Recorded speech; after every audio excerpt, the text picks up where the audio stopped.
Good morning. Happy Monday. You guys, sorry. I have a wet hair. I just got out of the shower a while ago.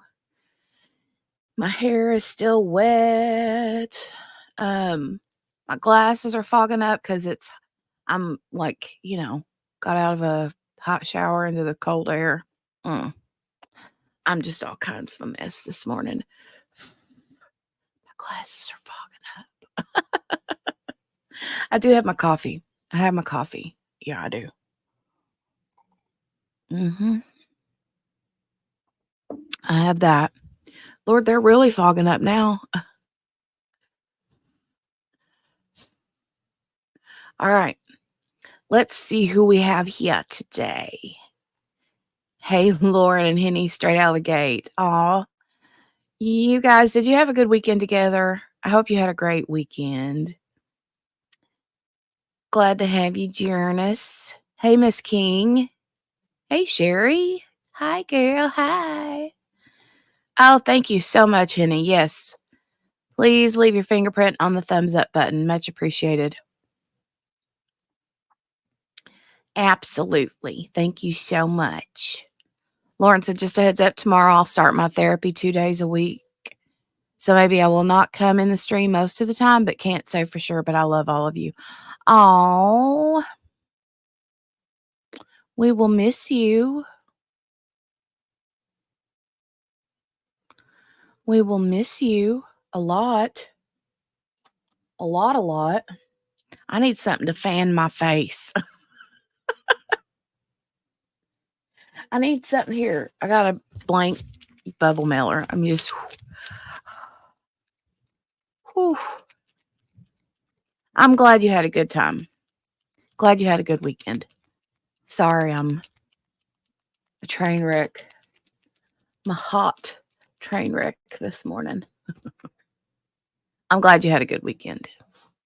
Yay. All right, we're going to get started with Little Miss Ashley Benefield. This morning, let's see. I need to find where they get started.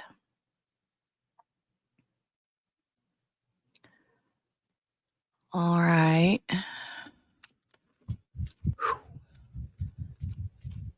Merci beaucoup. It is hot. Okay.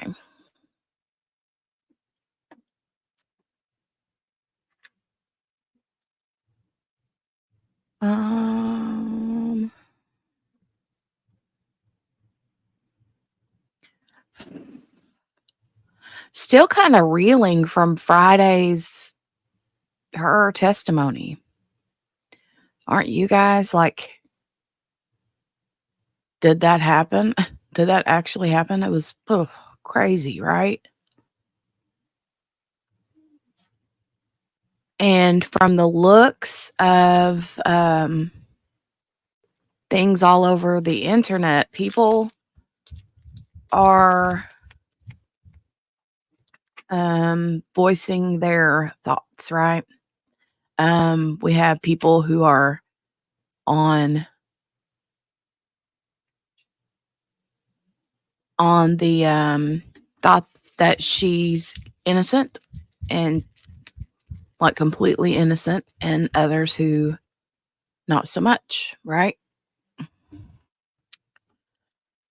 And people have very strong emotions, thoughts, and opinions about her testimony on Friday. I'll say that. Okay, I'm going to just try to get it fast forwarded to the spot. Oh, here we go. There's Doug's daughter, Doug's cousin Tommy.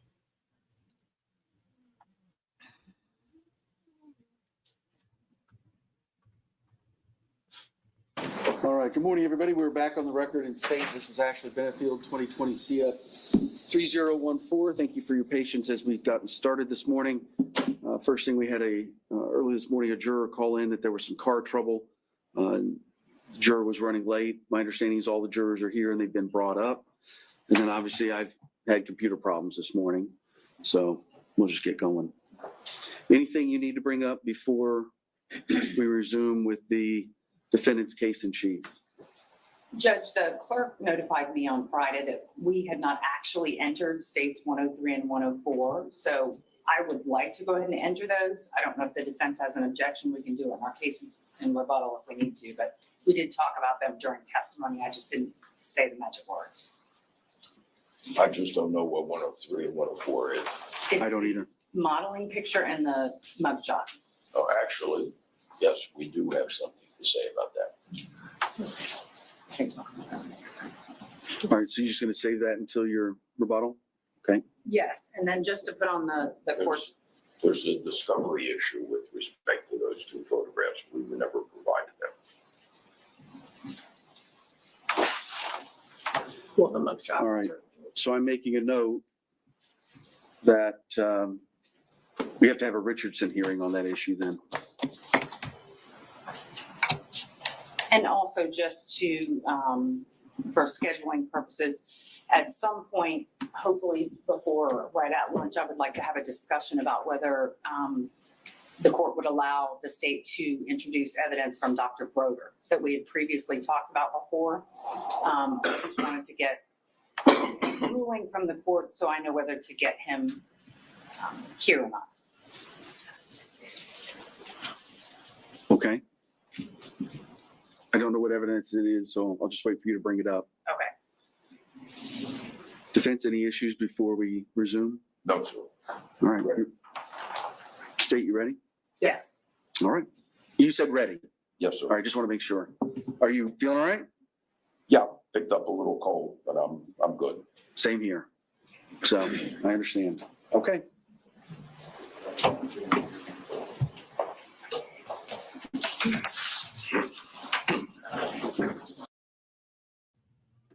They both picked up a little cold. Uh-oh. I hope that they're not, surely to goodness. Ugh. Scary. Scary, scary. Oh.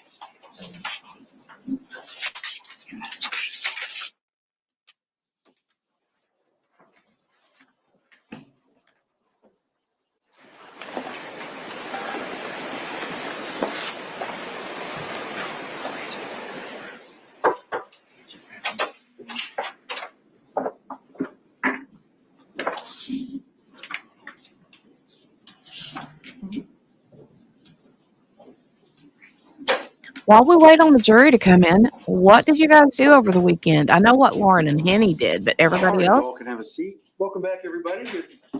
Good morning.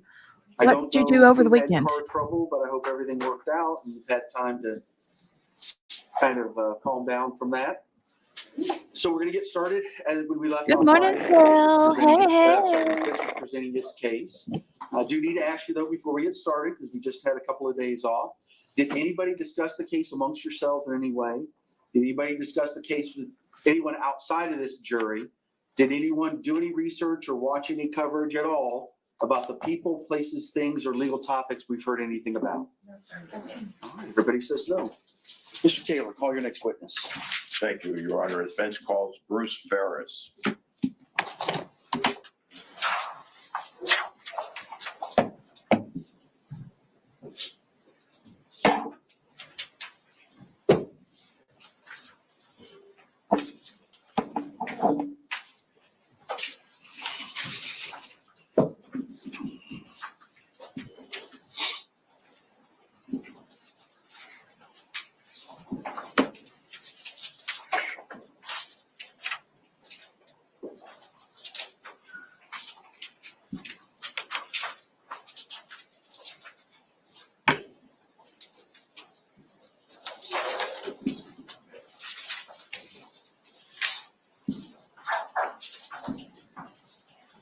both stand on the influence. Certainly. Face the purpose, raise your right hand to be sworn.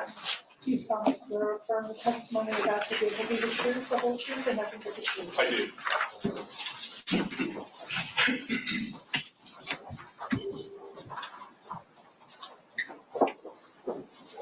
Thank you. Morning, Judge. Morning, sir. My name is Judge White. I'm going to be presiding over this case. Just have a seat. Make Okay, yourself so this comfortable in guy the is who chair. we Give saw yourself about 12 on 15 Friday minutes at to the set end of the microphone. day. It's pointed straight up, but it does He's the adjust, one that they down, left, right, up, down, whatever you need. that was a witness during the And just speak their directly, Daubert hearing. Allow clear voice into the microphone. It should pick up everything. I will.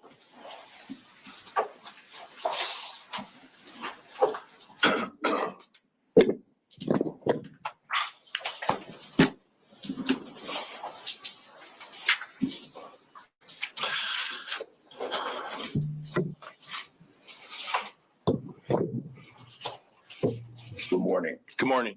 Will you tell us your full name and spell your last name, please? Bruce Eric Ferris, last name Ferris.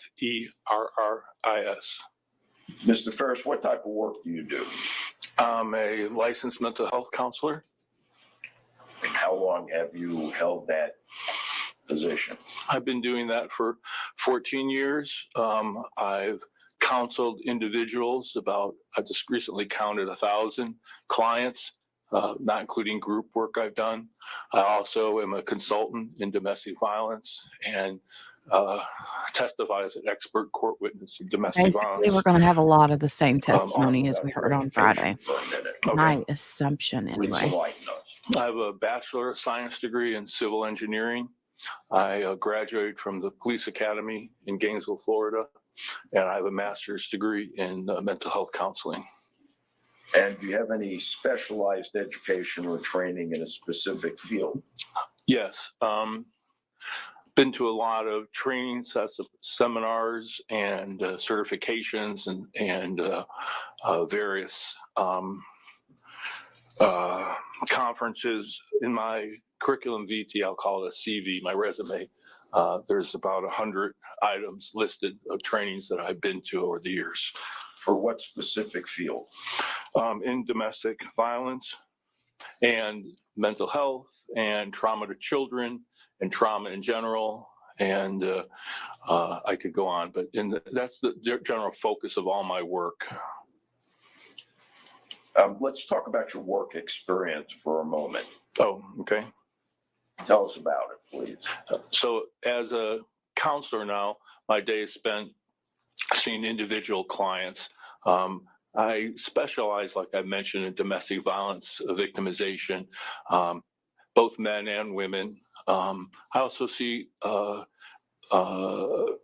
generalized mental health issues and typical things that a counselor would do, but I have a focus on domestic violence and family problems. I also counsel adolescent boys, most of which are going through the foster care system or adoption or divorce of their parents, et cetera. All right, and what position did you hold prior to that? I was a police officer in Gainesville, Florida for 20 years. I graduated the police academy in 1993, got sworn in 94, and I retired in 2013. The last 10 years of that career, I was a detective, uniquely running. I was the lead detective of what's called the Domestic Violence Unit of the Investigations Bureau at the Gainesville Police Department. Over the course of that time, when I retired, I looked back and did a little search, and I had arrested or filed charges or got warrants on 500 different abusers over those years. Mr. Ferris, give us an idea of your professional credentials. Lightly. Sure. I'm licensed with the state of Florida, like I mentioned, as an LMHC or licensed mental health counselor. I have to keep up with education, et cetera, keep my license active. I'm certified as a Batters Intervention Program facilitator. In case anyone doesn't know it, Batters Intervention, which I'll refer to as BIP, is a 6-month class given to abusers who are found guilty or on probation or could be part of their injunction order. And it's a curriculum based upon the Duluth Power and Control Wheel. And it's a psychosexual type, not sexual. It's a type of therapy that involves some counseling and some ownership and learning. And also, That was a weird. certified police officer I mentioned. I also have certification as a domestic Cycle, not violence danger sexual. assessment and level of danger scoring system was developed by weird. Jackie Campbell out of John Hopkins Margaret. University. And I also have a certification as adoption competency training, mental health for mental health professionals out of Rutgers University. I'll All right, stop there. Mr. Ferris. And Cleaned the house, went to briefly, yoga, and did have you grocery been shopping. the recipient of various awards and recognition? Nice. Yeah, I have. Nice. Just a brief idea. Okay. The Alachua County Board of Commissioners had nominated me to Governor DeSantis to be part of the Children's Trust Fund of Alachua County. That I heard. Received the 31st Annual Martha Varnes Award for Outstanding Achievement in Prevention of Have a great Domestic walk. Violence Against Women. I had recognition for valuable contributions in what's called Crisis Intervention Team. I train officers how to de-escalate confrontations with citizens. I did receive the 2010 Distinguished Victim Service Award for recognition of outstanding contributions to crime victims for National Crime Victims Week by State Attorney General Pam Bondi awarded that to me, and Governor Scott at the time was there for the presentation. Mr. Ferris, I'll stop there. There's a few more. have you been recognized as an expert on domestic violence in various courts of the state of Florida before? I have. Approximately how many? So I've been involved in 60 some cases as either consultant or expert witness. 50 of those I've been recognized by the judiciary as an expert in domestic violence, mental health, batter's intervention, effects of DV on children. All right, and when you say you've appeared before approximately 60 times as an expert witness, was it for any particular side in a dispute? That is to say, for example, in a criminal case, was it always for the prosecution, always for the defense? But both. I worked for the state attorney's office and worked for defense. And a majority of my cases have been in civil court, though I have worked in criminal court also. Would you, Mr. Ferris, tell the ladies and gentlemen of the jury what another definition of domestic violence is?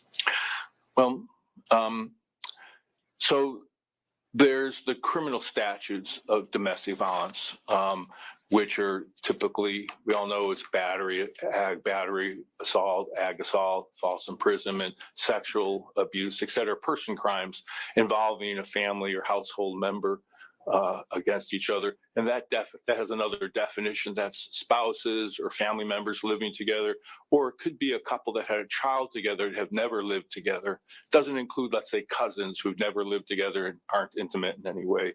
But through my experience, I've realized that there's a greater, that's umbrella, and that has to do with power and control. The abuser needs to control their victim. Now they'll use the criminal things, hitting, et cetera, all those things. But in a greater sense, there's also this, I referenced it earlier, the Duluth Power and Control Wheel that DCF's accepted for the BIP class. I'd like to explain the Power and Control Wheel, if that's Yes. okay. In fact, with the court's permission, we can perhaps have the screen come down and the lights dim. Mr. Ferris, you have a laser pointer in front of you. The little star in red will provide you with Okay. the dot. Judge, may I stand here and pay attention to the mic as I talk? Any objection? Okay.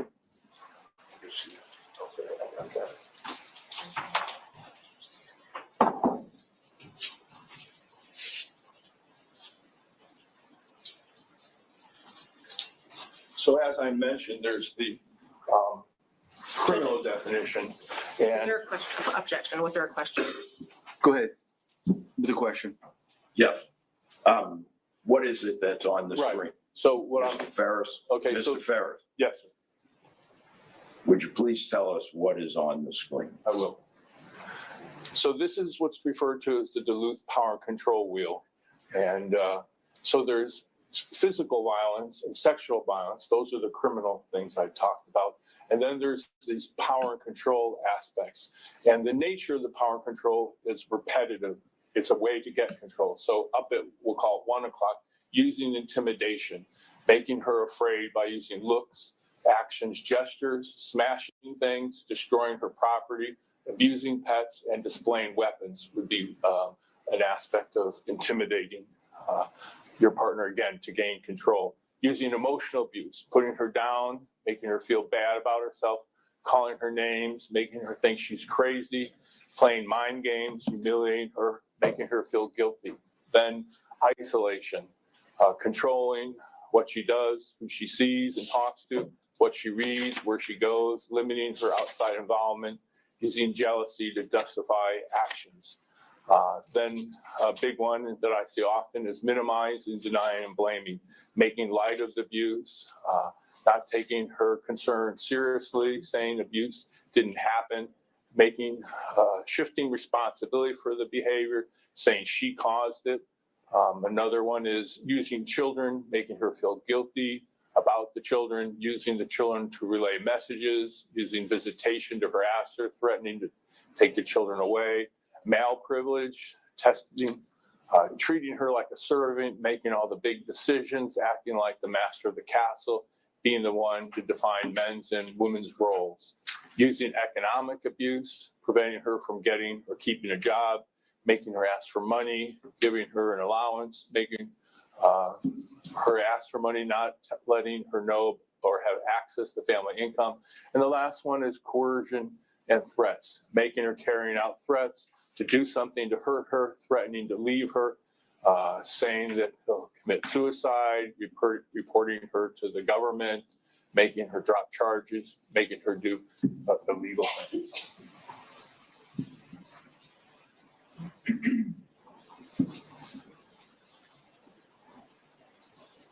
Now, I have a couple of questions I'd like to ask you about that wheel that you Sure. demonstrated for us. Is this something that you created?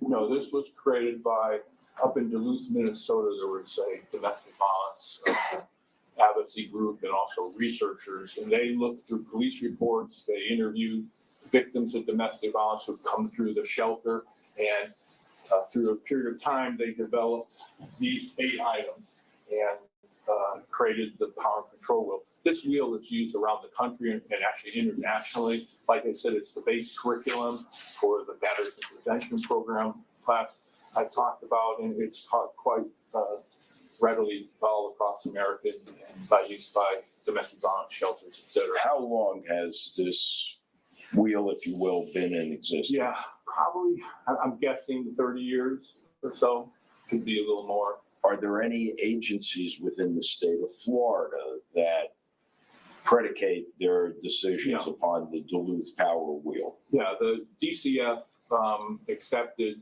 the power and control wheel for the curriculum for the BIP class. That's the Florida Department of Children's and Family. Families, they were the ones who were controlling the BIP class when it started up. Also, a lot of federal money, domestic, against women act, things like that have always promoted the power and control wheel bill, and also, giving out grants and education money. Are the majority of abusers male or female? Majority are male, but there's certainly a percentage that are female. I'd say it's at least 2/3 male at the least. And I, in my practice, I have male victims. And what about on the other end, the victims of domestic violence? What's the percentage of males and female? So again, there's some different statistics. Somewhere between 2/3 and 3/4 are men, and Are men as victims of domestic violence? 2/3 to 3/4 abusers. So that on the other side of that, they're 1/3 to 1 to 25% male victims. And I just got a male victim this past week. Okay, so look, Okay, I'm done. I want to make sure we're clear on this. Sure. You've told us that the percentage of abusers that are male is approximately 2/3, is that At least correct? 2/3, there's some statistics to make it actually higher. Would you tell us, please, what percentage of domestic violence victims are female? Somewhere between 2/3 to 3/4. All right. Now, I want to ask you if you would educate us, Mr. Ferris, about whether or not there are common characteristics that abusers share.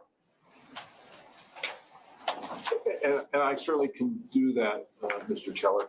Can I make one closing statement about the Duluth wheel? and Sure. Power and control. So I think it needs to be said, maybe I didn't say it, that the whole idea of the use of the wheel is to get compliance by the abuser with their victim.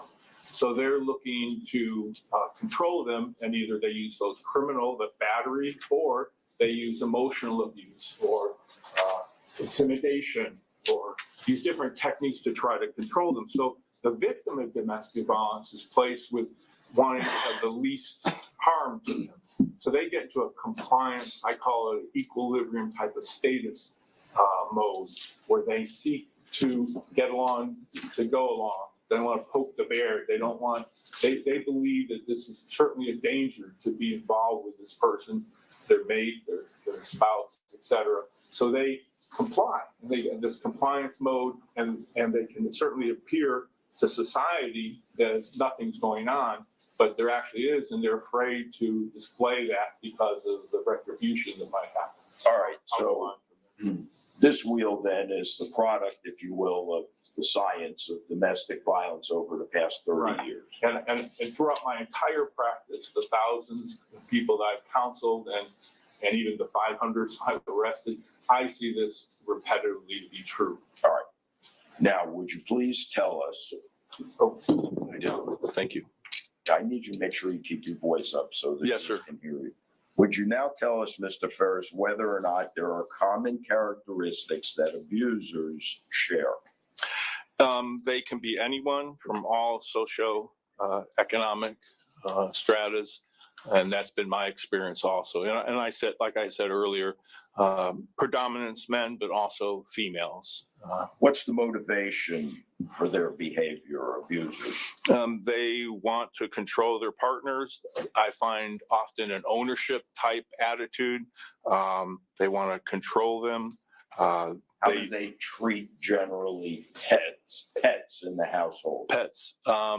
So statistics have shown that abusers abuse pets well above average, more than average citizens would.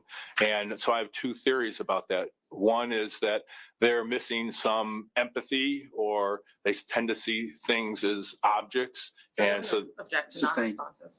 okay. Can I explain why they abuse pets? Yes. So if a pet is belonged to the female or their partner, the victim, Judge, I'm going to object. Can you approach, please? Is it just me, or does this guy seem really nervous on the stand? Is it just me? He seems really nervous, and you wouldn't think he would be with his background. That's what's confusing to me. Unless he's had, a lot of conversations with the defense that's like, you have to say this, you can't say that, you got to say this, you can't say that. Like, and he's afraid he's going to mess up. You know what I mean? Or maybe it's because this is a big case that's in the news all over everywhere, and he's nervous because of that. I don't know. But he seems very nervous to me.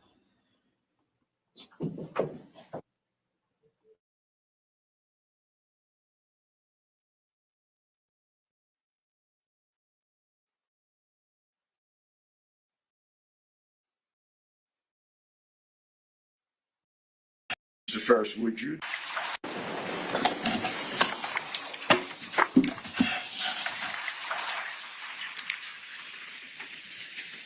Mr. Ferris, would you describe for us what the term coercive control means in a domestic violence Sure. relationship? So coercive control, acts of aggression, assault, threats and harm, punish, frighten the victims. And that fits in with creating fear, and it fits in with this whole continuum of power and control, a pattern that is developed to control the victim. Do offenders always behave violently, or does the abusive behavior happen in cycles? They don't always act violently in what common term of a battery or an assault. It can be accomplished just by threats and fear. I agree, In Kel. terms of a cycle, there can be Yes. a violent or emotionally abusive state, and then a honeymoon side of state, and then it cycles back. In the field, we talk of a model of kind of like rain and sunshine. And All right, and let me ask you, Mr. Ferris, does the victim always appear to be afraid or act like they are afraid of the offender? Definitely not. Oftentimes, the motivation is to hide the abuse from friends, family, law. There's lots of repercussions if it's disclosed. One could be fear that the oppressor, the abuser, the husband, the boyfriend, the wife, whoever is the abuser, will harm them. So they're very scared. The other is they might not even understand that they're victims of domestic violence. Quite often, when I get clients, people don't know those definitions. How common is it, Mr. Ferris, for a victim of domestic violence to smile and act happy in the company of the abuser? Very much so, and also in terms of even in public or with family. Why? Because they're afraid. They found this least resistance. They're trying to not poke the bear, as we'll say, or we've all heard the term walking on eggshells. They're trying to avoid aggression by their partner because they've grown to believe that there's a threat here. So could we characterize that as an appeasement? Totally appeasement. It's something I see quite often. And what is the victim trying to accomplish by engaging in the appeasement behavior? Not encourage him to be abusive to herself, or if there's children involved, she's putting up a front to again create a type of stasis or minimum amount of aggression, so they don't want to again poke the bear. They're afraid of the repercussions. All right, now give us some insight into this, if you will. Does the introduction of a child change these dynamics at all? Yes. Tell us how and why, please. Okay, so it definitely ups the ante, we'll speak. Objection. I have the same objection as at the bench. I'll overrule on this one. So yes, definitely, if someone is single and they're being abused, certainly they want to incur least amount of abuse. But when a child's involved, now they're concerned, and if they have a strong maternal instinct, now they're concerned about their own safety and their child's safety. And abusers will use a child as a manipulation tool to try to get at the victim. So the victim, that's even a further degree of way to pacify. Oftentimes women will stay in marriages because they want to protect the child, even though it's detrimental to themselves. A couple of questions about abusers, if I may. How do they generally rate on the scale of ability to charm and deceive others? Quite highly. Those 8 years I taught domestic violence crimes, I got to know quite a few, and some were individual therapy clients also. Many of them, I used to say, have the gift of gab. They were very personable, friendly. Not all of them, but a large percent definitely were very much the charmer. They'll hide the abuse, and they use it as a strategy to influence or control their victims. Is there a pattern? Excuse me.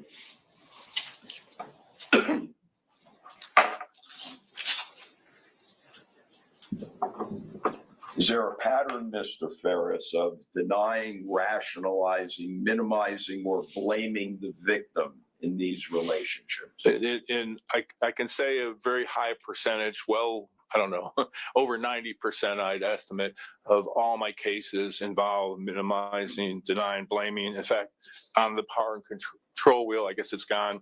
It's one of the 8 categories is minimizing, denying, and blaming. And it's all a technique that she made me hit her. I didn't really do it. It wasn't that bad. They're always trying to minimize and talk their way out of their being abusive.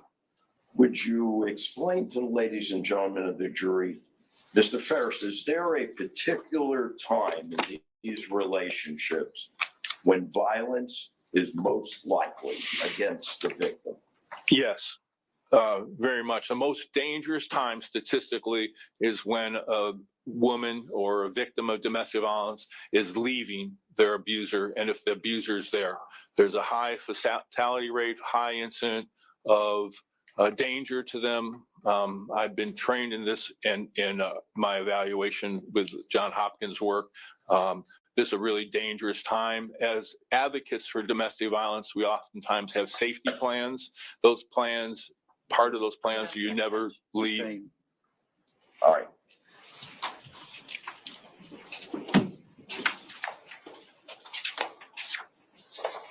I'd like to ask you, Mr. Ferris, if I may, a couple of hypothetical questions Certainly. involving the hypothetical abuser and a hypothetical victim.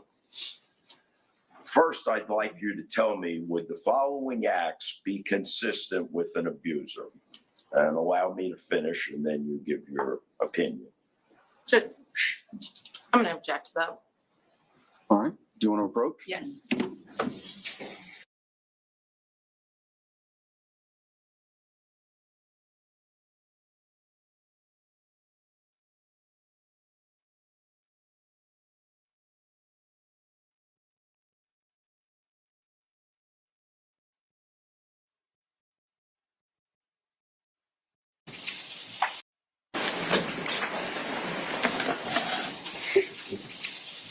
So, Mr. Ferris, I'm going to give you a series of hypotheticals, and I'd like you to tell us if it's consistent with abuse. Yes, sir.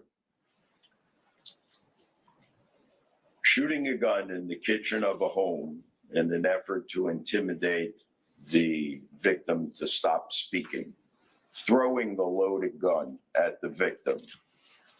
Cruelty to pets. Punching a dog in the face hard enough to knock the dog unconscious. Throwing a cat down the steps, placing a tracker on the victim's car, an illegal tracker, throwing things, breaking things, yelling, screaming, belittling, cursing, humiliating, declaring such statements as rid the earth, being in a murderous mood, kill all the bad people, take them out, being caught at night, peering into windows of the victim's home, violating a no contact order by sending a package, driving from South Carolina to Florida to be able to follow the victim, suicidal threats if the victim leaves, more than 30 years age difference,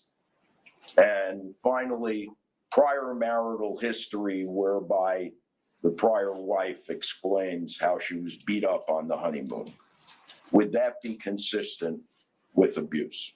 Absolutely. And not only absolutely, but those are checklist points right off the Duluth power and control wheel and right off my experience. They're stereotypical abuse techniques. All right, and now my last question for you, Mr. Ferris, is I'm going to give you a hypothetical. And tell me if this would be consistent with someone who suffers from abuse.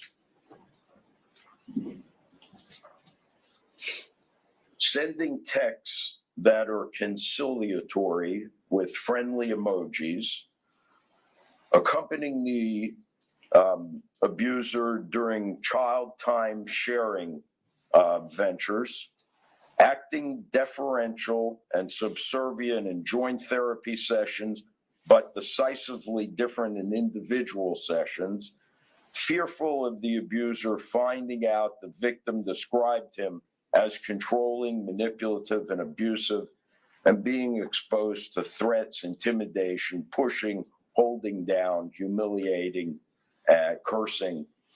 Would that be consistent with a victim of domestic violence? Without a doubt, these are again techniques of compliance, not wanting to poke the bear, walking on eggshells, trying to minimize harm to themselves and their children. They'll put up a front. They don't want anyone to know, and they don't want their abuser to be angry by them disclosing. So yes. Lastly, one other factor I neglected to mention, would a video of the abuser and the abused at a restaurant with the child and another adult, whereby they are all acting happy, be consistent as well? Well, certainly, if you're asking, they're acting happy, is she still a victim of domestic violence? Definitely. And it also fits with this whole idea of appeasement. We have to remember that the domestic violence comes in layers through the years of events. So one incident. Judge, I'm going to object to non-responsive. Ooh.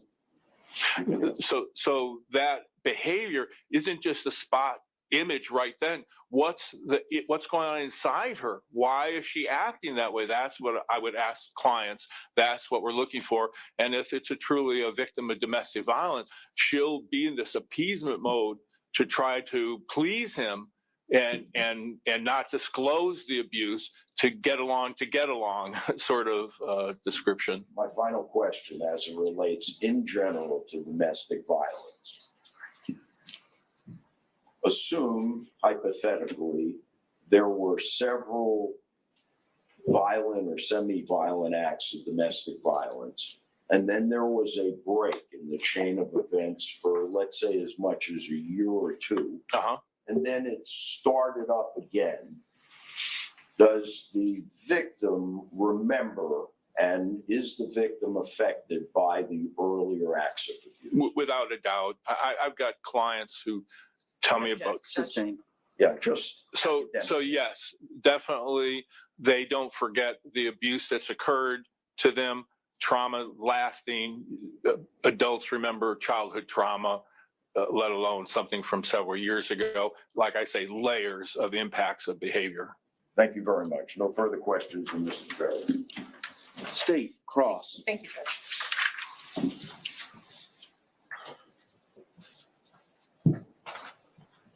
Good morning, Mr. Ferris. Good morning.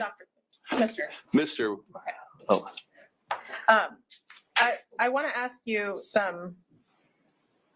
give you some examples and ask you if this is consistent with a victim mentality. sure. Minimizing the abuse. Now you're asking me if the victim would minimize? Yes. It- Like what I mean by that, and maybe I said it wrong, is like covering or taking blame for the abuse, covering for the abuser, taking blame, Yes, making excuses for him definitely. or her, I guess, but not reporting the abuse, Right. dropping charges if they were filed, Yep. not standing up for themselves, Yes. and not leaving. Yes. Okay. I'm going to put that wheel back up, and I want to talk to you about the pie sections each. Sure. Okay.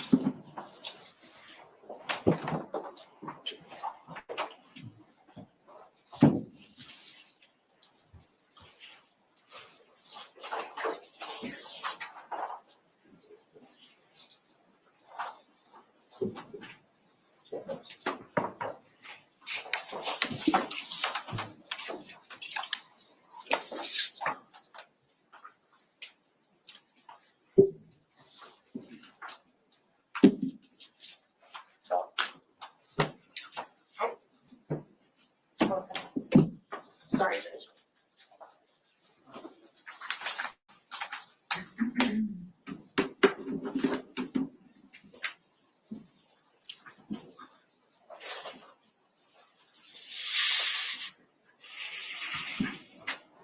While she's fixing it, and I know you're familiar, and do you have a copy in front I of do. you? I have do one. too. I want do right too. in front of me. Okay. And so I want to talk first about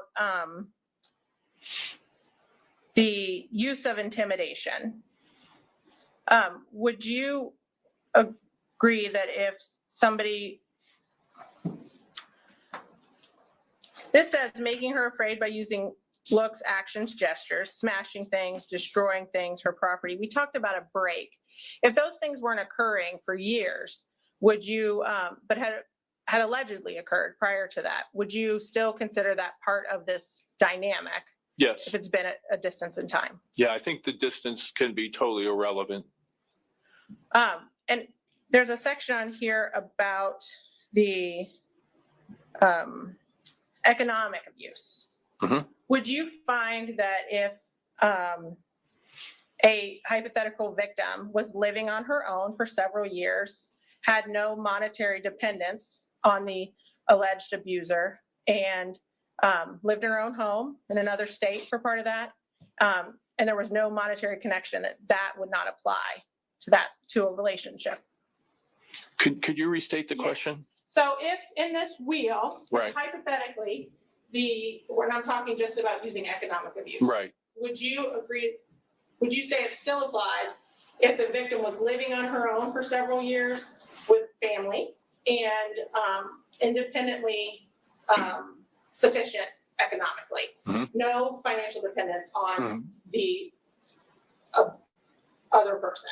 Would you agree with me that economic abuse would not apply to that relationship? From the scenario you give me, it doesn't sound like it would apply. And for isolation, would you agree that if it's the same facts, living on her own for several years with family, so I know it says isolated from family, I think. Living on her own with family and having some periods of no contact for over a year, and then being back in contact, but living separately and having her own cell phone, having her own car, having her own home. Would you agree with me that that's not a situation where there was isolation? Well, you have to remember, under the isolation also comes jealousy and justifying actions. So in terms of isolating, not letting their partner or the victim go to work or see family, in that sense, what you're saying is true.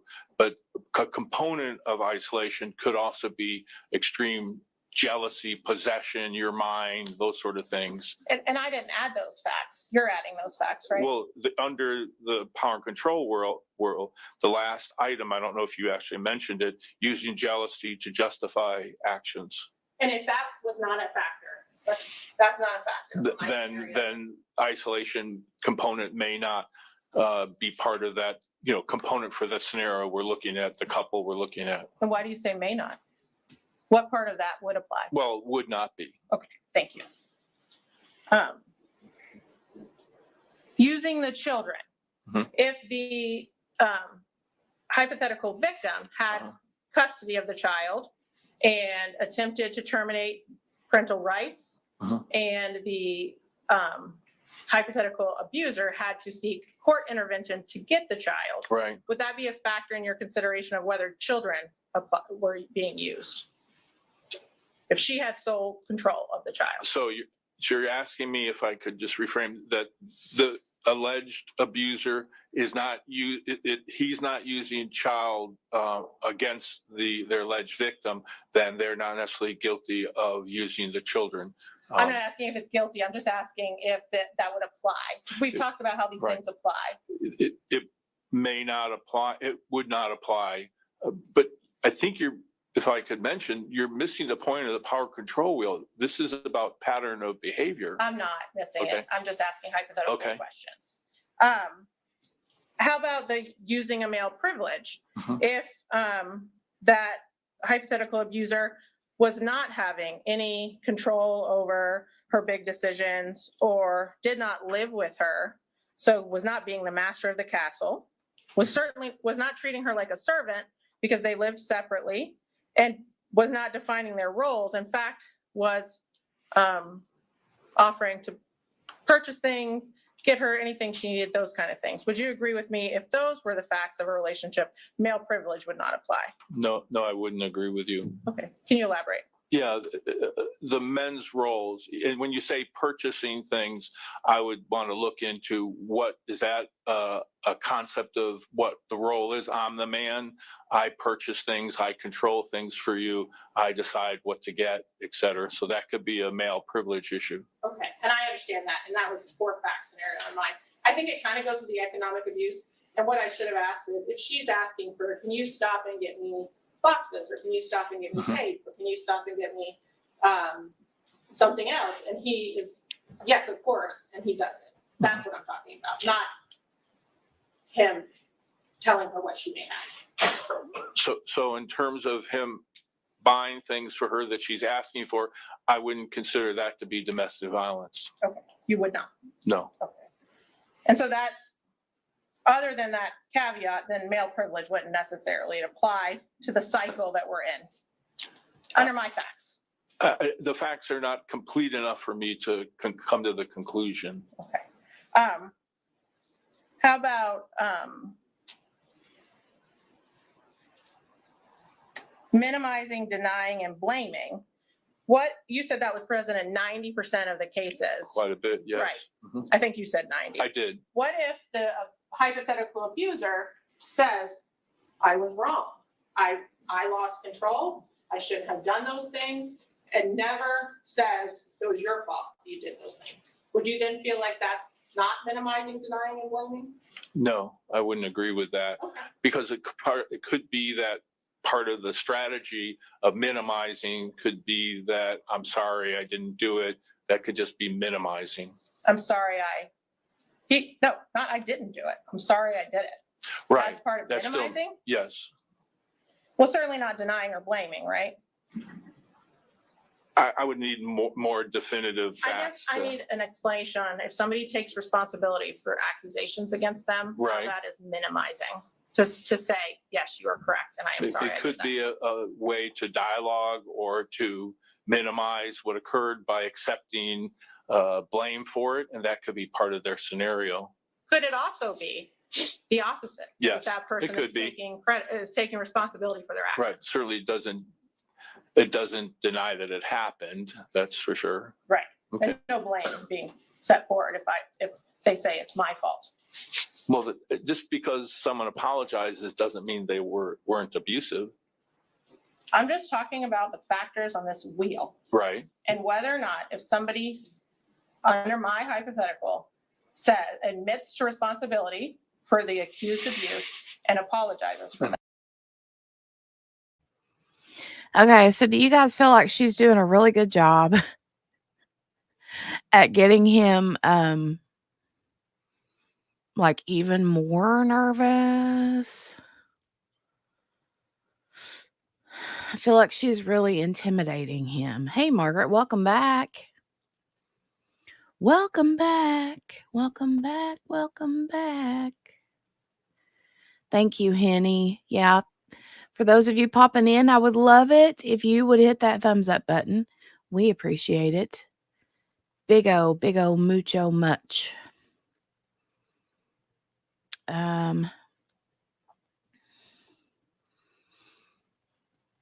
saw your comment earlier, Patricia, about, but I was,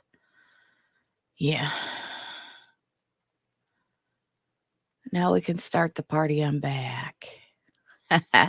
Hey, Steph. Hey, babe. Frog log. Margaret says, what?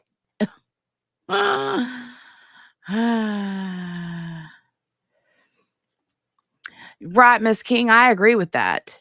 I don't know that they are either. I think she's trying to trip him up. But he was like, in my opinion, he was already coming across as very nervous. And she's not making him feel any more comfortable, I don't think. Hey, Chaloon. Hi, girl. Hi. It's been a day and it's only 9. Yeah, it's noon here. Fire alarm went off for no reason at 6:30. Oh my God. I bet it freaked you out though. Weren't you like, what's on fire? Hey, Steph. She says, hi, friends. I've been lurking. Yesterday was an emotional day for me, and I'm trying to focus on work. There was no way I was getting caught up over the weekend. No worries.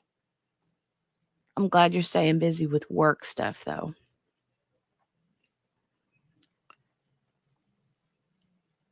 All right.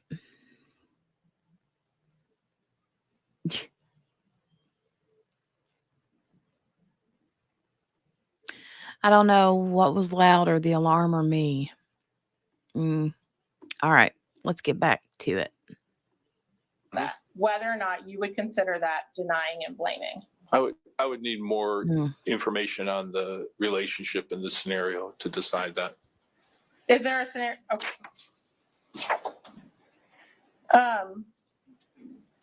Would you, how about using emotional abuse? If there's no accusations of any name calling or telling her what to wear, this hypothetical victim, in fact, she's comfortable enough to wear a sports bra and shorts around him. There's no displaying weapons. I'm sorry, I'm looking at the wrong one. No evidence in their relationship of playing mind games or humiliating her or making her feel bad about herself. Would you agree with me that that might not be a factor? Well, you gave me a discrete list, but emotional abuse also includes name calling, Okay. putting someone down, affecting them emotionally. I guess, is there a scenario, Mr. Ferris, where you will agree with me that a relationship might not include emotional abuse? Because I don't know how to give you enough factors for you to say, no, it may not. Yeah, I can't help you with that. I'm not asking the questions. Oh, I was asking you one. I know, I'm not, you are. Would you take into account, based on, with these factors such as emotional abuse, economic abuse, male privilege, using children, all of these, if the alleged victim, or let me give you a scenario, she does not live with him. She's actually in another relationship, potentially engaged to a new man. Okay. She tells him that she does not want to be with him. Okay. And she plans to move away without him. Would those be factors that you would have to take into account when deciding if that relationship fit this power and control? Well, that would be factors of the relationship, but I haven't heard you say anything about what their history is, what trauma she's experienced, what's going on with children in their lives, all sorts of other dimensions of their relationship. I guess, so is there no scenario where there can be abuse in a relationship and then there no longer is abuse, where they are no longer in this wheel? Because the way you're answering your questions, that's the impression I'm getting. So I have come across situations where there's an emotional abuse or a physical abuse, but it's not a pattern or behavior. It doesn't go on over a period of time in an attempt to control someone. So if I may, if someone pushes down their girlfriend on a night out and he gets arrested for domestic violence because they live together, it's a battery, that's domestic violence, but that's it. She's not appeasing, she's not put an emotion, the whole power control dynamic isn't happening. That is domestic violence under criminal law, but it isn't domestic violence in the sense of a pattern or behavior to try to get the appeasement or this sort of consensus out of a victim where they're afraid to poke the bear, all the things I've already talked about. So if that answers your question. It didn't. Is it your testimony that once a relationship has these power and control Did you say it didn't? That Or it is did? forever, even if there's no continued allegations of abuse for years, no continued allegations of abuse, no continued allegations of emotional abuse, never any allegations of sexual abuse. The parties are living apart. They're independently, I keep saying independently wealthy. That's not what I mean. Independent, economically independent. They are, the female is telling him she doesn't want to be with him and has moved on to a new relationship. Mhm. Is there no scenario, in your opinion, where people can get off this power and control wheel, even if they were on it at some point in their relationship? I think it's possible, but it's not likely, and it's not the typical thing that I see. Usually there's still a dynamic of emotional abuse. So even under my facts, Yes. with no allegations of Yes. no allegations of emotional abuse in years, No. it's your opinion that not good enough. They're still on this power control. Well, all I can speak from my critical learning and studying this, and also my practice. And I have custody issue couples where they're domestic violence, and 10 years later, there's still abuse taking place, even though they're remarried and don't live together. So by example, I see continued abuse. Could there be a couple that don't? I'll say it's possible. Thank you. I don't have anything else. Redirect. Nothing further, Your Honor. Can this witness be released? Yes, sir. Yes. Sir, you are released from your subpoena. You're free to go. It's like, yes. We'll get the heck out of Dodge, man. Yes. Thank you for all your help. All right.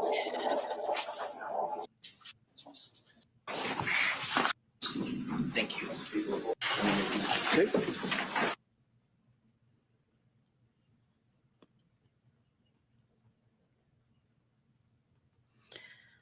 Looks like they're having a little brief sidebar.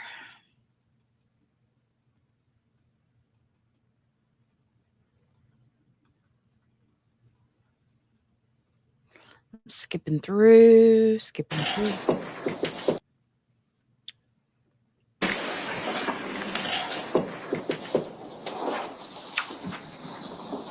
Defense call. Right, Sherry?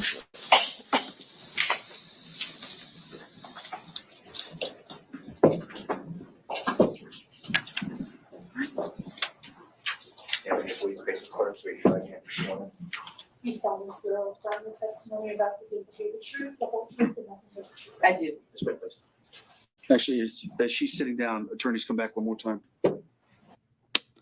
Another sidebar.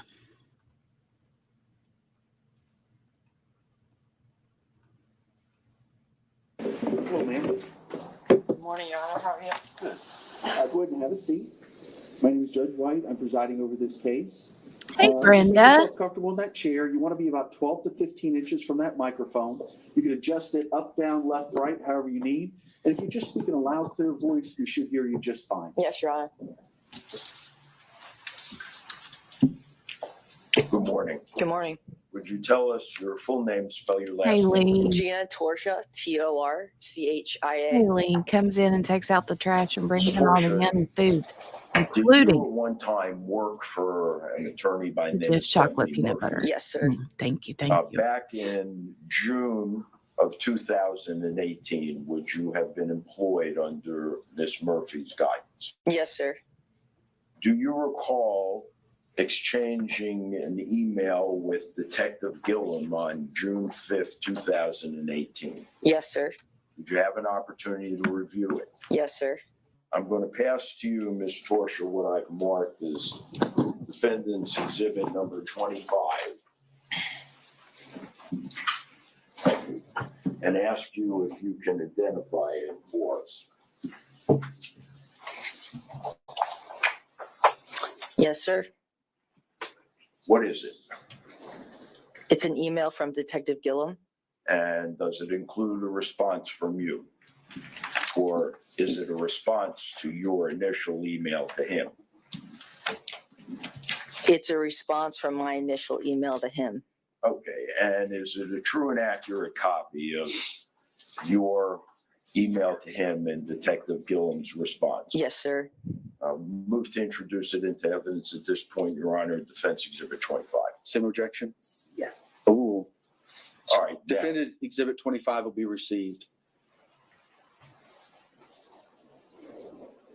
Ms. Torcha, did you on this day send Detective Gillum a copy of the South Carolina domestic violence restraining order? No, because we were not aware of one. Okay. Does he send you a copy of the order? He does send me a copy of the order, but there was never an order entered into the Charleston County Clerk's or the Sheriff's Office. Yeah. So we had no proof of an order at the time.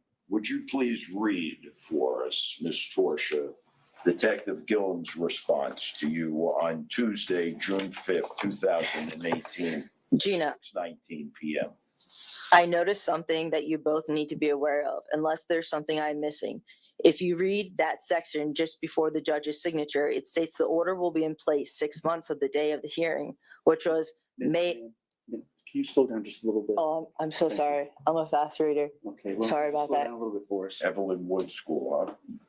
Where do you want me? You're good. Okay, 6 months of the day of the hearing. which was May, November, which was May, November 3rd. Ms. Torsia, Yes, I'm sorry. Would you start over, please? yes, sir. Gina, I noticed something that you both need to be aware of, unless there's something I am missing. If you read that section just before the judge's signature, it states the order will be placed for 6 months of the day of the hearing, which was May, November 3rd, not November 27th, and sets it to expire May 3rd, which would be 6 She has no months happy from medium. November 3rd. She Again, it's not something I would have made a physical arrest on, but the SAO will at some point make a filing decision. If I am reading something wrong here, let me know. Okay, we can agree that the SAO would be state attorney. Yes, sir. So lastly, Ms. Torsia, this is She read Detective really, Gillum really telling slow. you that the order was in effect, the stay away order, Objection. as of November 3rd, 2017, correct? Objection. Sustained.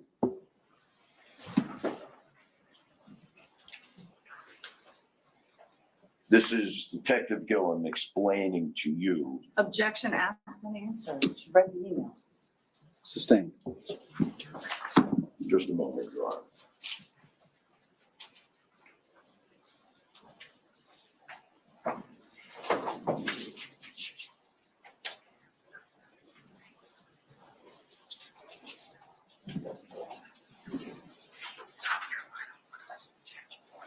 This is for sending.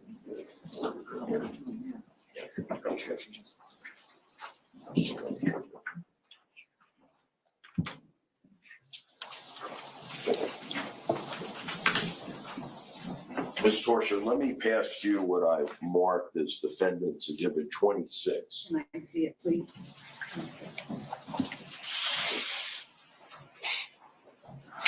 Can we approach this?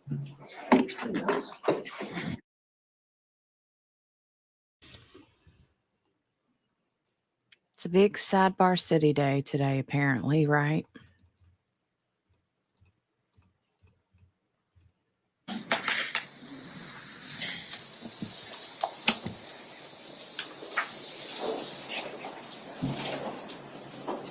So, Ms. Torsia, let me pass this to you. I want to see if this refreshes your recollection as to whether or not you sent a copy of the South Carolina order to Detective Gillum. Yes, sir.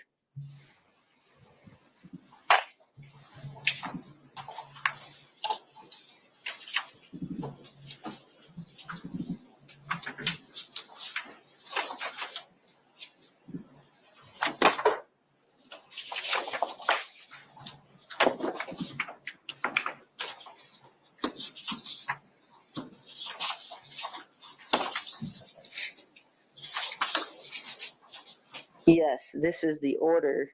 Yeah, without referring to it, my question is only, did you, in fact, now that your recollection has been refreshed, send a copy of the order to Detective Gillum? Yes, sir.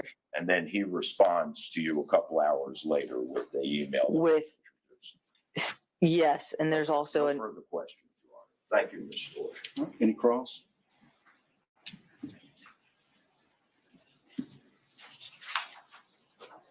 Can you finish your answer, please? yes. there's also a predicament where Detective Gillum, there was no order entered in to the clerk system in Charleston, and there was no order entered into the Charleston Sheriff's Office. So he had no bounds to make an arrest just based on this when it wasn't entered. Sustained. Ask to Further questions? disregard, Your Honor. Members of the jury, testimony regarding an opinion's witness about violation of criminal law is inappropriate, then you should disregard those last comments. Anything further else? That's sufficient. Thank you, Judge. Redirect? No. Can the witness be released? Yes. Yes. Thank you, Your Honor. Thank you, ma'am. You're released from your subpoena. Would you like to? Thank you.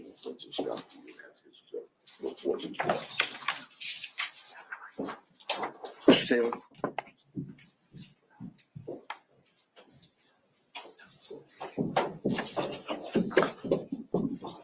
Your Honor, I wonder if we could publish the exhibit that we have. No.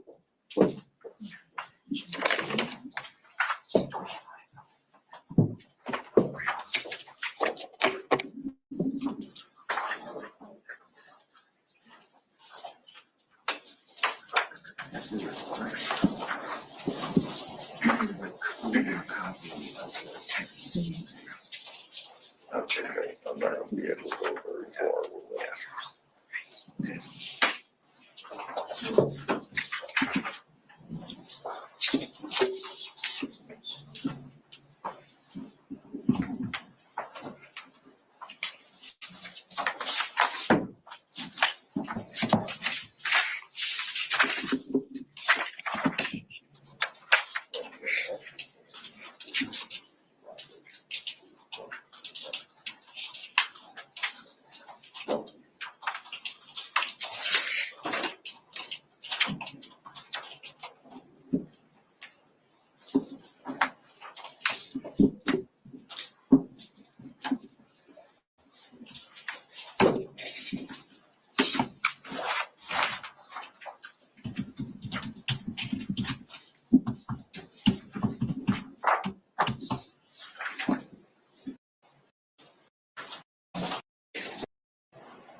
Okay, well, so,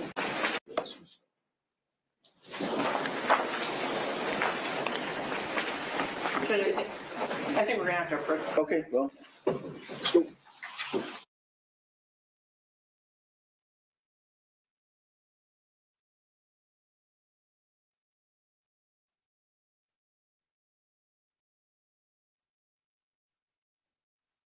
Send you out to the jury. All right, members of the jury, I think it's a great time for our mid-morning break. So I'm going to send you out. Give about 10 minutes or so. Feel free to use the facilities. You can use your phones if you need to send or receive text messages, Oh, thank emails, you, phone calls, anything like that. Sherry. Are there any Please moderators don't that can begin take care of any that? sort of deliberations or discussions amongst Thank yourselves about the comment. case. Don't discuss Thank the you, case with Margaret. Thank anybody you. Thank you. I outside the see it jury. now. And don't do any research on the people, places, things, the legal Thank topics. you we very get into much. I about. appreciate that, And baby. 10 minutes, 15 minutes, because I also want to give everybody else a break as well. So, see you back in a few minutes. So he's throwing the jury out. Let's see what the deal is. What's the dealio? What's the dealio?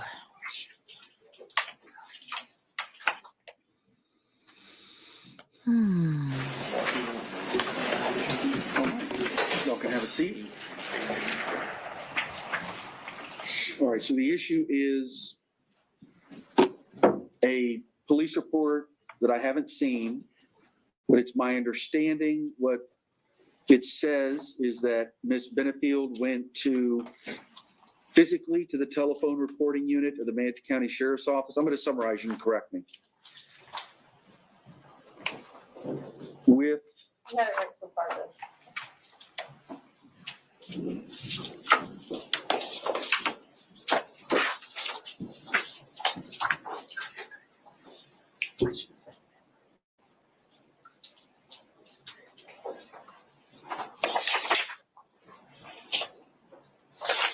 All right, so This isn't marked. Is it, did you seek to admit it as an Chris, exhibit or just hey, testify only about being this? Chris. All Hi. right, so you expect the testimony would be from a Hey, deputy girl. with the Hey. sheriff's office that Miss Benefield went to the telephone reporting unit.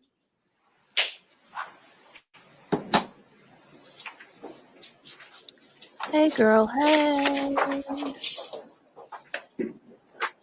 How are you? On December 6, 2019, Oh, your roof. Nice. that Miss Benefield wanted to document the fact that her estranged husband admitted in a text message that he placed a tracking device on her vehicle in the past, that she has observed him driving behind her I on bet it's multiple loud there occasions, right which now, huh? concerns her, Lots of that clanging she and wanted banging. this information documented. Okay, so now they're talking about this evidence about the She brought her vehicle to a local auto dealer, but a tracker could not be found. Due to the fact a tracking device was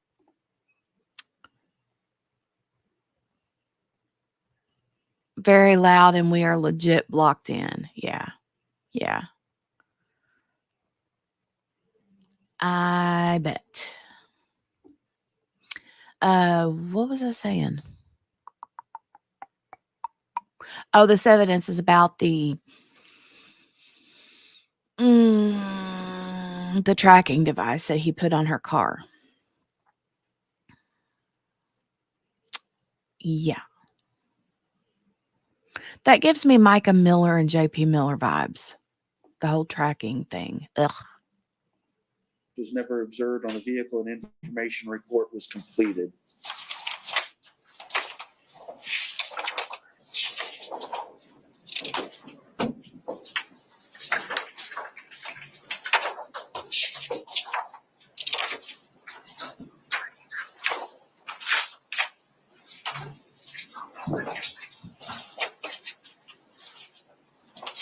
Good for you, Margaret. Good for you.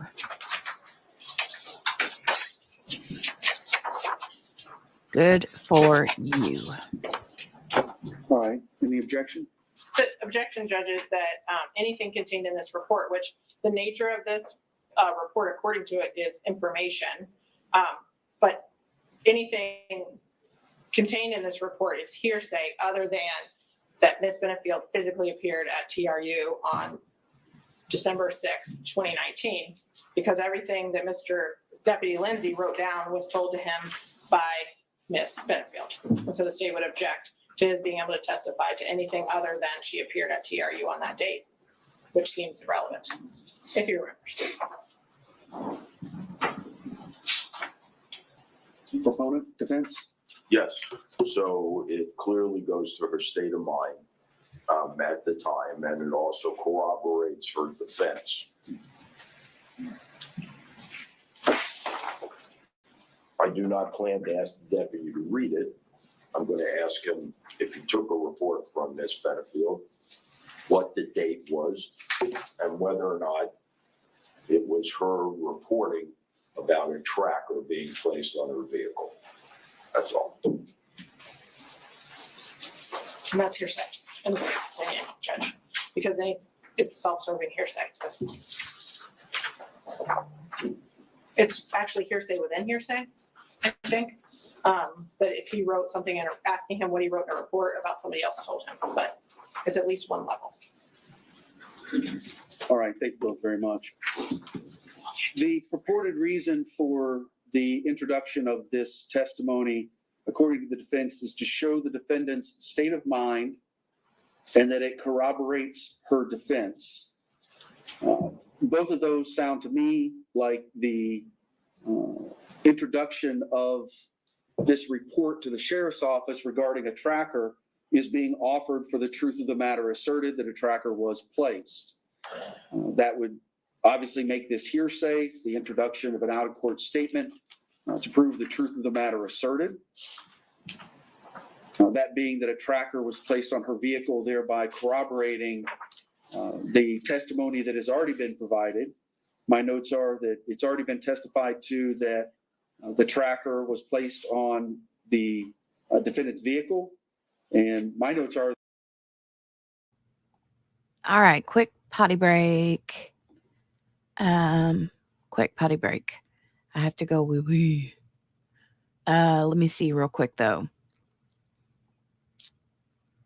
Sorry, I'm being real bad about paying attention to chat. I'm gonna need Jenny to read comments to me out loud, please. You crack me up, Steph. Steph's like, I'm just gonna lay here and I just want you to read comments to me and feed me bonbons while I have my fuzzy slippers on and my robe. Steph.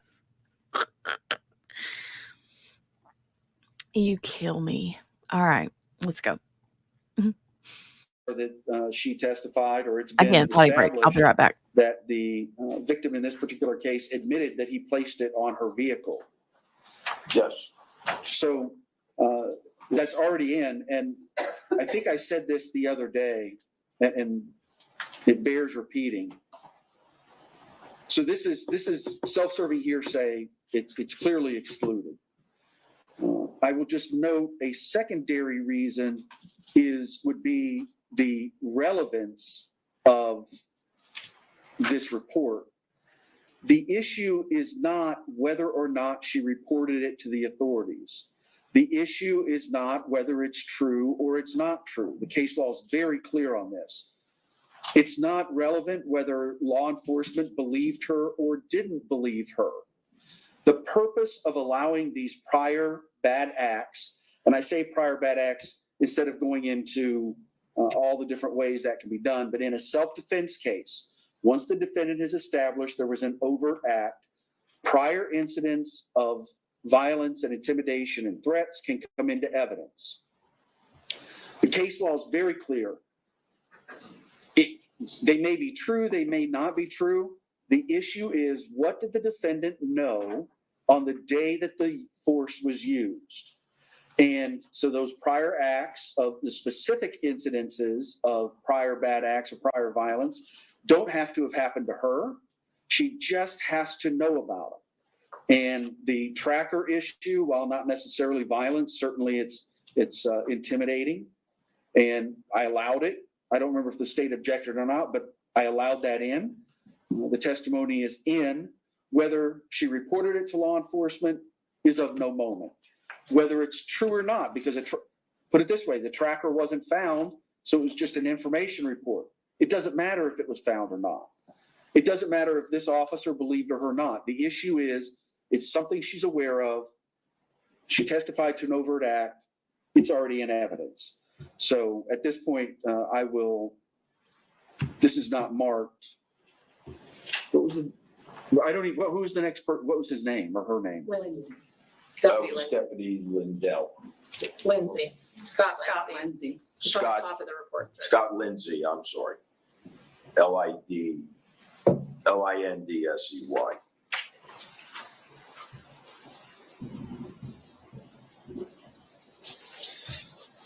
So, I mean, you could call him, but the substance of her walking in, him taking a report, again, none of that is relevant to the issue of her knowledge of prior incidents. That's all I was calling it for, so. Yeah. All right, I do want to give you all a break, though. I know we started at 9. It's about 10:30. I think it's reasonable to go ahead and take a break. So why don't you guys take 10 minutes? Thank you, Judge. Court will be at recess for 10 minutes.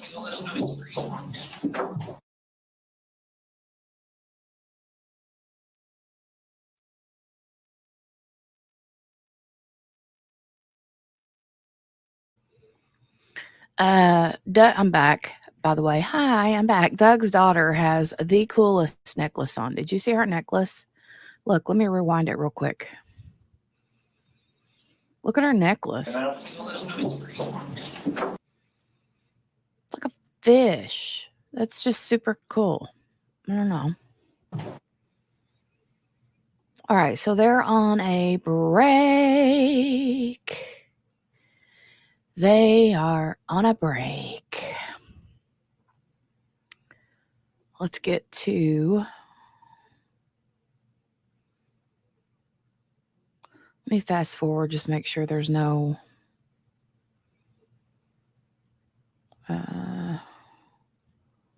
okay, no. I thought maybe there was going to be a slight...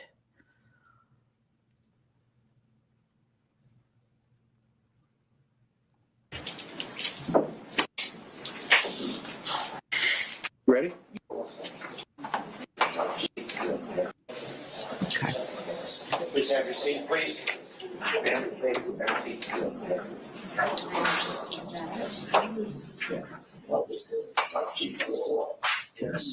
All right, Mr. Taylor, do you have your next witness? Defense calls Vincent Vizicaro. You ready? Yes. Okay. Yeah, let's go ahead and bring him in.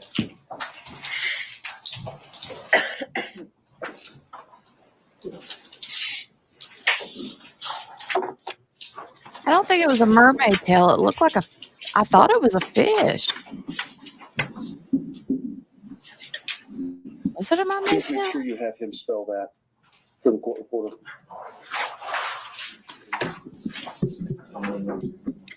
Stiff, ma'am. It's just like it sounds. Mm-mm. Do you need the, No, ma'am. Stiff, no, ma'am, no ham, no turkey. but we'll wait till turn the lights down until Mm-mm. you give us the high sign and the clerk will turn them down. Margaret, do something with her.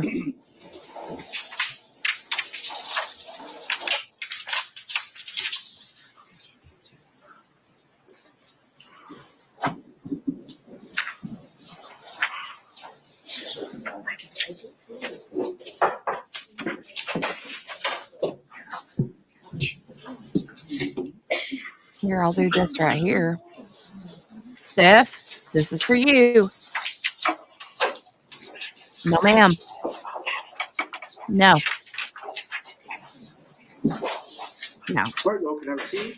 Welcome back, everybody. Hope you got to stretch a little bit. Maybe No. run and jog in place, warm up a little. So we've got the defense going to call their next witness, but before we do that, I did want to ask that anybody begin deliberations amongst yourself, speak with anybody outside of the jury about the case, or do any research on those topics we've talked about. Everybody says no. Mr. Taylor. Legit, Call your the next next thing on your Thank you, to-do list, Vincent Steph, is Vizicaro. to find a therapist. You need to do that today.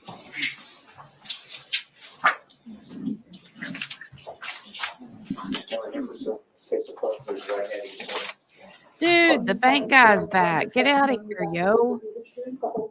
Somebody use the option to block instead of just delete. Like, block it. Block the... Or no, maybe I have to do that. I don't think it'll let other people do that. Will it? My name is Judge White. I'm gonna be Ban presiding user over the and case. delete their comments. You I'll can do that adjust that here from microphone here. up, down, left, right as you need. Stay about 12 to 15 inches away. Speak in a loud, clear voice. It'll pick up everything. Sounds good. Good morning. Jeez. Morning. Would you tell us your full name What? and spell your last name for us, Whoop-ah! please? Vincent Vizicaro, Bizzccaro. I zapped him. All right. Mr. Vizicaro, I'd Um, like you to Steph, this is no joke, though. Okay, ma'am? Mm-mm. No. I'm going to need you to, yeah, I banned the bank person. I banned them from my end. I know you say you won't because you have orders to fulfill, but that's not funny. I'm going to need you to call and get into some therapy, like ASAP. Okay? If that was yesterday's mood, you wouldn't have typed it today. So you can't drop something like that in a chat and expect somebody not to demand you call someone. So if you need someone in our little chat to hold your hand while you make the phone call, then that's okay too. All right. I will jump off right now. And yeah. I typed it today because it comes and goes. I'm going to call the marketplace agents and see if I can get insurance.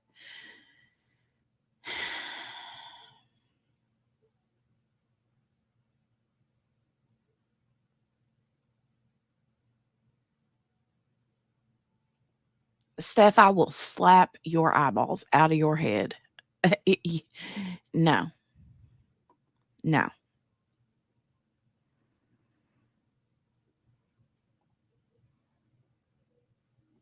Okay.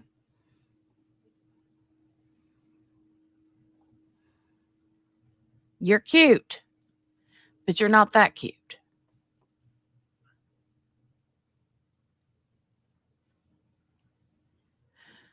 Okay, Steph, you ain't got time for no insurance, ma'am. You're going to have to just pay it out and suck it up. You need to go. Like now.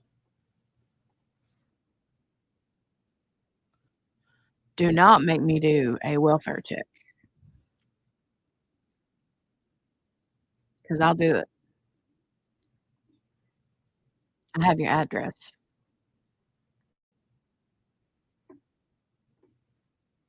About 8 years now. I want to ask you whether or not back in 2018, you had occasion to deal with an individual by the name of Douglas Benefield.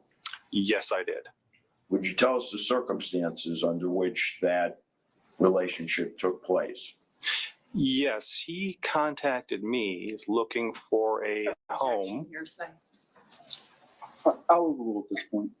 Thank you, Judge. Contacted you looking for a home? Looking for a home he was trying to acquire through a business that he said he owned in Liquid Ranch. All right.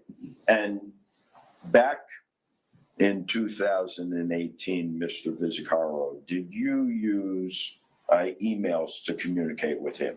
I did. And did he communicate with you in the same fashion? Yes, he did. Were emails back then a normal and customary part of your business? Very much so, yes.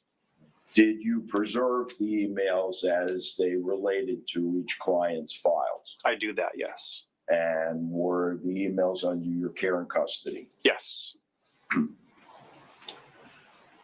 Mr. Vizzacaro, I'm going to pass to you what we've marked as defense exhibit number 27. Can we approach, Jen? Yes.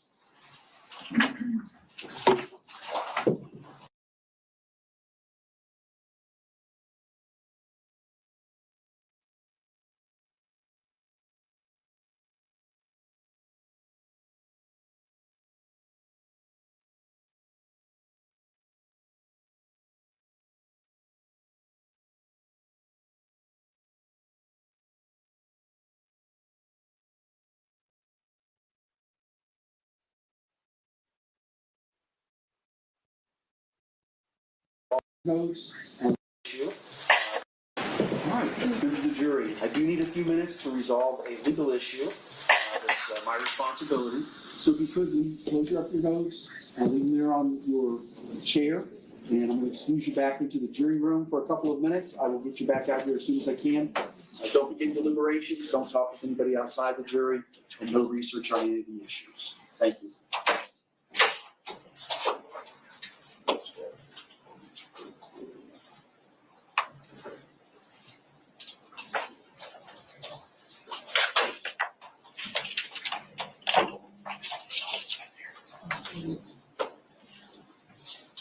All right, you all can have a seat. Mr. Vizzacaro, what I'm going to do is at this moment, I need to do some research and speak with the attorneys. Okay. So I'm going to excuse you to the hallway. There's a thing called the rule of sequestration that has been requested by both parties. And that means that you cannot discuss your testimony or the questions asked of you with anyone else.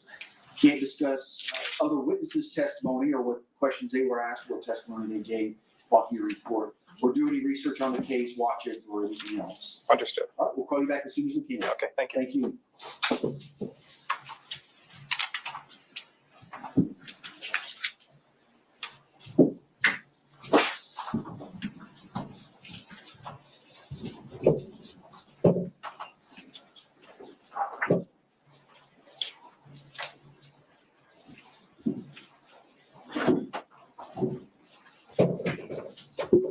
All right, I'm just gonna ask before I start doing my research, do you have any cases that you want me to know about right now? No, Your Honor. All right, so let's, I'm sorry, go ahead. We're traveling under the words in the statute, specifically 9803 6. Understood. All right, so I'm thinking I need about 10 minutes or so. So we're gonna take a 10-minute recess, maybe 15-minute recess. I wanna look this up as well, because I wanna find a case that gives me some direction. Sure. Okay, yes, sir. Thank you.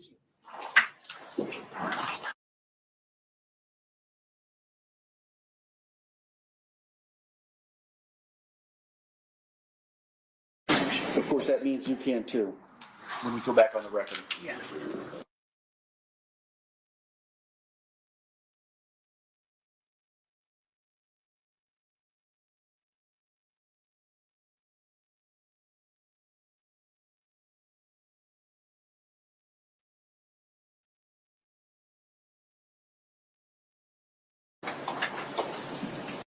Or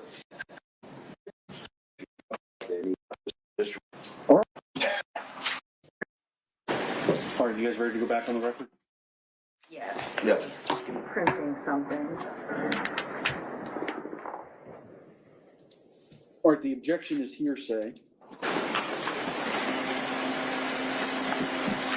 Any other objections?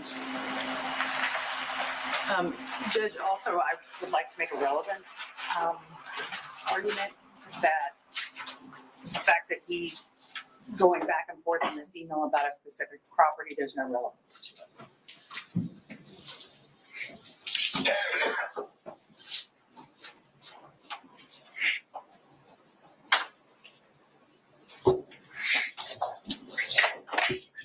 All right, proponent, go ahead, sir. Well, I think it's admissible, one is a business record, which we've already qualified. Business records traditionally contain hearsay. And under the statute, Your Honor, specifically subsection C, we got this email from the state. However, we then gave it back to the state in its isolated form. They have not filed any objection to it, so they've waived that objection according to the business records exception.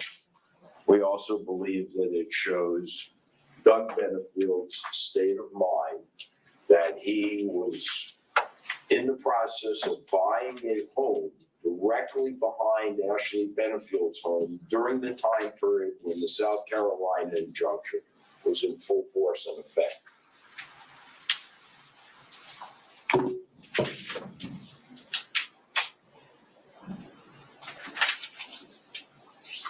Jeff, I need you to go to Discord right now, ma'am.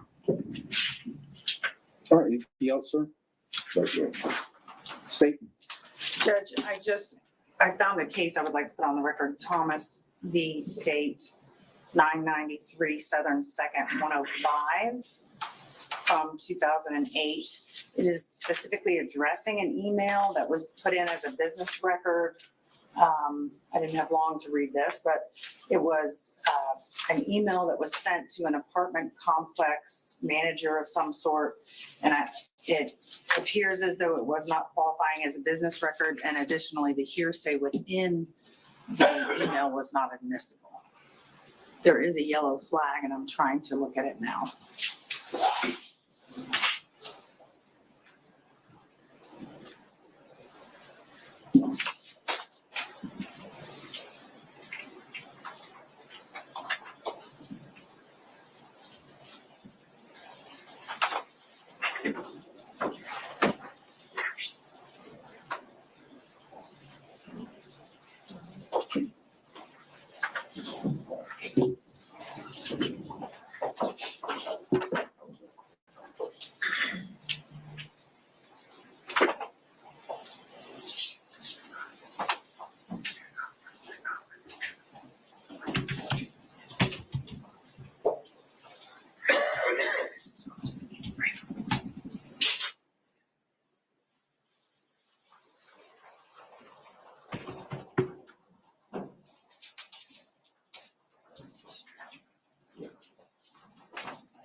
Did you review Thomas v. State? Mr. Taylor? Yes, sir. All right, do you want to make any argument on it? No, sir. So Thomas v. State is helpful. So 993 Southern 2nd 105 First DCA. Although it was the state introducing the email against the defendant, the state sought to introduce an email that was prepared by an employee of the apartment complex where the victim lived and was murdered regarding statements made by the victim that she had someone living with her that was not on the lease for a year and she wanted that person out. And obviously the state was introducing that to prove that that was the defendant and that the victim was trying to evict him, and that was part of the reason why he then murdered her. And the first DCA found that even if the email from the employee's side qualified as a business record, and it seemed to, I don't see where they actually found and held that the email was a business record, which was my original question, but ultimately concluded that the statements that were made and then by the employee and then communicated through that business record, those statements were not, well, first they're hearsay, but they were not part of the records and the data compilations of the business itself. And that although hearsay may exist within exhibits that fall within an exception, such as business records, those hearsay statements must still qualify under a separate exception to the hearsay rule. And in this particular situation, if I'm understanding correctly, what the defense is asking is to introduce Defendant's Exhibit 27 through Mr. Vizzacaro as his business record that he keeps. But according to Thomas, and then they also cited a prior case of theirs, Van Sant v. State, VANZANT, 372 Southern 2nd 502, Florida 1st DCA 1979. Even if this qualifies as a business record, which again, I have not found a single case that says it does or doesn't, and I don't see in my review of Thomas where it says it is or isn't. But the statements of Mr. Benefield are being offered to prove the truth of the matter that he's looking to buy a house in Lakewood Ranch are hearsay without exception. But the exception, Your Honor, is his state of mind. It clearly shows Mr. Benefield, let's not forget what the defense is here. The court's allowed me now to bring in evidence of domestic violence. And here is Mr. Benefield, Judge White, negotiating with the realtor to buy the house directly behind the home where Ashley Benefield lives. And he's doing it at the time the South Carolina domestic violence injunction prohibits that. He would not be able to buy that house directly behind Ashley Benefield's home. It's like 200 feet away, 100 feet away. And it's a continued pattern and practice.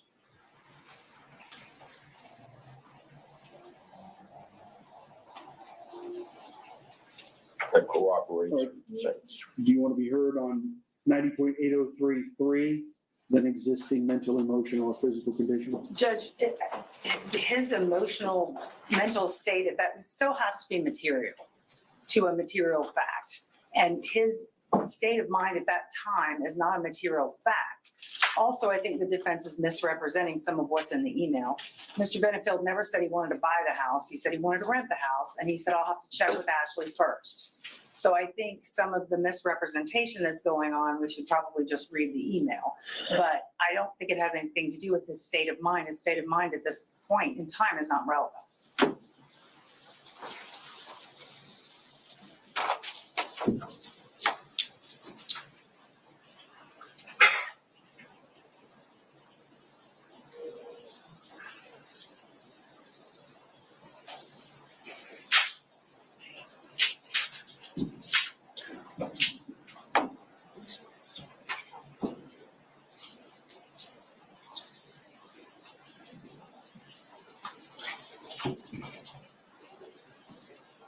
All right, as I said before,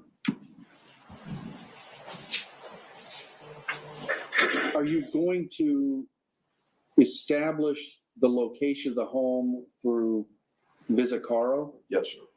where it was Yes, sir. in relation to the house where Miss Benefield lived? Yes, sir. And then are you going to then just argue during closing? I would assume. Yes. All right, so there's going to be no more witnesses. This is the end of this road to establish Yes. This is just, witness-wise. this is an isolated act of DV. Yes. All right, Judge, if she didn't actually know about this, and I don't know that it's relevant. well, and that's what I was thinking, because, hold on, it's not an act of violence, though. Right. Or threat. But under 9803 subsection 3, a statement of the declarant's then existing state of mind, emotion, or physical sensation, including a statement of intent, plan, design, when it's offered to prove the declarant's state of mind, emotion, or physical sensation at the time or any other time, or prove or explain acts of subsequent conduct of the declarant. Then, Judge, I would just ask that this witness be asked questions if he is allowed to testify. I don't know why we even have to speak about an email. Just, were you helping Doug Benefield and were you looking at a certain house? I think that would obviate some of the evidentiary concerns I have, that you asked if he was assisting him in finding a location. Did you find one?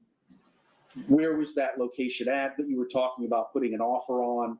Indeed, and if the court rules against the admissibility of the email, that would be my intention. On behalf of Ms. Benefield, though, I would like to present the best defense that I can. And I think that the email clearly is something the jurors can have, read, see.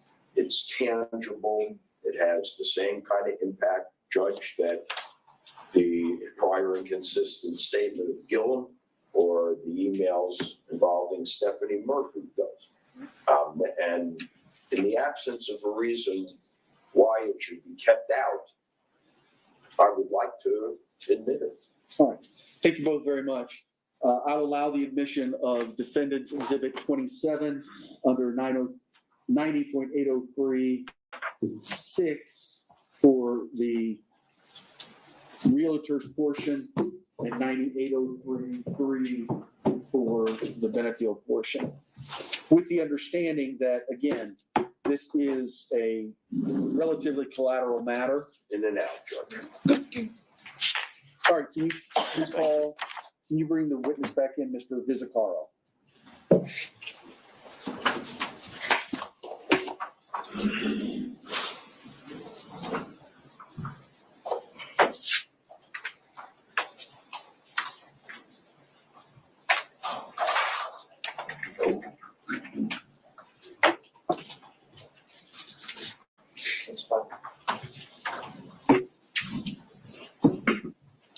All right, welcome back, sir. Just take your spot back there in that chair. We're going to get the jury back in and give your testimony. Sounds good. Thank you. We'll bring them in.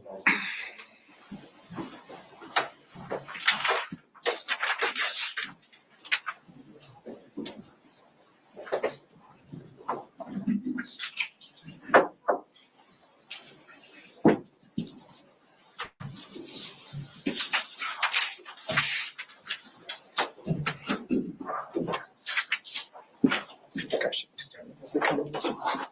It's up to you.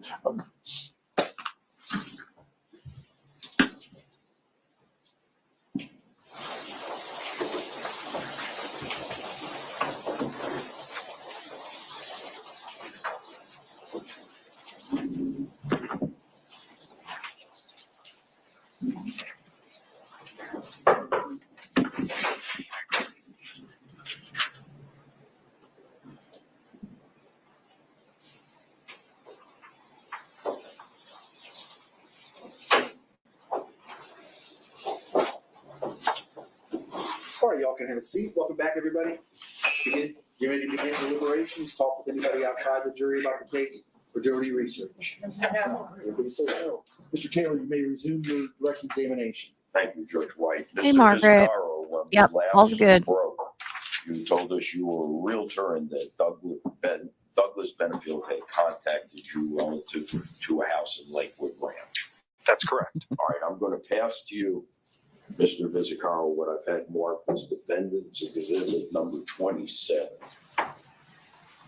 That would be the email messages that you referred to before when we were last in front of the jury, correct? Correct. Is that a true and accurate copy of the email exchange between you and Douglas Benefield? Yes. What is the date of that exchange? The last email I see here was March 12th of 2018. March 12th, 2018. Your Honor, at this time, I would move to introduce that into evidence on behalf of Ms. Benefield. All right, same objections, overruled. Defendant's exhibit 27 will be received. Now, Mr. Vizcarro, I know you've told us that the home, do you recall the address of the home? Yes. What was it? 5060 Newport News Circle.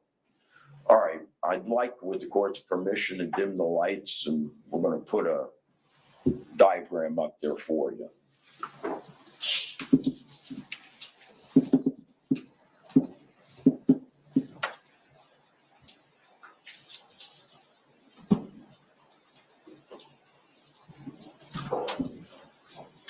And as luck would have it, we have the pointer. Okay, so this will give you The beam? Okay. Would you please show us on that diagram where the house was that Mr. Benefield contacted you about purchasing? This one right here. Right there. Now, that house, is it directly behind the house in front of it with a red dot on it? Yes. Yes, it is. Okay.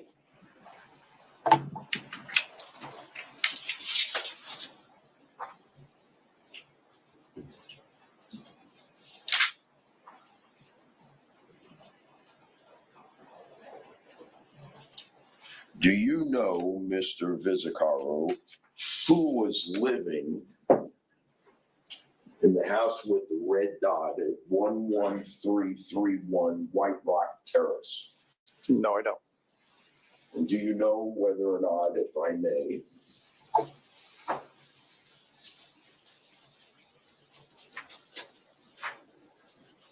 you know whether or not you don't know who was living in this house? No. This is the house that Mr. Benefield was interested in purchasing. Correct. Do you know whether or not Mr. John Sant lived in that house? I don't know. Give me just a moment, Your Honor. I don't believe I have anything further.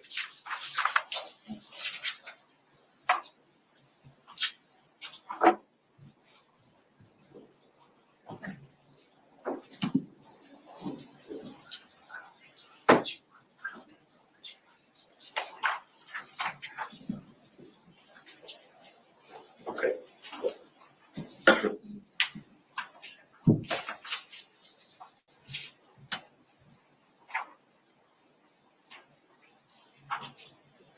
Should I delete you? Mr. my oversight. I'm going to pass to you what I've marked as defendant's exhibit number 28 and ask you if you can identify it.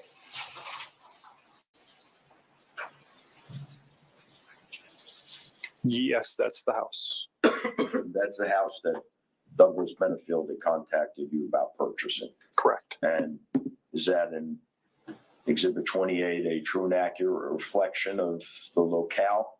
Yes, Does it have a dot on it? it does. Does it have an address? It does. What is the address? 5060 Newport Circle. Newport New Circle, On excuse me. behalf of Ms. Benefield, you want to move to introduce that as defendant exhibit 28. No objection. Received.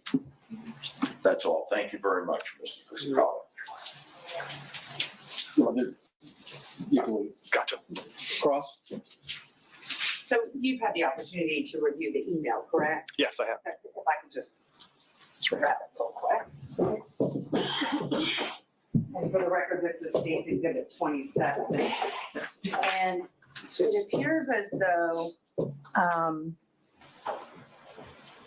you're speaking with Mr. Benefield about potentially this house coming up or the price being lowered on this house, correct? That's correct. Yes. All right.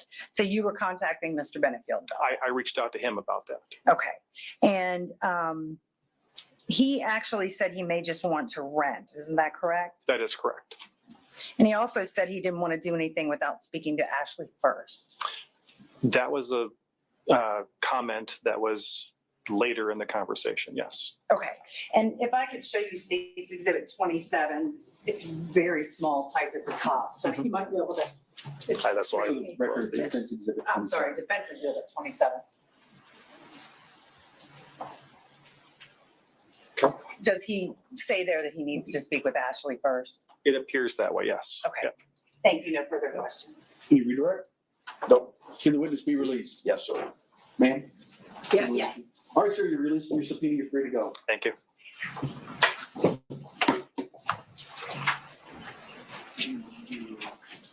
Mr. Taylor, can you state defense? Can you approach real quick?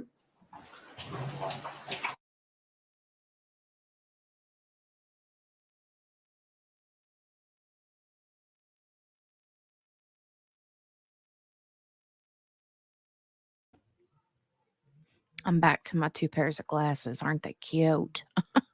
Margaret, look.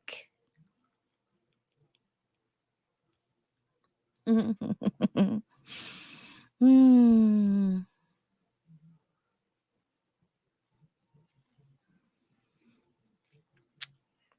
All right, call your next witness. Defense would call, Your Honor, Dr. Jason Quintel.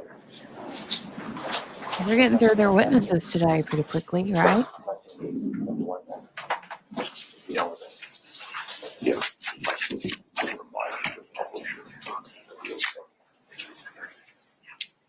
Yeah, I'm doing some up close work that I need to be able to see. So, ay, ay, ay. Hmm.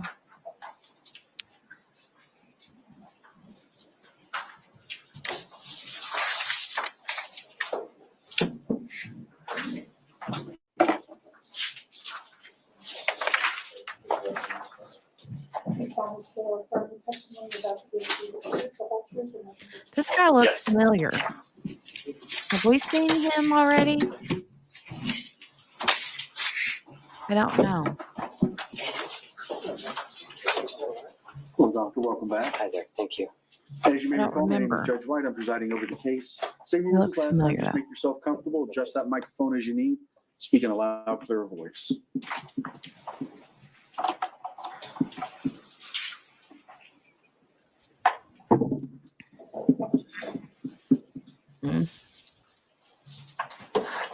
There you go.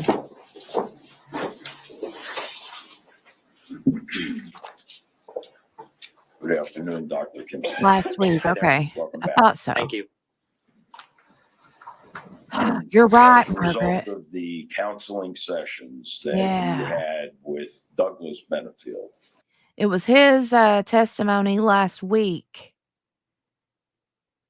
when he was like, I don't know what to do or what to say. And the defense was like, I know the feeling or something like that. And the judge like flipped out on him. Did you reach any conclusions with respect to Doug? Objection. Improper testimony. Opinion testimony.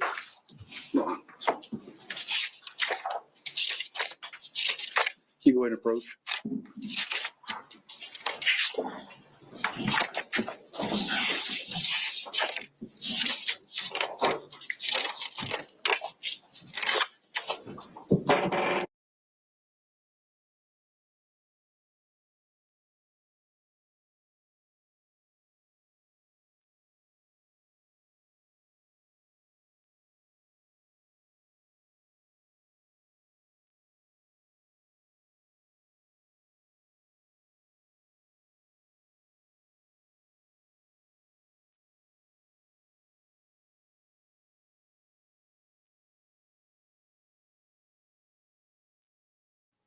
Hey, there's nothing wrong with the word hootenanny. I like the hootenanny. Hootenanny.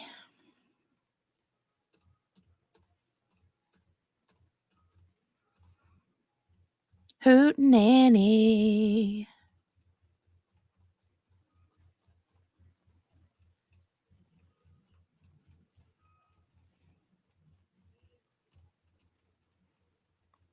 Okay, long sidebar, right? Long sidebar.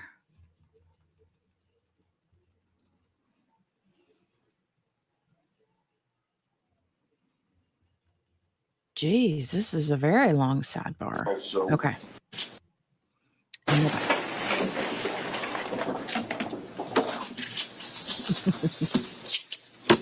okay, Dr. Quintel, so a couple of questions Midwest. about your practice. Yes, sir. I think you told us your specialty was trauma. Correct.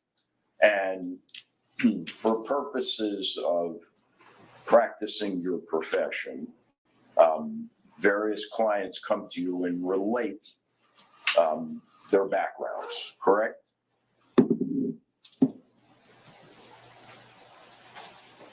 Various people come to me and they've had traumatic experiences in their background. Some may be upfront in presenting them, some may not. But purpose of treatment is to get now to work better, and sometimes that requires unplugging and healing emotional wounds from the past. And as part of your art and science, you are trained in picking up and diagnosing various cues in your effort to reach conclusions to try and help them. I'm not following the question. As part of your practice, you're trained in being able to observe and detect various cues from these patients, are you not? What do you mean by cues? Indications of areas of trouble. For example, you don't always have patients that come out and say, oh, I am traumatized because of this. Rather, they may speak in obtuse terms, and you are charged with, among other things, trying to figure out where the trauma lies and why. I would answer that slightly different than the way that you're framing the question. So when somebody comes in to see me, my job is to understand what's not working and really what's not working in their life today. Okay. If that leads us to unplugging earlier trauma, which frequently it does, great. But that's the purpose when they first come in, is me understanding what's going on with them today that's not working, and hopefully saying it back to them in a way that they're getting it, that I understand. And in that process, you rely upon various statistical manuals and things that are reflective of your profession, do you not? I don't do specifically a lot of diagnosing. So I'm not going to use the DSM frequently. I'm going to understand the background of why trauma sticks and how to get that better. And to understand the background of trauma, have you in the past, or do you periodically consult learned treatises and periodicals, things that help you to reach that understanding? If you're asking, do I go to continued ongoing training and development? Yes. All right. Now, in this particular case, did you reach some conclusions about Douglas Benefield? Objection. Qualifications. Sustained.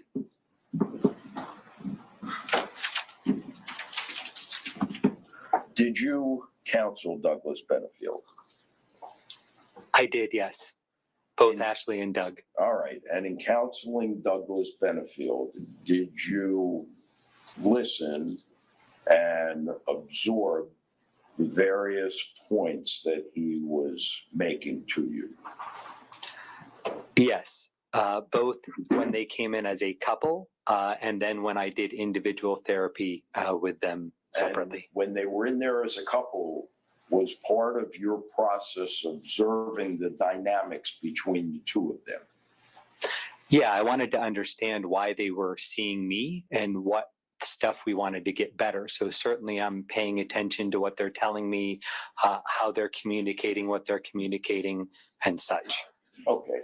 And part of that included how they acted when they were together and how they acted when you saw them separately. Yes, I would say so. Okay. Now, in making those observations and questioning them and listening to them, in your effort to try and identify the objective, did you reach some conclusions about Douglas Benefield? Objection. Foundation. Would you approach, please?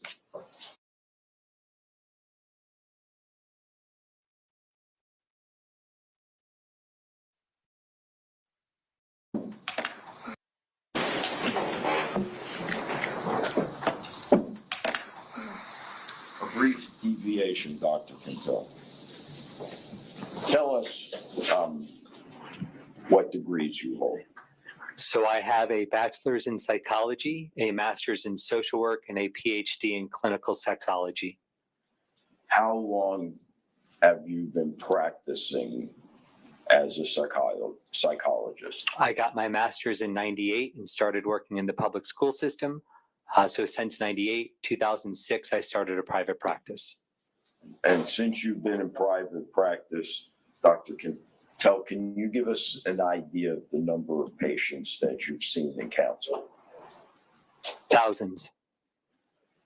And your specialty in counseling patients runs to all three of those fields that you have degrees in? Yes, I have a background in all of that, but my specialty is in trauma resolution. Okay. And when we speak of trauma resolution, explain to us what that is. So I think the first thing that somebody has to understand is trauma, or what we go through, isn't troubling because it happened, which is the conventional wisdom, is that because it was awful, it still hurts. But we're not troubled because it was bad. We're troubled because when it happened, emotionally, the brain short-circuited and doesn't know that particular experience ever ended. So where therapy missed the boat is we felt that people buried and repressed, and we have to help them process and get it out of them. Where the methodology that I use is the reverse. It's about getting the good news in to the emotional part of the brain that doesn't know it's over. Think of it more like unplugging the memory, so emotionally the brain can read it as data about something that happened versus where it's been stuck as happening, which explains why when somebody frequently either talks about it, is reminded of it, or is in something similar to it, emotionally they're transported back to that awful moment, right? If you have a friend telling you about something that was troubling them. Is it just me, or whenever he said, whenever things are happening and da da da da da da da, I felt like he was a preacher. Like I felt like he was speaking like a preacher. You guys remember back in the day? Well, I mean, there still are, right? But like in the churches, they would have those like singy preachers that don't just talk. They have, you know what I'm talking about, right? I got to rewind it and hear that again. Listen, listen, listen. Is the reverse. It's about getting the good news in to the emotional part of the brain that doesn't know it's over.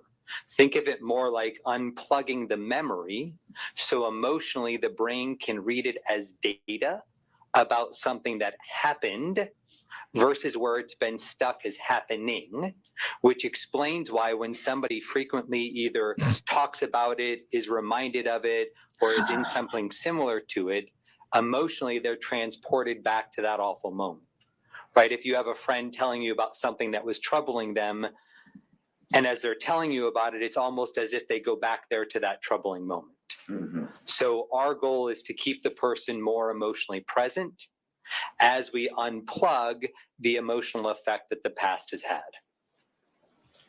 And in that process, do you typically employ listening to patients? Yes. Do you typically employ making suggestions to patients?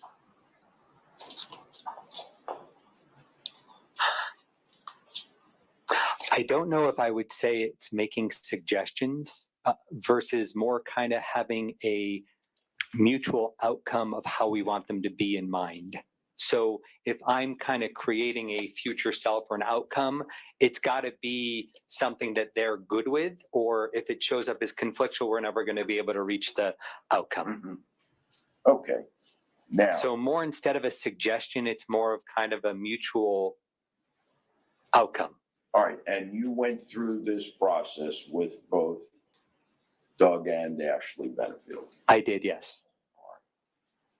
Your Honor, I would tender Dr. Quintel as an expert in the field of psychology.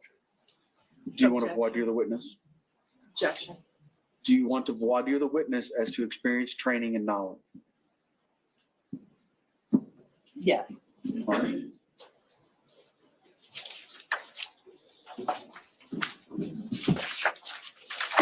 You do most of your work now in trauma resolution, correct? I do, yes. Okay. And how long have you done trauma resolution? Since 2006, October. So for many years. And you said you don't do diagnoses anymore, correct? I don't look at diagnoses with people. I look at people because the notion of the diagnosis will help in understanding maybe some of the background of why somebody acts, but you're really working with the person. So if somebody says to me, do you treat OCD or, bipolar? I would say I work with people, not the disorder. Okay. So when you're dealing with, for instance, Doug and Ashley Benefield, you're not doing so in order to create a diagnosis or evaluate. I guess what I'm trying to get at is there's a difference between therapy and a diagnostic evaluation. Yes, ma'am. Okay. And so your relationship with them was what? They were referred to me by another therapist, and my job was to do trauma resolution. What I was told is that both had their own trauma, and there was some stuff within the relationship, and that I was tasked with unplugging the emotional effect of those experiences. Okay. Thank you. Any further questions? May I resume the question? So in treating people, not the disorder, you still, though, do you not have the capacity and the training and experience to understand if a disorder is present? Yes, sir. At this point, Your Honor, I would now tender Dr. Quintel as an expert. And I Have would we heard any- object. as Same to- objections? Same objection. All right, I will rule the objections goes to weight, not admissibility. Go ahead, sir. Thank you. So, Dr. Quintel, all right, we're rolling. Okay. Did you reach any conclusions with respect to Douglas Benefield? Yes. Would you tell us what those were? Based on the conversations with both Ashley and Doug, Doug occurred as someone who was domineering, and the terminology that I would use at times would be super controlling. He was very dedicated to wanting the relationship to work. He was very interested, despite conversations with some of the disparaging things that Ashley had said to him. He was very much still wanting this to work, and their plans were to move to Maryland. All right. Did you reach any conclusions with respect to him being a real alpha male? Do you recall? I would say that Doug occurred as somebody who was very built and well put together. And yes, I would say that he would fit the stereotype of an alpha male, in my opinion. Did you conclude whether there was an intimidation issue present? Ashley stated that she was scared of Doug.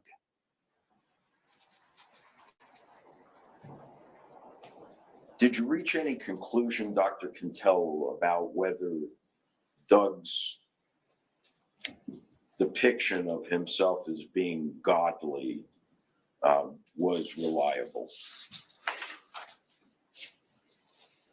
Objection outside of expertise. Oh, You can answer.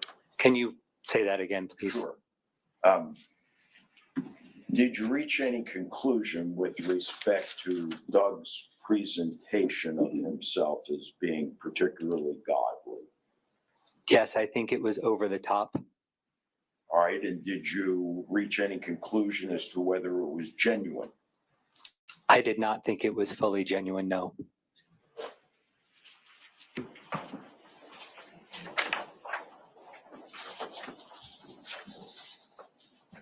Did there come a time when you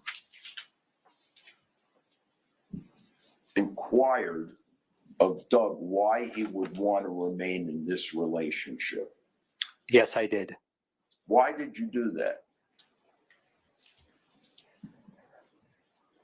Ashley had a lot of disparaging comments, stuff with CPS, claims of abusing their child. And I was concerned and curious why, with all of that negative stuff that may even negative affect his job and career with government, why he wanted to stay. And was it true that you felt he was hell-bent on being together? I know that he really wanted the relationship to work. Did you conclude that he was never going to let her get away? I don't know whether that's true, whether or not. I don't recall that. All right, let me pass this to you and see Please. if it refreshes your recollection, if I may.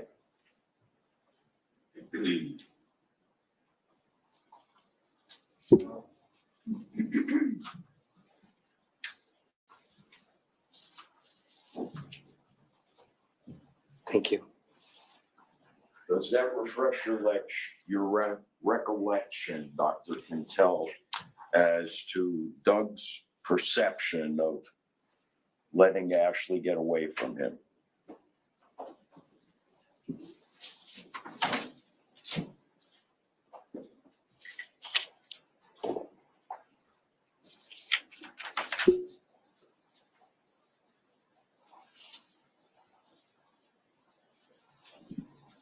Yes, I said that to the detective. I said it seemed more like I'm not going to let her get away from me. referring to Doug. Yes, sir. All right, and lastly, Dr. Quintel.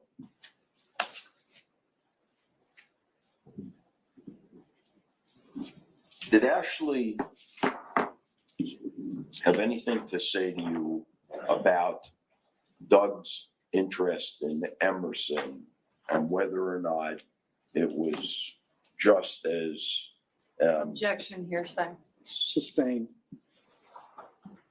did you reach any conclusions, Dr. Quintel, about Doug's interest in the child as opposed to Ashley? Objection, Judge. I'm going to sustain this to the opinion. Was there an incident on one of these occasions when Doug was in your office that you thought was very strange as it related to the child? Objection, relevance. Overruled as long as it's factual. Yes.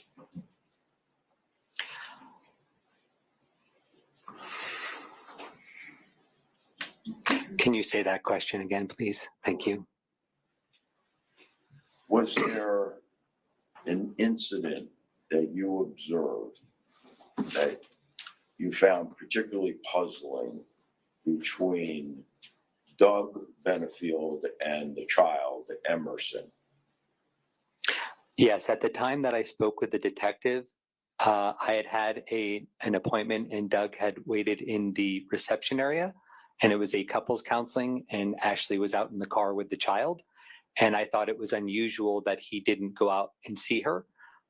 Given that they had the relationship they had, it may not be as unusual as I thought, but I was coming from having two little girls and what would be in my mind to do. And how long was Doug sitting in your office at the time? Do you recall? Well, it would have been at least an hour. I don't know how long I was in the appointment before. And in that hour, from what you observed with Emerson, the child, outside in the car, Doug Benefield never once went out to say. I wouldn't have been able to observe that because I would have been in session. I just knew that he was waiting in the lobby. I don't know whether anything other than that. That's all, Your Honor. Cross. So you mentioned that it bothered you, or at least you noticed when he didn't go out to see the child. How long did you observe Doug Benefield in the waiting room? I would have seen him when I first went out to grab the client, and then would have seen him when I came back out of my office. And because of that, you came to the conclusion that he never went out and saw his child. Hey, Spins. Good to see you, girl. Hi. Brenda says suggestion. I'm open for suggestions. What's your suggestion, Brenda? And sorry I didn't do, oh, shoot, I knocked my microphone. Look, I did my nails again. It's those mermaidy nails. And kiddos hollering, of course. But aren't these cute? Purple, green, blue. They're like mermaidy. Oh, I gotta go check on the child. Let's see what she needs. They're really pretty. Like, I love them. So pretty. I know, Mom. Okay, let me go see what she's needing, and I will get back to this video. Thank you, Sherry.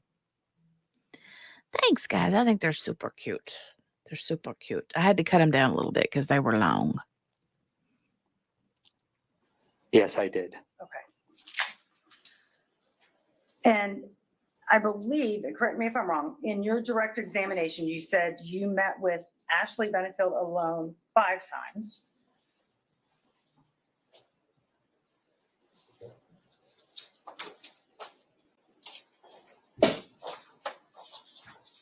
Yes, ma'am. And you met with Doug Benefield alone twice. Yes, ma'am. And you met with them together twice.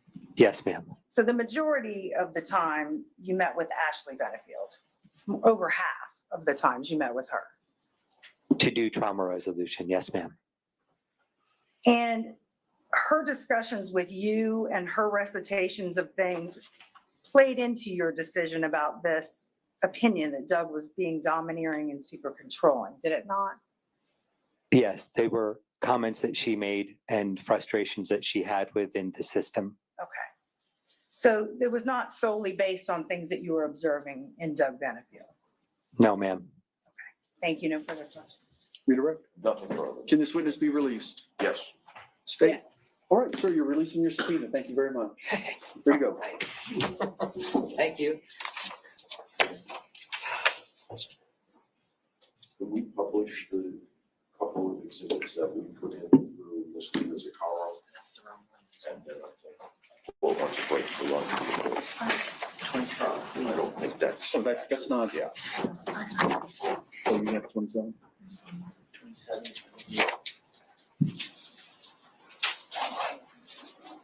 One photograph was already in, One. and then one we added together with the. Yes, so members of the jury, we're gonna pass these out and publish them. I'm not rushing you, but I'm gonna talk while we're doing that. I think at this point, it's a good time for our lunch break. It's about 10 minutes after 12. So take your time. I want you to look through all of this, look through these exhibits, and then I'll excuse you. Exhibits 26 and 27. Those 27 and 28, and they'll be marked on them. There's a little sticker on each.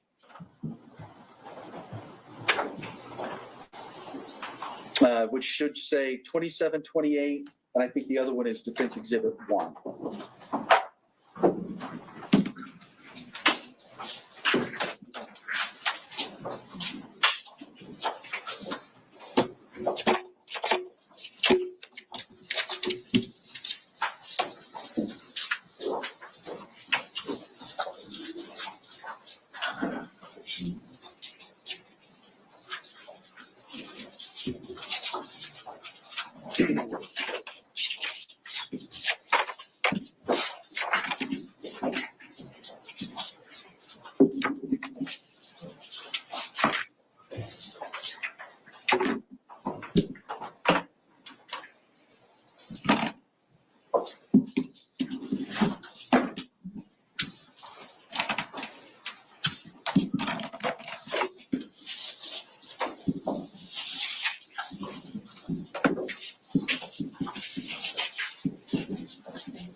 Sorry, kiddo needed a sandwich.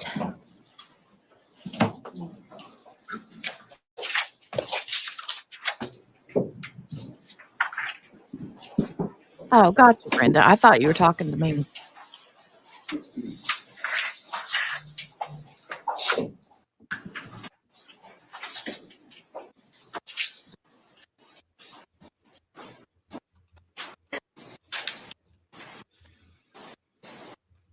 Both of Losing you give them. the jury to get started for the afternoon at town.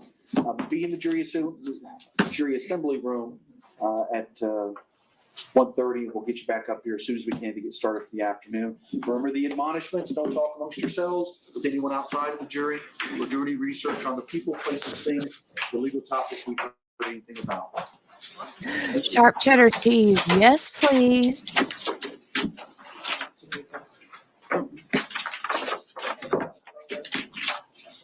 Sharp cheddar cheese.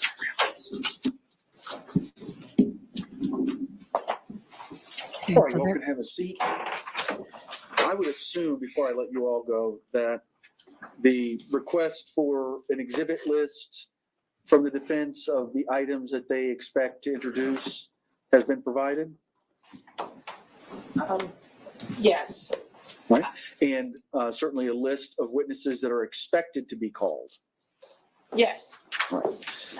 I didn't get a copy of that. If it's been amended from the witness list that I received, it looks like it was filed June 21st of 2024. So I'll just mark, but who do we have on tap for this afternoon? So we I don't need to have- know the order, but just who? We have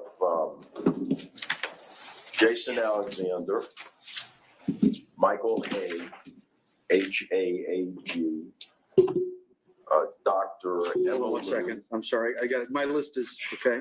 Michael Haig, Michael Haig, Dr. Emma Lou, all right. and Warren Justin.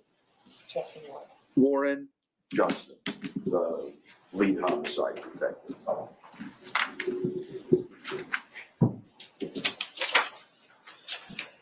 all right. When we, none of these, have all these folks been deposed? Yes. All right. Are there any objections or anything I need to hear before, before we get a jury in and get them seated and make them sit there for 5 or 10 minutes while I hear arguments at the bench? I would much, much rather have the objection made. Let's talk about it, and then let's call the jury in so it's a little bit smoother. With Detective Warren, I may have objections, but I don't know what's going to be asked. So without asking what they're going to ask, I don't think we can have that conversation. And additionally, if Detective Gillum is set to testify, I would have similar objections. You didn't say that name. No, they've been keeping him here, so. Okay. You think just 1, 2, 3, 4 witnesses are going to take us the whole afternoon? Yes, I think there's a reasonable good chance we rest today. Okay. Oh, is this the bulk of what you're calling Oh, at this point? did you hear that? He Okay. said there's a good chance that they're going to rest today. Oh, yes. Well, that would be fine. He acted like last week. He said that it was it was stretching it to think that he would be able to close, to rest Tuesday or Wednesday. He's like, that's a stretch. I don't know if I'll even be able to rest Tuesday. Because then we could do a preliminary charge instruction this evening. Then you guys can decide if you want to do any rebuttal. Okay. So the one request I do have, Always forget Your about Honor, that part. is for Mike Haig, who's our ballistics expert. Mike, We need Mike, Mike Haig. hey, yes. Tiny tabletop Okay. one has We had it. need the HDMI Yeah, he's like, cable I'm to done. run to the witness stand, so he can Done. put his laptop. I'm done, son. To where? Here? I don't understand. Yes, projected. Yeah, so it'll be up on the projector. So he's going to use his laptop to Demonstrate project here. his testimony, yes, sir. I know this is the one we used. I don't know, Deputy, does that stretch to here? We'll inquire and we'll check it out. Oh, you know what? IT has got to come and fix my computer anyway. So can you tell them that we also need that a witness this afternoon is going to have to run to that? Yes, sir. Thank you so much. And then that'll take care of both, because my goblins, just, you know how it goes. Okay, All right. thank you, Judge. I guess the only other questions they would have is there were other witnesses that were held by the defense. If these are the remainder of their witnesses, are those witnesses being released? Because they're asking the state. for the most part. We don't know what they're presenting in rebuttal. Okay.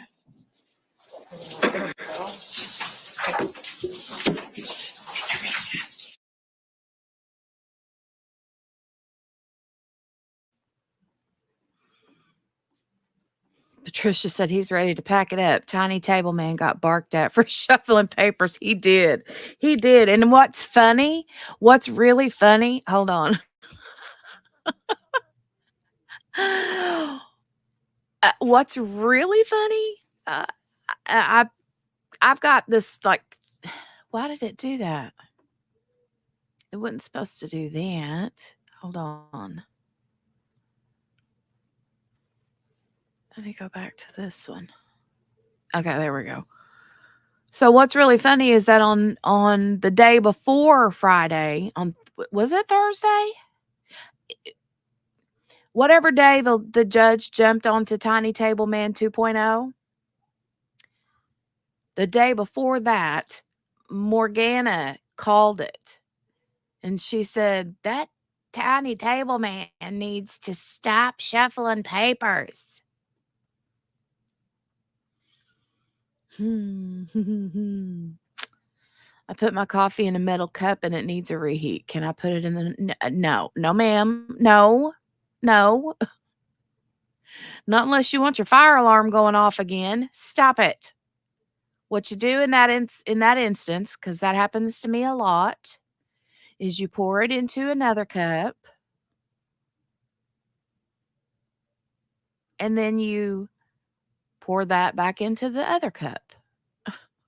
Or just pour it into the other cup and leave it in that cup.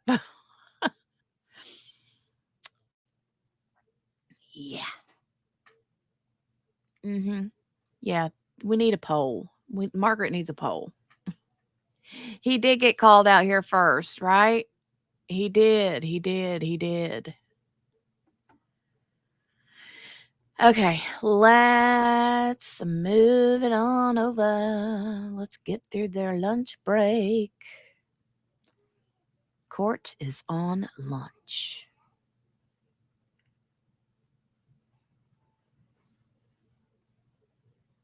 We're about caught up, folks. We are just about caught up. I think we're like 13 minutes behind-ish. Not too shabby, eh? Not too shabby, eh? CF 3014. Is the jury up? All right, jury's being brought up. Anything Come we back need to one talk year. about before the defense calls their next witness? Oh, yeah. I'm Make so iced sorry. coffee. I was looking right over top. Make iced coffee, Margaret. Just throw some ice in it. Call it a day. Oh, that's a good point. We can check and see if this thing's working It again. should be.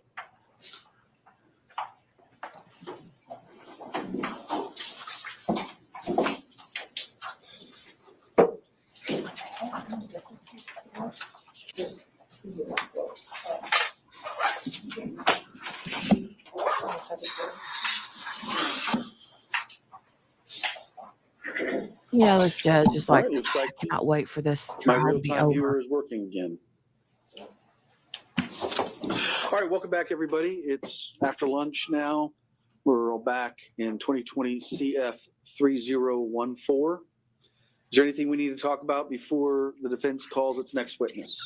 No. All right. As soon as the jury comes up, let me know and we'll bring them on in. Bring them in. Bring in the jury. Bring the jury in. Bring the jury. Patricia says the other day I reheated my coffee in a reusable paper cup and I smelled fire and I was like, uh-oh, I guess I heated it too long. But I didn't heat it up any longer than normal. But then I stepped outside and smelled fire and I was like, oh yeah, that makes sense. It was the outside air coming in because the entire West Coast was on fire. There you go. There you go. There you go.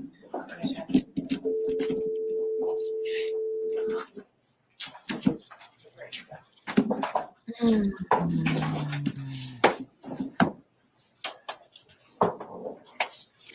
guys notice any difference with my connection? Like I'm not, because I got that, what do you call it?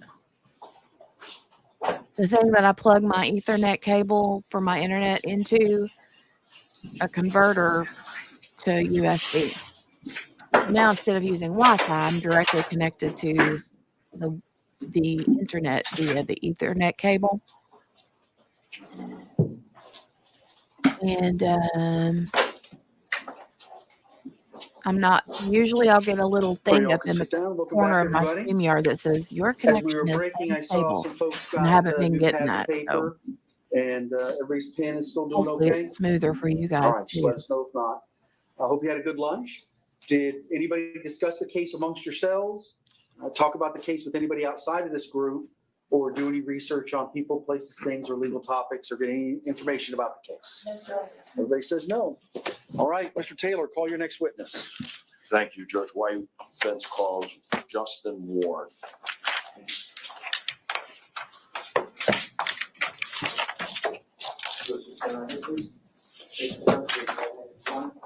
You solemnly swear or affirm the testimony you're about to give will be the truth, the whole truth, and nothing but the truth. I do.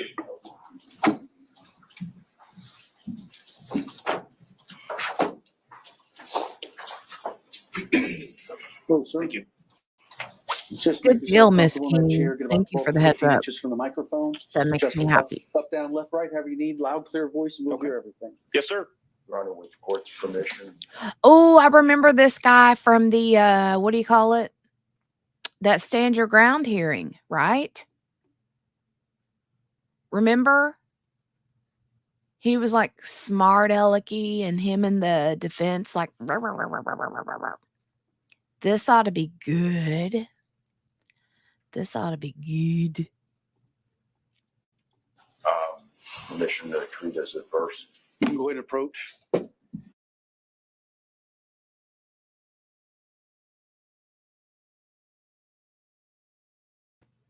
The dude comes up, he's up there 2 seconds. Didn't even get his name out. And they're approaching.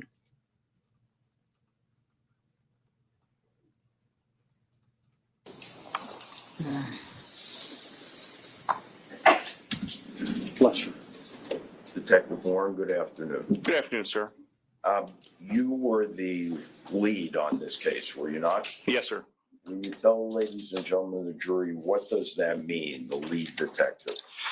The way that our unit works, the Manatee Homicide Investigative Unit, the lead essentially during a homicide investigation is elevated to essentially almost the rank, not a sergeant, but basically has some of the same responsibilities as far as handing out assignments and then collecting the information at the end. And is amongst the ones with the most knowledge of the case. Would you agree? We do collect everything at the end, but we do have meetings, so everybody's pretty much aware of what's going on. All right, does the lead detective develop the theory of the case? We work as a group, so like I said, it's pretty much a group effort.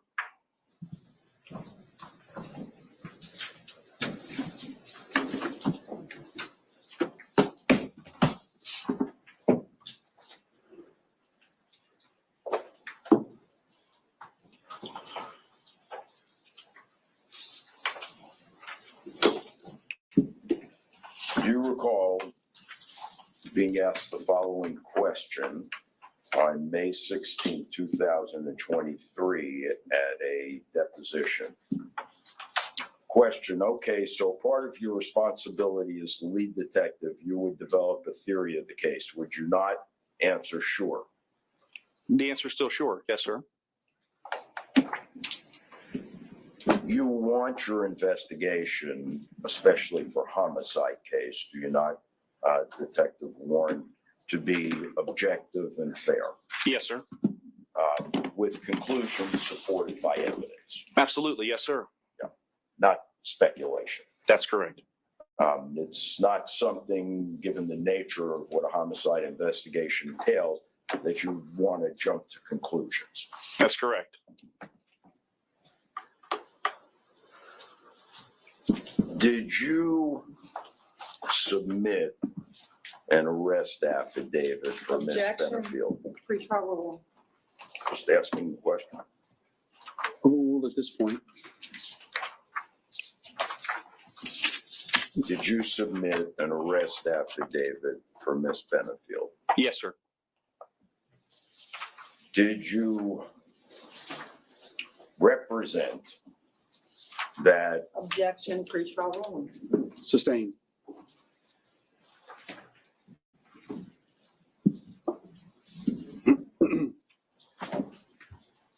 did you describe Objection, pretrial ruling. Go ahead and ask your question.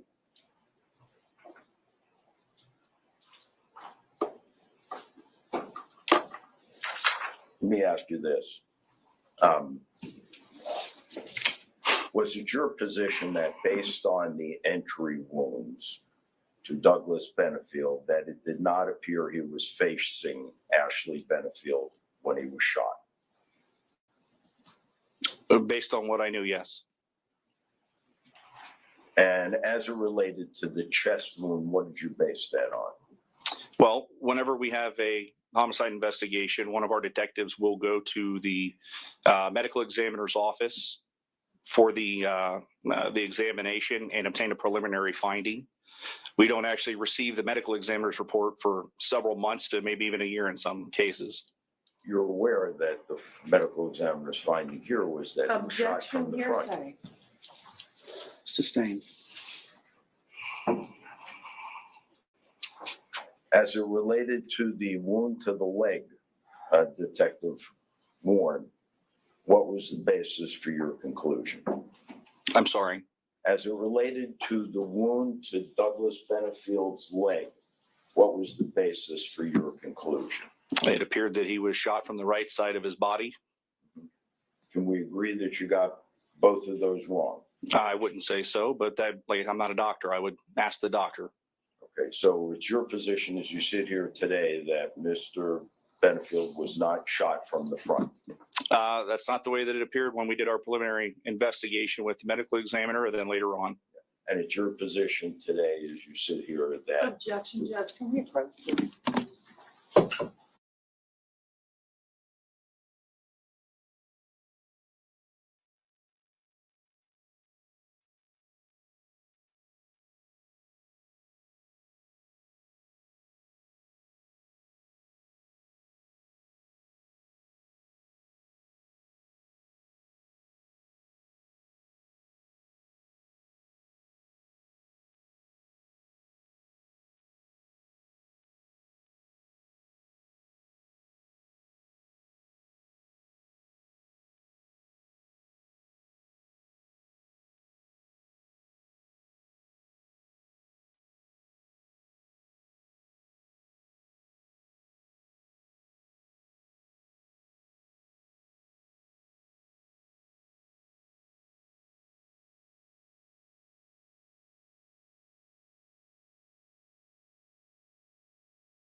Jury research on the people, places, don't do, begin to back in the jury room. We'll get you back in as soon as we can. Remember, don't do, begin deliberations, talk with anybody about the case or do any research on the people, places, things, or legal topics you've heard anything about.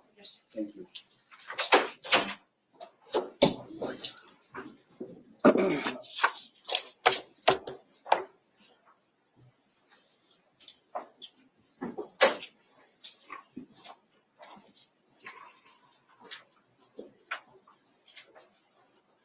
All right, sir. We're going to need to address some legal matters about your testimony, so I'm going to ask you to step Yes, sir. out into the hallway. The rule of sequestration has been invoked, so you're not to discuss questions asked of you or your testimony with anyone. You're not to talk with other witnesses about their testimony, the questions asked of them. You're not supposed to do any research about the case or watch anything. Yes, sir.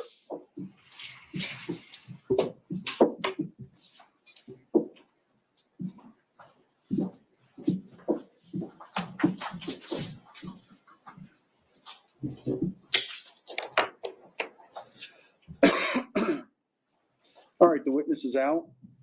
So there's, as I understand it, there's going to be several areas of cross-examination regarding Detective Warren. And the state has objected on the longstanding doctrine that you can't call a witness solely to impeach that witness. So that's where we're at. And the line of question where we stopped was going to involve statements made by the detective in his probable cause affidavit or arrest affidavit.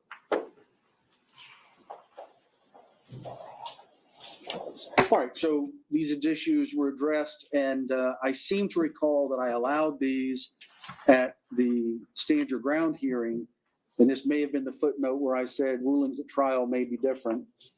And there's also been a pretrial motion regarding impeachment of Detective Warren and what is relevant and material and admissible. And I said, I believe my ruling was that it would have to be shown at the time of the cross or the direct and the attempted impeachment to show that those criteria are met. So, State, what else did you want to put on the record?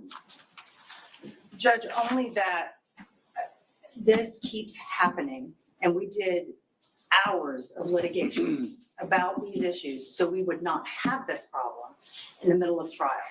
Now, almost every sentence that comes out of Mr. Taylor's mouth, I have to object because he is not following your rules or the rules of evidence.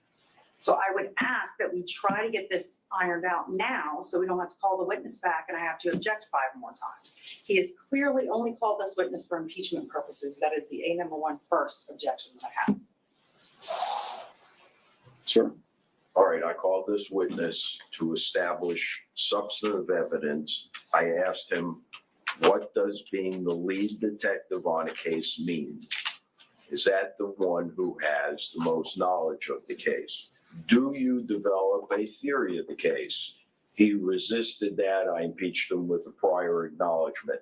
He then also said and confirmed that he would want his investigation to be objective, fair, with conclusions supported by evidence, not speculation, and that it's not something that you would jump to conclusions on. Now, that is my substantive evidence predicate. And based on that alone, if nothing else, I am now allowed to argue to the jury, don't you think it's strange that the lead detective on a homicide case would not be called as a witness on behalf of the state? So that's my substantive position.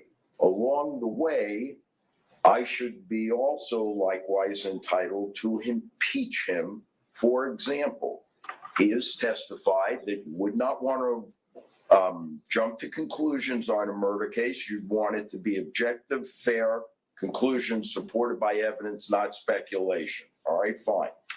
Is it not true that within an hour and a half of this shooting, you referred to this as murder? I then want to ask him, do you believe all homicides are murders? If he says yes, good. If he says no, then I plan to impeach him because he made that statement in his deposition. I then want to ask him, and do you believe that all people who kill are murderers? If he says yes, fine. If he denies it, then I plan to impeach him because he made that statement in his deposition.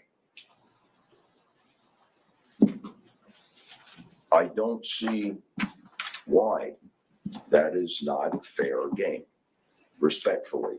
The only other question I had of him was he had authored a supplemental report on November 16th of 20.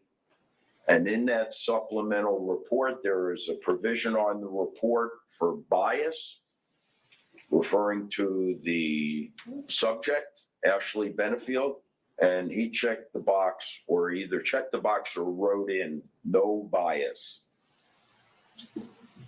I plan to ask him about that. What report is that? That is a report that he authored a supplemental on November 16th of 2020. And referring to Ashley Benefield as it relates to the victim, Douglas Benefield, he wrote or checked the box that says no bias. What are the other options? Well, the other options are hate, spite, ill will, and On that form? no, the form it's an open form. It's for him to put it in there. Here, I'll show the court the form.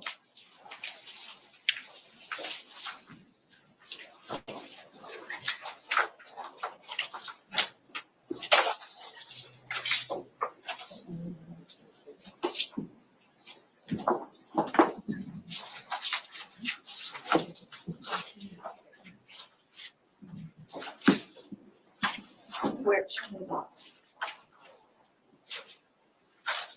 It says bias motivation, he types in none, no bias. The next block says bias target, it's blank, and the box after that says bias circumstances, that too is left blank. Would you like me to show you? Yes. first, I don't think he filled that out. Even if he did, I don't know those points.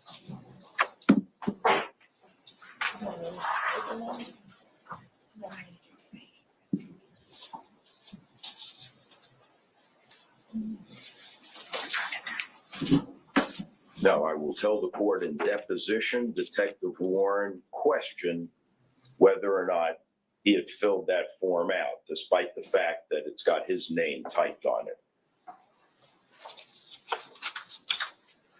That's going to be a question of fact for the jurors. It goes to its credibility, not its admissibility, respectfully.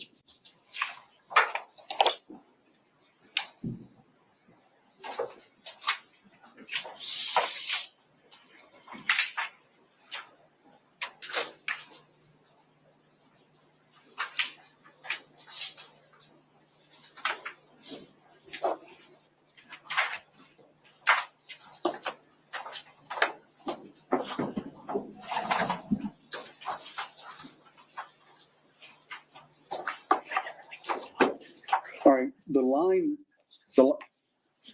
thank you. The line of questioning that you seem to be starting with was the line of questioning at the stand your ground hearing where a narrative was established. And then I believe it was shared with the state, and then there were some amendments, and then it was shared with the state. And then there were some amendments, I think, to final form. All I proposed to ask him here was, did you write a witness hit Ms. Benefield with a box? And I want to ask him if he knew who that witness was. And he's going to tell me it was Doug Benefield. And I'm going to ask him why he didn't say that. Give us a reason why you would not have disclosed that rather than put a witness.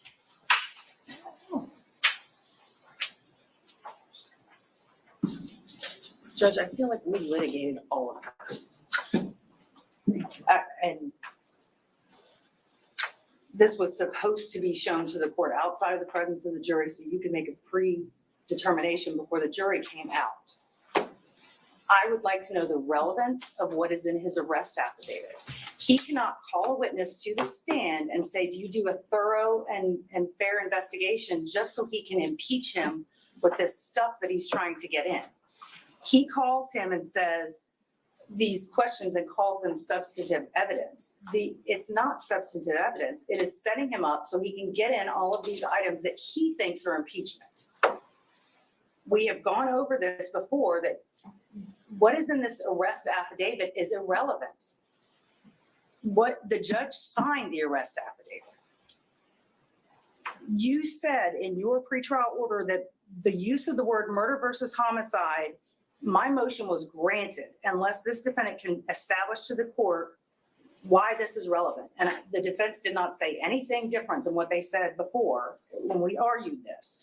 Also, any edits of a warrant or search warrant or anything in the warrant, same thing. So I really don't understand why we're back here arguing this again. The arguments are exactly the same.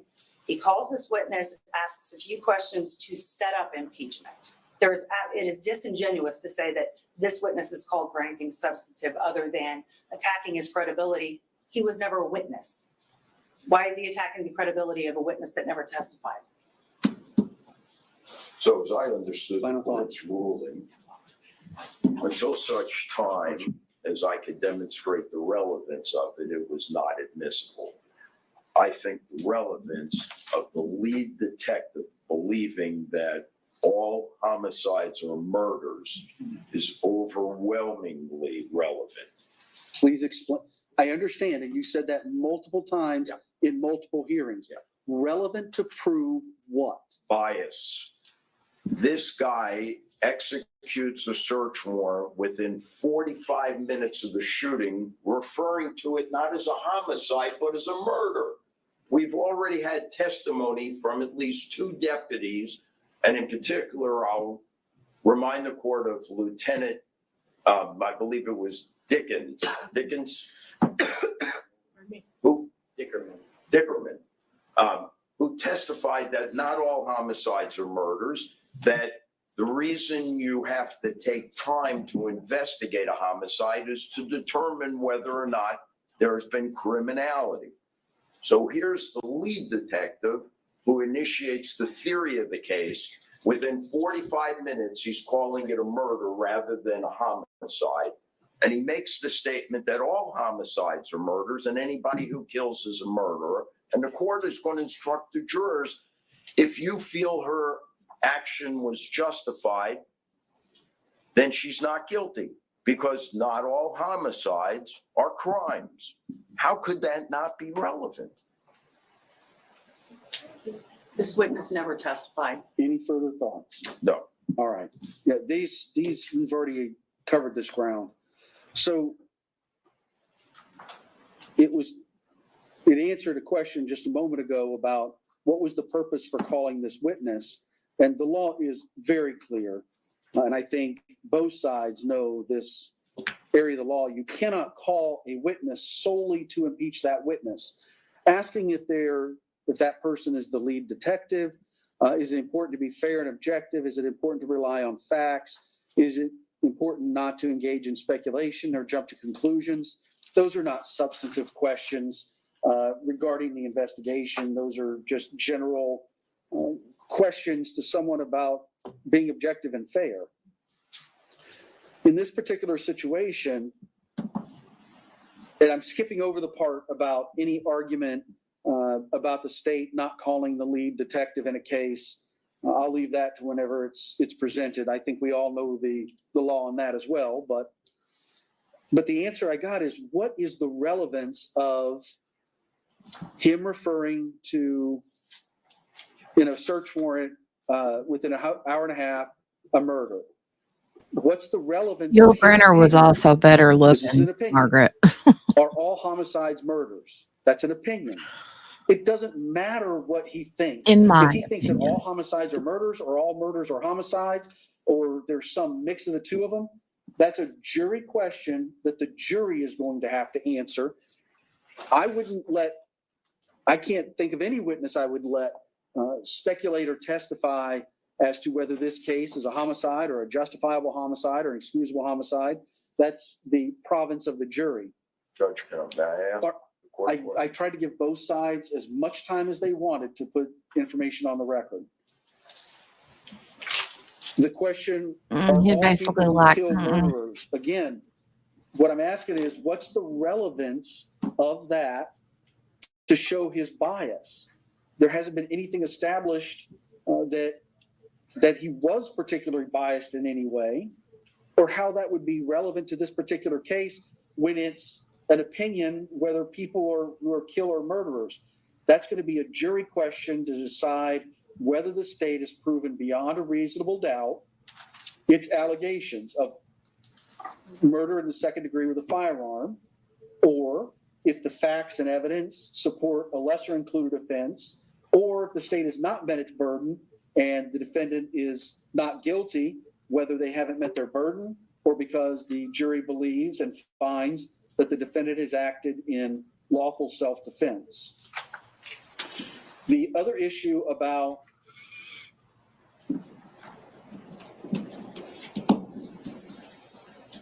the statements made in the probable cause affidavit, it's my understanding that's going to be asked is, did you know who that witness is? And again, I'm struggling to understand how that is relevant into any particular issues in this case. How about this, Your Honor? Does the court think if, as the lead homicide detective, Justin Warren would have said, I'm not going to seek a search warrant because I think Ashley Benefield was abused and I think her actions were justified? That would be his opinion. But if that was his opinion, she might not be sitting there right now. That's why I think it's relevant. He initiated the prosecution. And you were hearing from somebody who initiated the prosecution who is overwhelmingly biased. He acted impetuously. He acted without evidence. He got both of the entry wounds wrong. He completely speculated that Mr. Benefield was not facing her when she was shot. Their own medical examiner said he was facing her.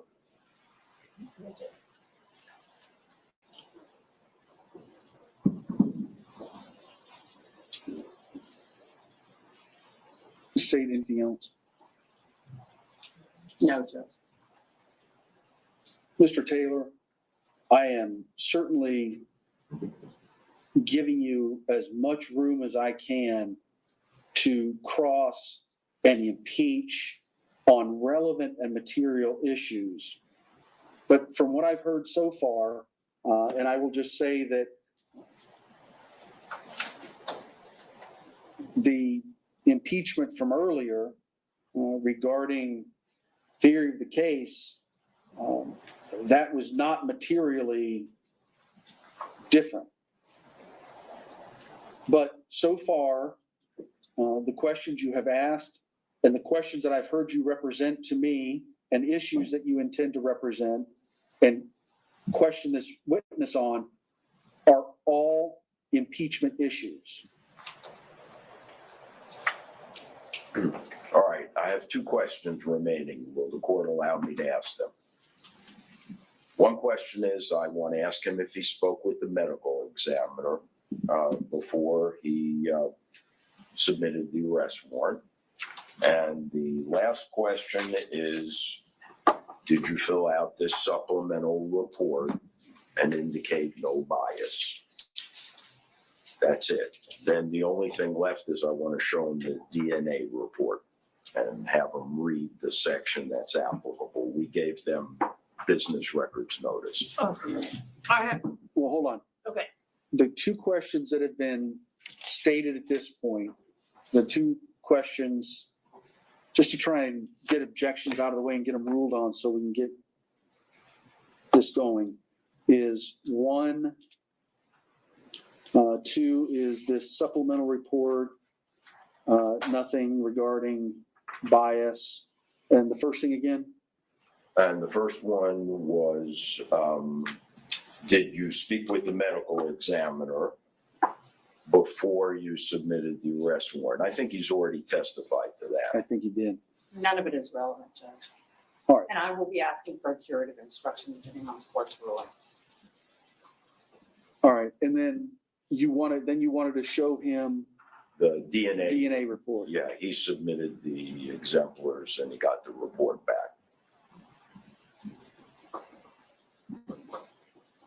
All right. I don't know if I've seen that. You may not have. We'll be happy to show it to you if you like. But what is the relevance of showing a detective in DNA? Hold on. Yeah. Plus it's a report. It's not been authenticated. We gave them the notice of the business record. They did not file an objection to it. And it shows that the court may recall crime scene swab, both of Miss Benefield's hands and wrists and forearms. firearms. And the DNA came back as Douglas Benefield was one of 3 potential contributors out of 740 million or whatever the figure is. And the court may recall Ms. Benefield testified on the stand that she attempted to flee the house. Mr. Benefield ran after her, grabbed her, spun her around, and blocked the door so she couldn't get out. Yeah, but it's, okay, go ahead. My objections are not to the business record certification judge. My objection is the contents of the report there has not been a foundation laid to make that report relevant. There has not been a witness that testified that swabs were taken and then turned over. There's not a witness that said, I'm speaking. There's not a witness who says that those swabs were taken from Ashley Benefield and then those swabs were sent to DNA labs. So anything contained in that report that says there's DNA from Doug Benefield or Ashley Benefield is hearsay. There is not a person at DNA labs that can say where those swabs came from. They only know is they got them from the sheriff's office and somebody told them where they came from. And I think that the probative value is outweighed by the prejudice because it's going to confuse the jury. It's a packet with bench notes and the report. And the report, there's no witness here to testify to explain a very complicated report. This isn't, even ballistics is somewhat simple. This is DNA. It's extremely complicated. And I think that the danger is that it will confuse the jury and that the proper foundation has not been laid. So my objections are not to the business records, which is why we did not file an objection. It is to the contents being hearsay. There's an insufficient foundation to enter this and that there's a unfair prejudice.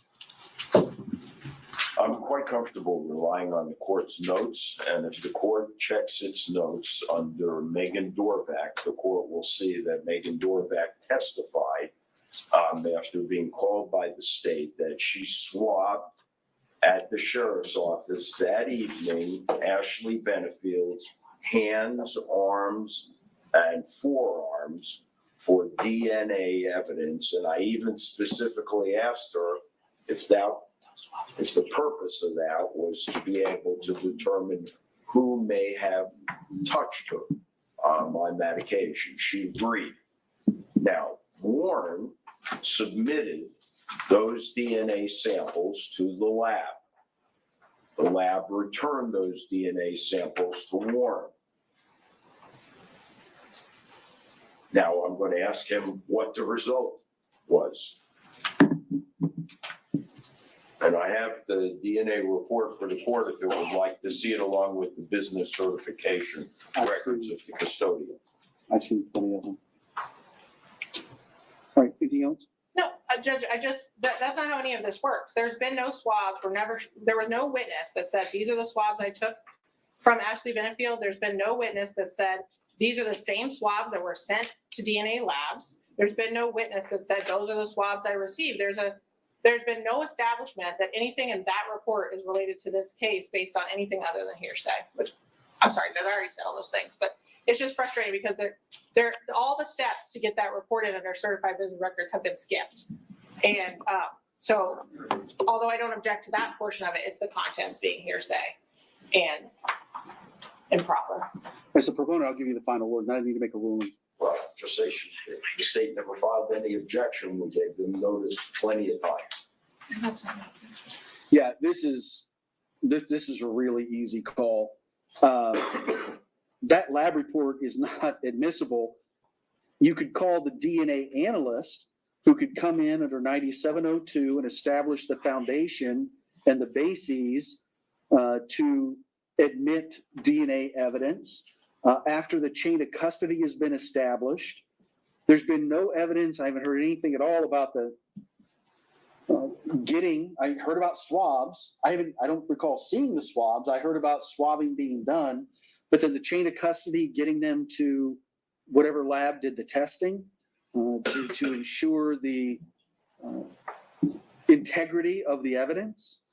Then at the lab, what are the testing processes, procedures, known error rates, all of the foundations you would need under 90.702 and 703, 704, 705.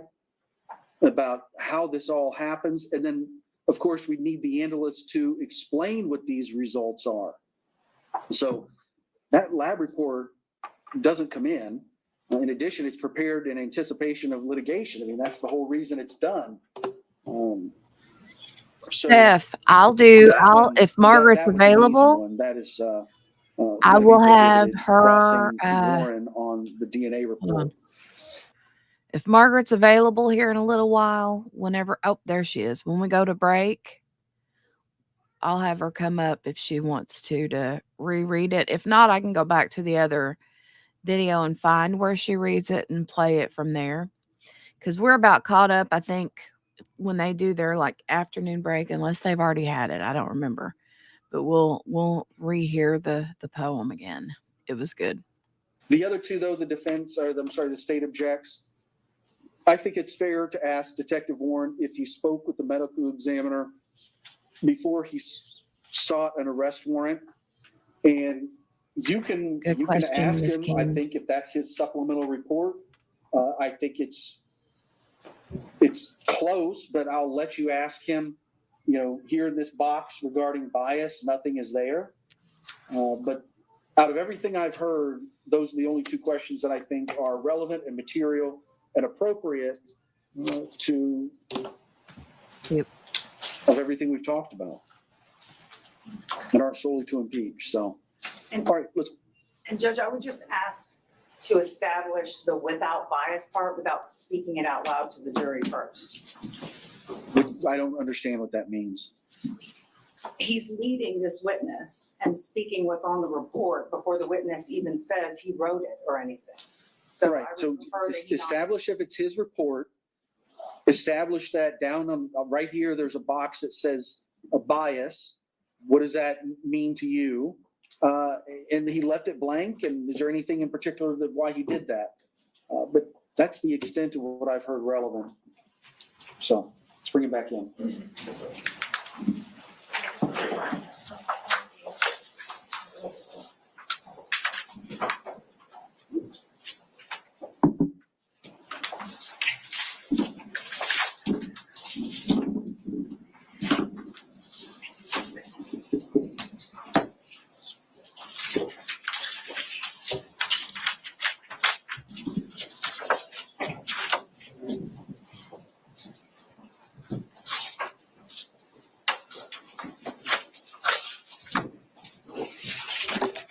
All right, sir. Did you speak with anybody about your testimony, or did anybody approach you to speak with you? Did you talk with other witnesses about their testimony, or the questions asked of them? No, sir. Did any research on the case, watch it at all? No, All sir. right, let's go and bring the jury in.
All right, y'all can have a seat. Welcome back, everybody. Did you begin deliberating amongst yourselves? Talk to anybody outside the jury about the case?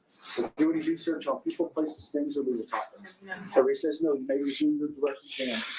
Thank you. Detective Warren, did you speak with the medical examiner yourself before you submitted your arrest warrant in this case? Well, like I said earlier, we have a detective that will go to the scene or to the medical examiner's office to get the preliminary findings. Let me repeat my question, Detective. Did you personally speak with the medical examiner before you submitted your arrest warrant in this case? Not that I can recall.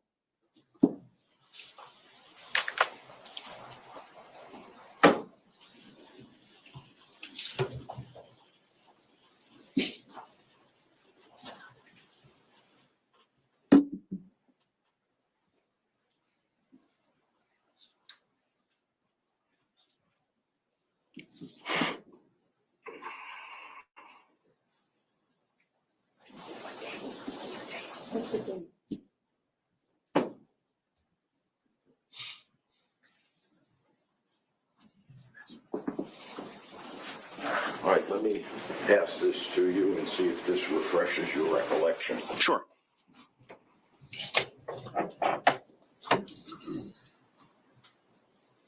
Okay. Yes, sir. Yeah, so I spoke to him on October 29th in reference to stippling.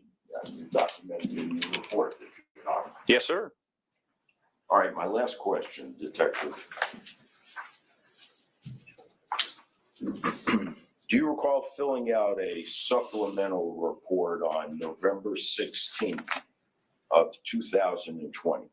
I filled out a lot of reports, sir. May I look at it just to verify?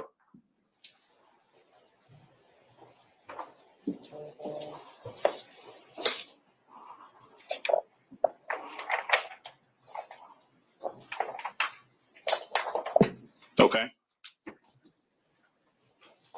Is that your report? It appears to be. Yes, sir. All right, can you tell us the date of the report? November 16th at 15:10 hours. November 16th of 2020? Yes, sir. All right. Let me ask you if there is a provision in this report for you to note whether or not any bias or motivation is demonstrated by the offender towards the victim. It's a program that's got a lot of different stuff, so there could be possibly, sure. All right, let me ask you this. Under bias and motivation, Okay. did you put in none? Well, it would have just been not filled out. It auto-populates. Like I said, it's a program, and I'm not a programmer, so I apologize. So if you had been aware of bias on behalf of Ashley Benefield towards Doug Benefield, such as ill will, spite, evil intent, things of that nature, you would have noted it, would you not? Honestly, it probably would have been just documented in the report. No further questions. Cross.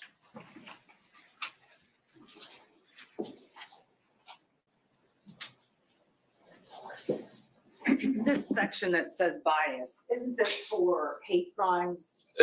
Yes, ma'am. When we fill out certain areas for certain crimes, it's required for statistical reporting and things, and a lot of things that I'm not even aware of. I don't typically pay attention to that box, Okay. but So this box is for those kind of statistics, not for any kind of bias that may be going on in this case. correct. Thank you. Redirect.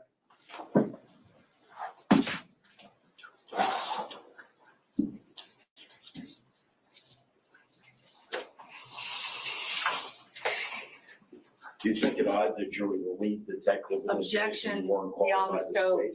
Sustained. Nothing further. Can this witness be released? Yes. No. You remain under subpoena, sir.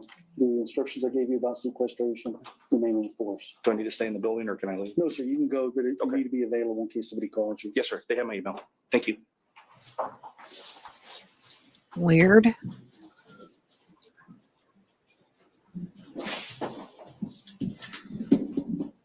Why would I say no if he's thinking he's going to be ending today? Call your next witness. Try to come back to it. Weird. We call Dr. We call Michael Hay.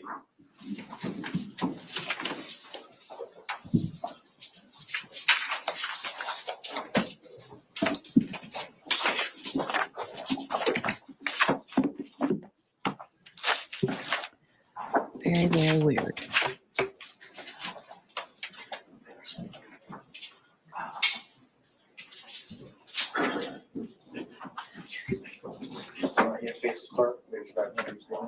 You solemnly swear or affirm the testimony you're about to give will be the truth, the whole truth, and nothing but the truth. I do.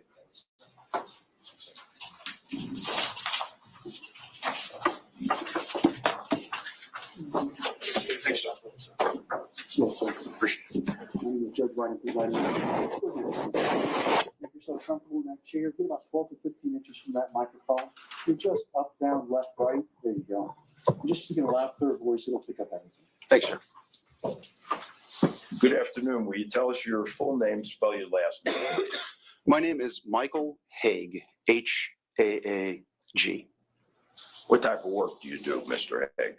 I'm involved in forensics. Specifically, a typical job title would be forensic scientist.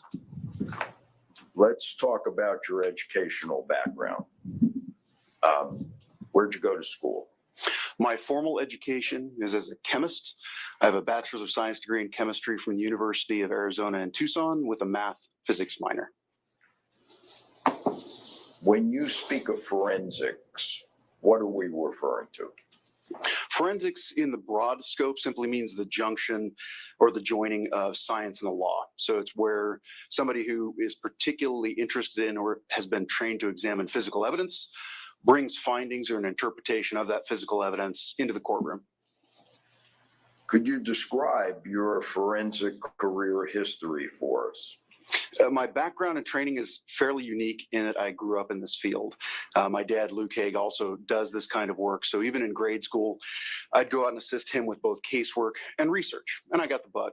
So after I went to college and got my degree, I went and worked for a private consulting firm that he ran for about 2 years or so, followed by an application and employment with the Albuquerque Police Department Crime Laboratory, starting in about 1998.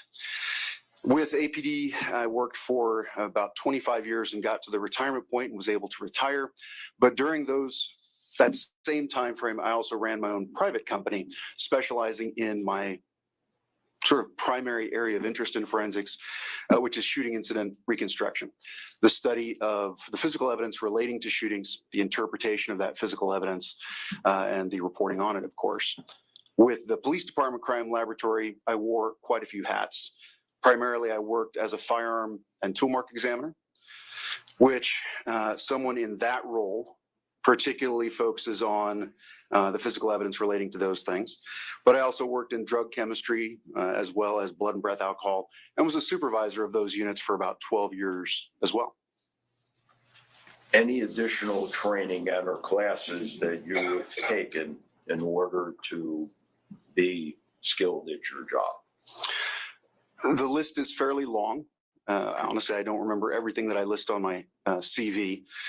But as far as training and expertise, I've been trained and taking classes from everything from the FBI at Quantico to doing cross trainings with the San Diego Police Department, in-house training with the Albuquerque Police Department. I regularly attend conferences and seminars.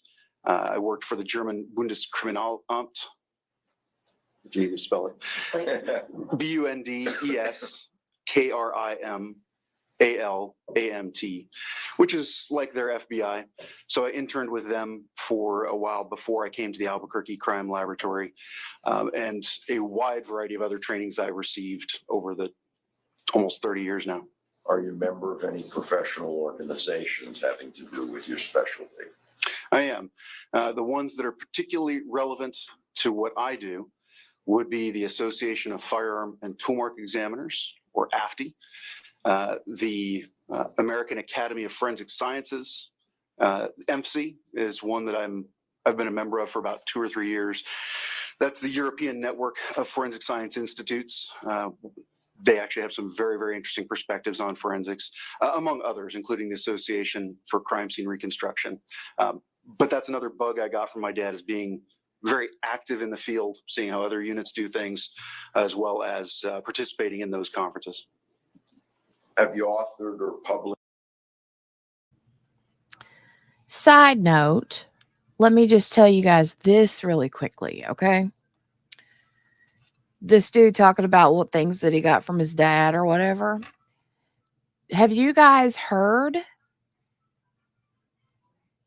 There are going to be more Dexter series. A prequel and a sequel. Have you seen those?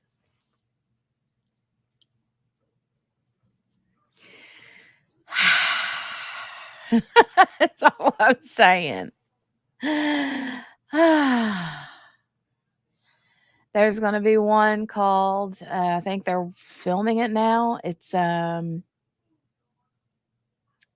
Original Dexter, Original Sin, I think. And then the sequel that's coming out is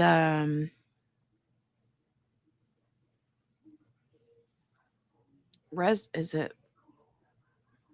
Resurrection or something?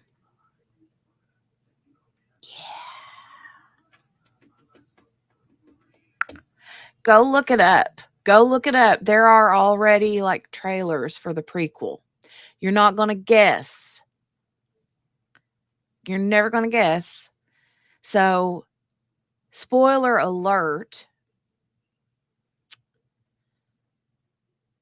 Dexter in the prequel is doing voiceovers. Okay? He's doing the voiceover because the prequel, the Original Sin prequel is Dexter as a teenager. And then his dad in Harry, the guy that plays Harry, is that his dad's name? I think it's Harry. In the prequel is Christian Slater. He plays Harry. I think it's Harry, right? Is Harry his dad's name? Yeah.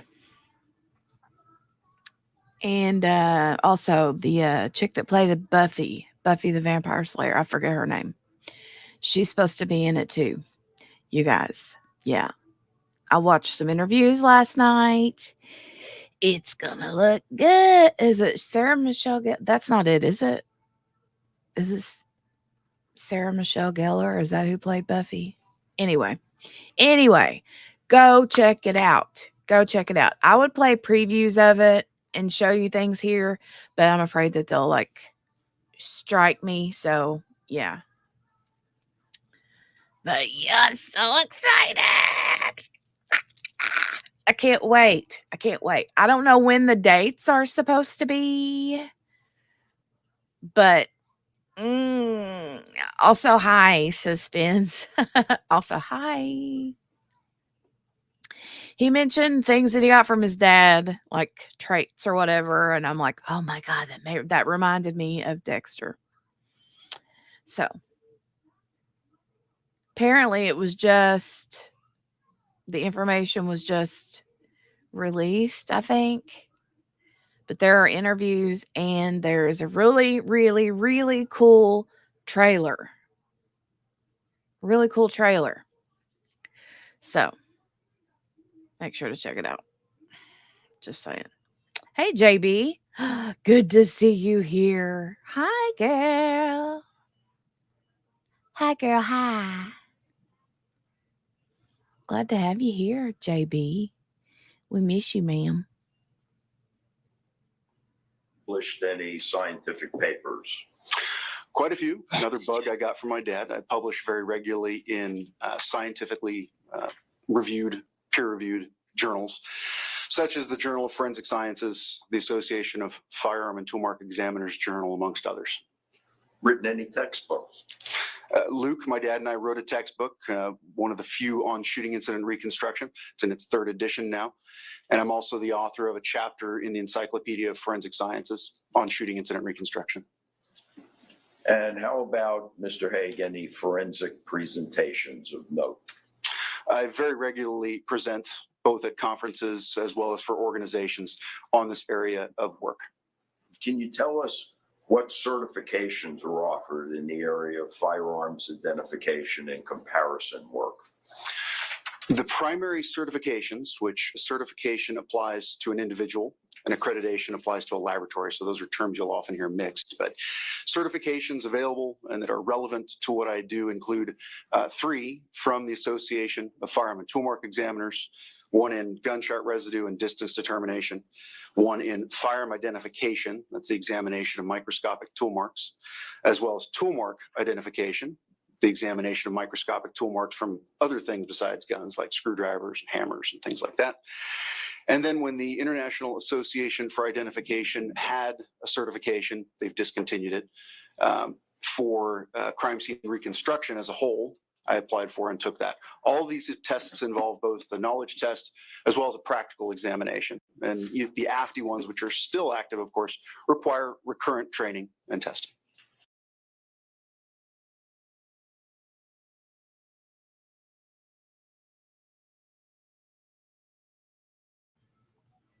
Okay, you guys, we're going to take a brief detour, okay? I found some dates. JB says, hey, you know me, I pop in here and there. Of course. And I love it so much. Okay, hold on. So first of all, let me just say where did it go?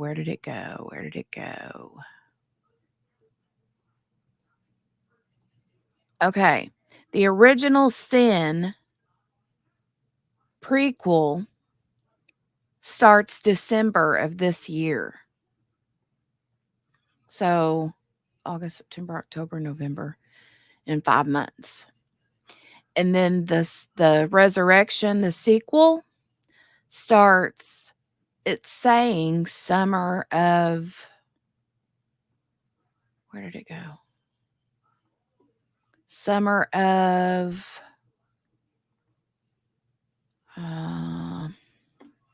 here, hold on. Let me share this. This is what I'm going to do. Okay, let me do this real quick. All right, Dexter Resurrection. Everything we know about release date, cast, timeline, and setting. Showtime is bringing back the beloved character Dexter Morgan in a new series titled Dexter Resurrection, with Michael C. Hall reprising his iconic role. The network is also expanding the Dexter universe with a prequel series. All right. So Resurrection, it says Showtime has announced a new series called Dexter Resurrection. This series will feature Michael C. Hall returning as Dexter Morgan.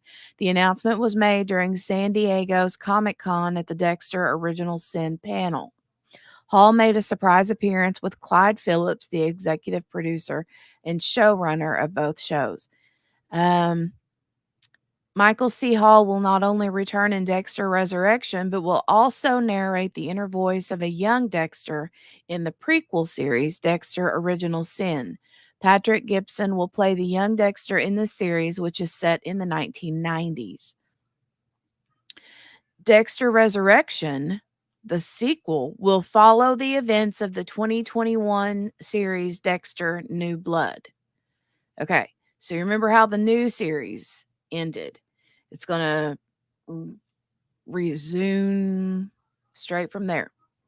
It will be set in the present day, continuing the story of Dexter Morgan.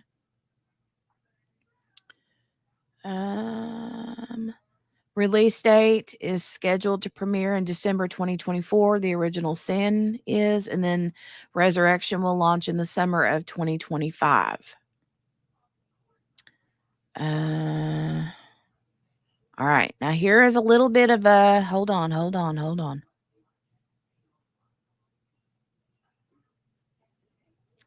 right. Let me make this big, you guys. Look at this. Look.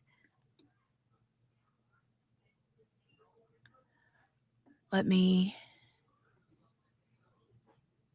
Turn the audio up. Now, this is the teaser for Original Sin, okay? Let me put up real quick. Hold on. Let me put up my disclaimer here, my fair use notice. Hold on.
Okay, sorry about that.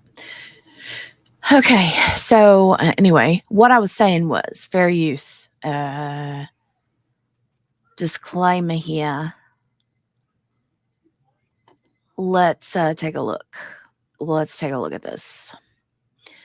So this is the prequel. This is predates. This is like Dexter in his teen years, okay?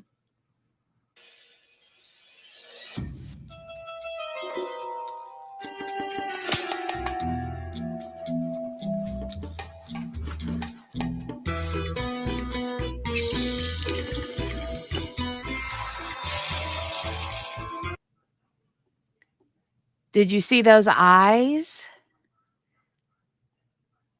Did you see the eyes? Rewind it and look. Watch.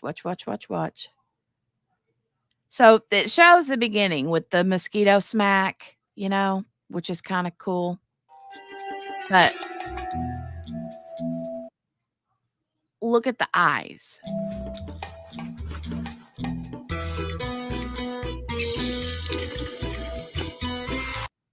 Oof. Do you see that eye? Do you see that eye?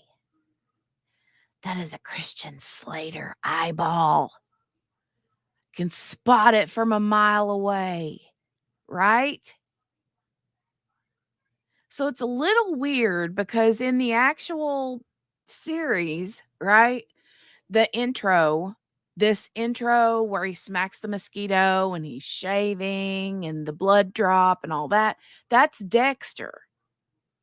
But this is Harry in the intro, which is weird, right? Because it's the dad instead of Dexter. It's weird. Anyway. Yeah, hold on.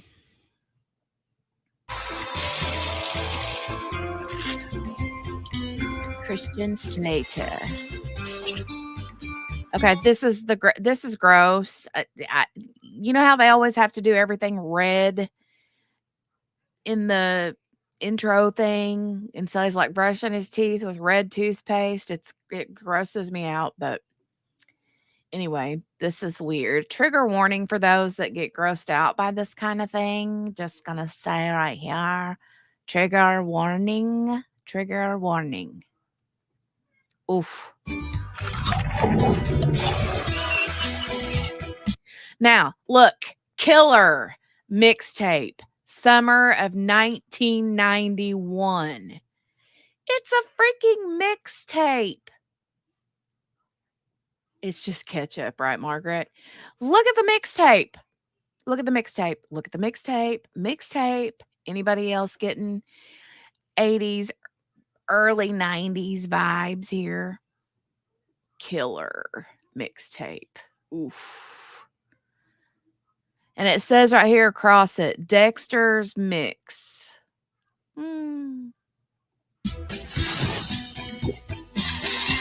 There's the coffee bean.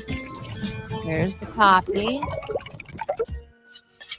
There's another view of Christian Slater drinking coffee out of one of those. I don't know what brand coffee cup that was. But yeah. Right, Steph? The good old days, ripped from the radio stations. Yes.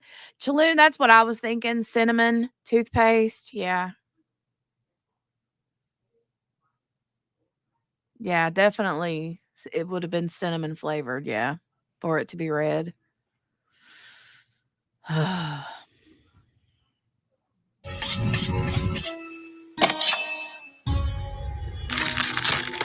Cracking the egg, making his bacon.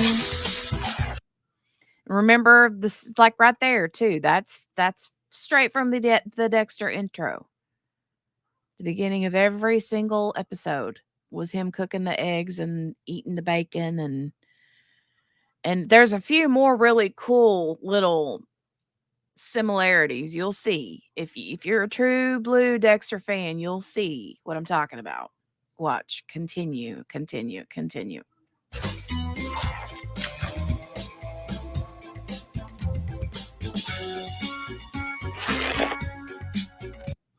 I'm assuming that's supposed to be Deb, right? I'm assuming that girl is Deb.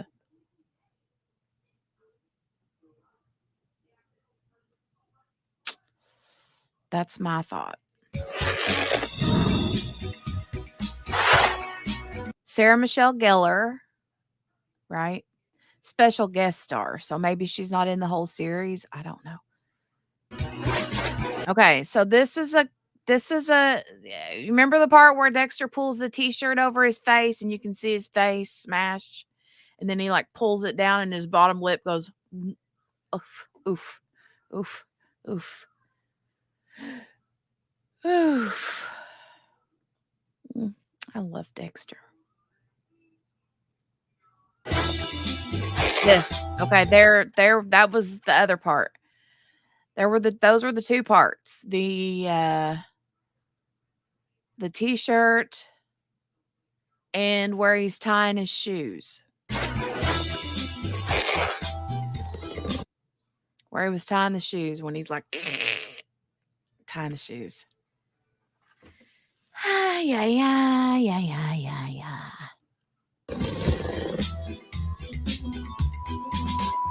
All right.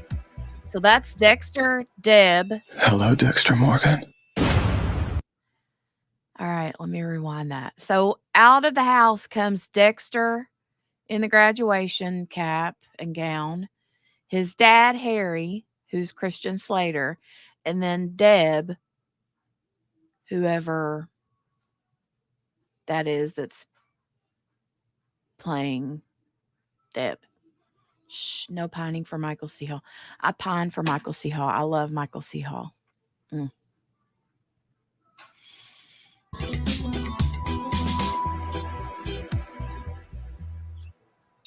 Hello, Dexter Morgan.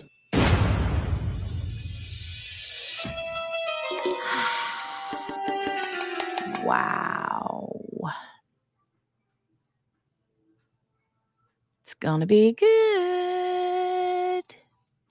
It's gonna be so good. Cannot wait. I can't wait for that. Okay, that was a brief little sidebar.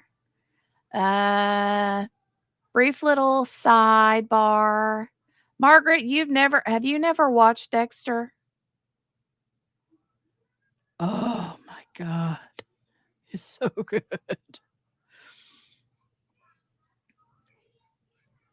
Oh, no, my neighbor always said Matt looked like him, and I see it. I love that they're keeping his voice for the internal dialogue, right? So you've never watched it, Margaret.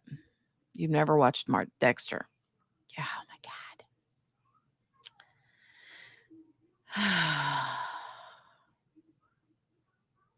Mm. Margaret's like, I'm new here. Hey, ma'am, Dexter started back in like 2006, 7, 10. I don't remember. What when did it say it started? Did it say in here? Yeah, the original Dexter series first premiered in 2006 and ran for 8 seasons. It gained a cult following, led to the creation of the limited series Dexter New Blood, which premiered in 2021, set a decade after the original series. Yeah. You were not, Margaret. Get out of here. She said I was still in a high chair. Ay, ay, ay. Oh, Patricia, it's so good. He does have pretty eyeballs. I know, right?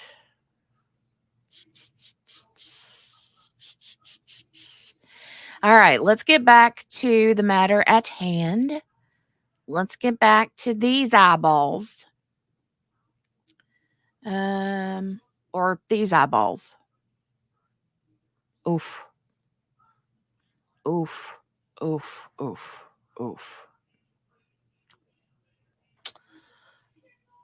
All right. Oh, but wait a minute. Shoot. Check this one out. Boom. Okay, I had to do it once more for Margaret. Okay, Margaret, do you want to come up and read the poem again?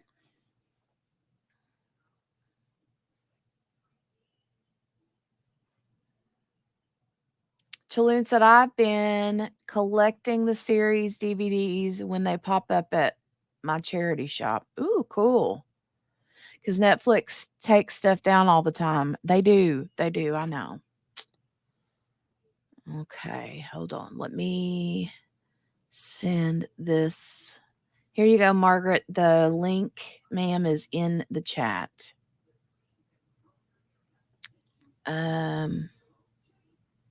Margaret's going to come up and read this poem for us.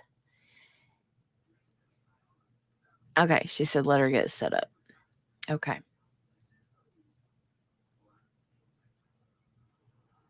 Buttered bagels. You know, I went to Dunkin's the other day and I got some of their bagel bite things. I forget what they're called. But oof, I see her on camera. Are you wanting to stay on camera, ma'am? Yay! Hi, beautiful. Am I on? Do I have it? Hold on, let me get my double glasses too. I'm doing without no makeup on too. How about Here that? we go. Hold on. Hold on. Let me make us bigger. Oh, There we go. Hi, beautiful. Hi, everybody. Hi, everybody in the chat. I thought I'd give you a treat today and find, but I wanted. Am I doing it right? Yeah, you're doing it right. Oh, I can't see. Okay, so we want last week's poem, which I have here. You're so pretty. Yes, thank you. And what I called it, the Prison Pirouette by Margaret. And this is. Can y'all hear me? Am I okay? Yeah. Audio wise, all right. Testing 1, 2, 3. All right. I sat and watched a ballerina looking tired and frail give me eye stares that would like to about send me straight to hell. She's not a nice person. She's thin and so gaunt. But that picture QB made me, my dreams they will haunt. Just as she does, our patience grows thinner, especially with her loudmouth lawyer, Yul Brynner. She thought she lived her life in a bubble, but Yul Brynner keeps getting in more and more trouble with the judge. With the judge. Make no mistake, this case is pure sad. Not one, but 2 daughters have lost their dad. She sits there braided and pitiful and calm. Both daughters will not have a mom in the end. Let's come away with happier thoughts. I need another sleeve of Jenny's glue dots. I'll diamond paint, poetry, and get myself together. Thank you, Crime Cafe, for helping me feel better. Wait, here we go. I put my glasses back on now. There we go. Now I'm stylish. So now there you go. Okay, so there I have it, and there I am, big as life. I'm going to give you all a treat today and do my glasses on glasses because I'm going to be diamond painting later. So I thought I'd put my glasses on and get ready for it. But anyhow, there's our poem from last week, and I actually need to find the one that I wrote for Steph because I didn't save it, but I have the clip. So Okay. a clip of it. So I'll pull that one up too another time. But anyhow, there you go. She is our beautiful poet, right? Thank you. Oh, this makes me dizzy, Jenny. Oh, does it?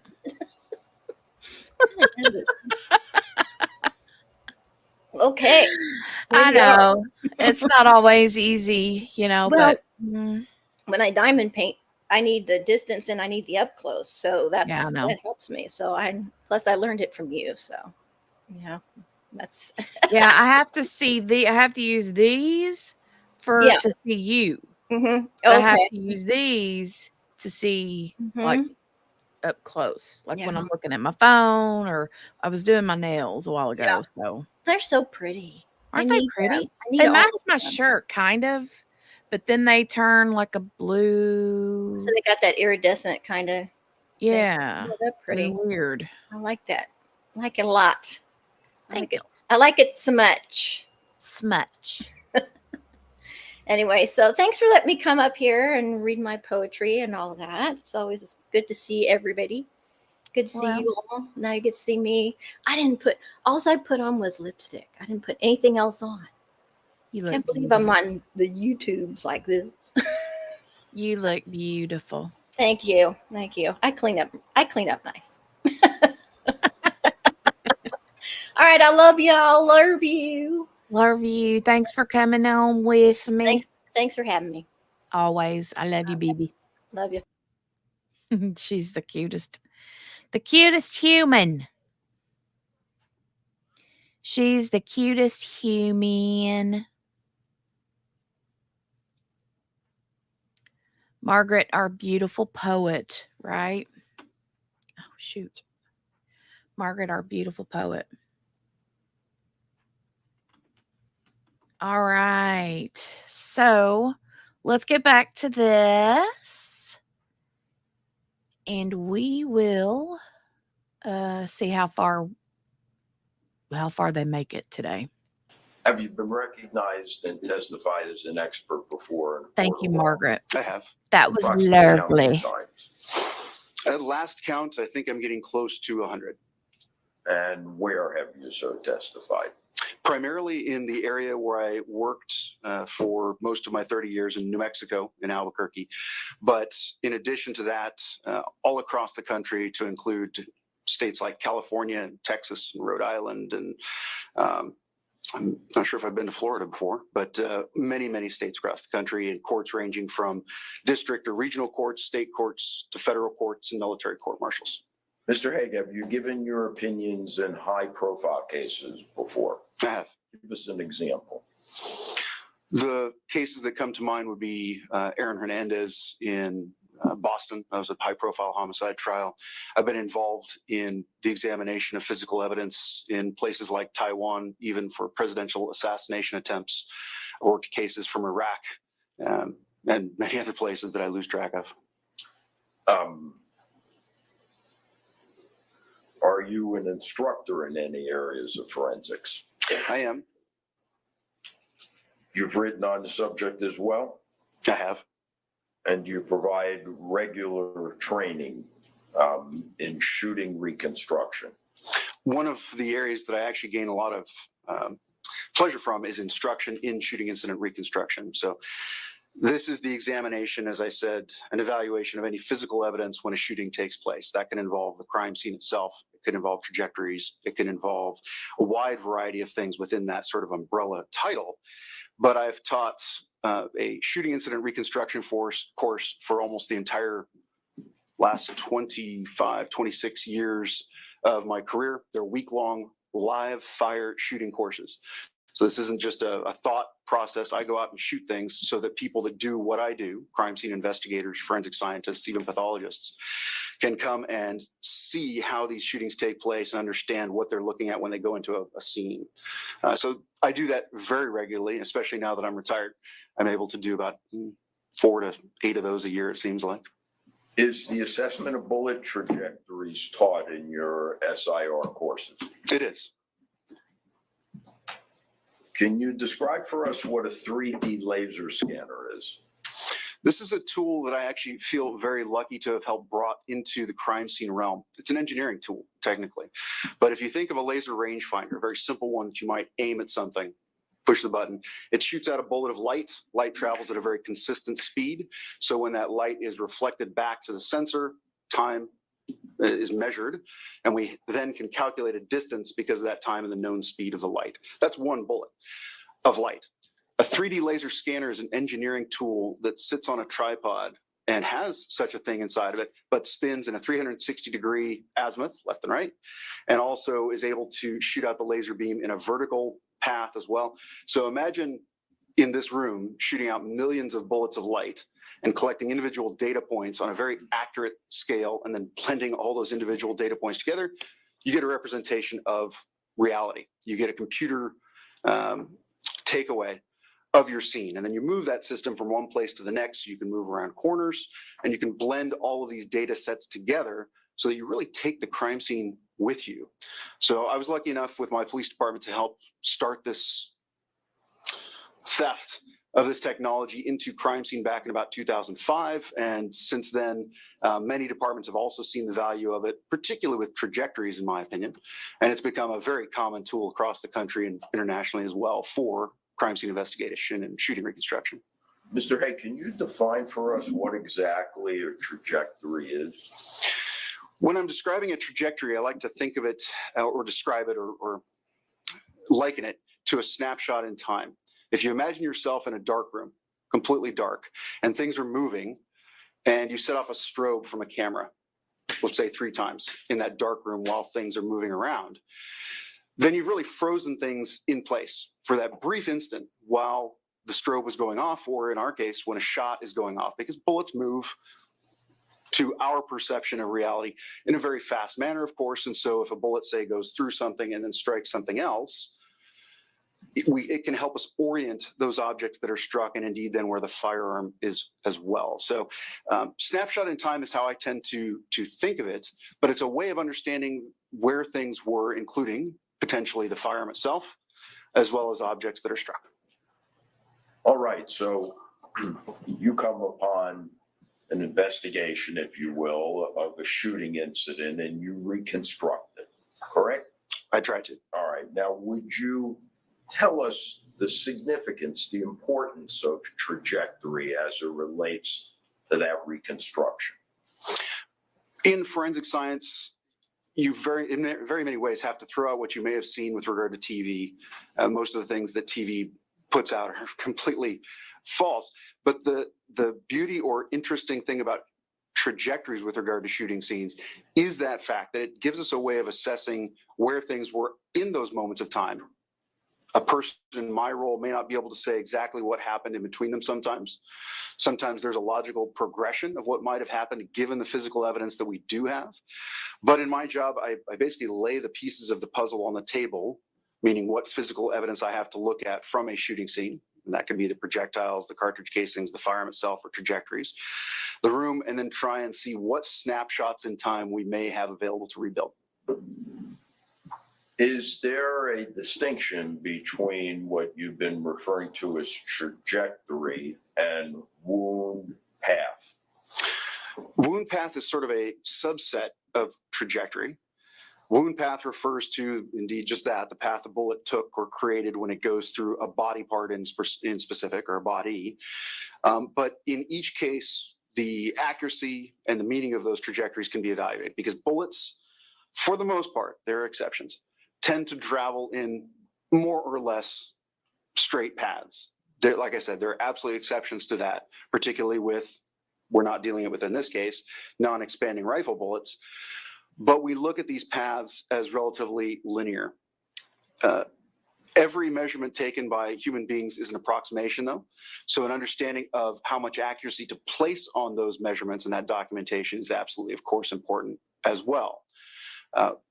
With trajectories into things like walls, when I have good points to work with, or data from somebody's scan of a trajectory rod in place, for example, typically about plus or minus 5 degrees is what I've found from my work, and what I would call a industry standard in my work around a measured trajectory, around a straight line, if you will, that was created by something like a trajectory rod.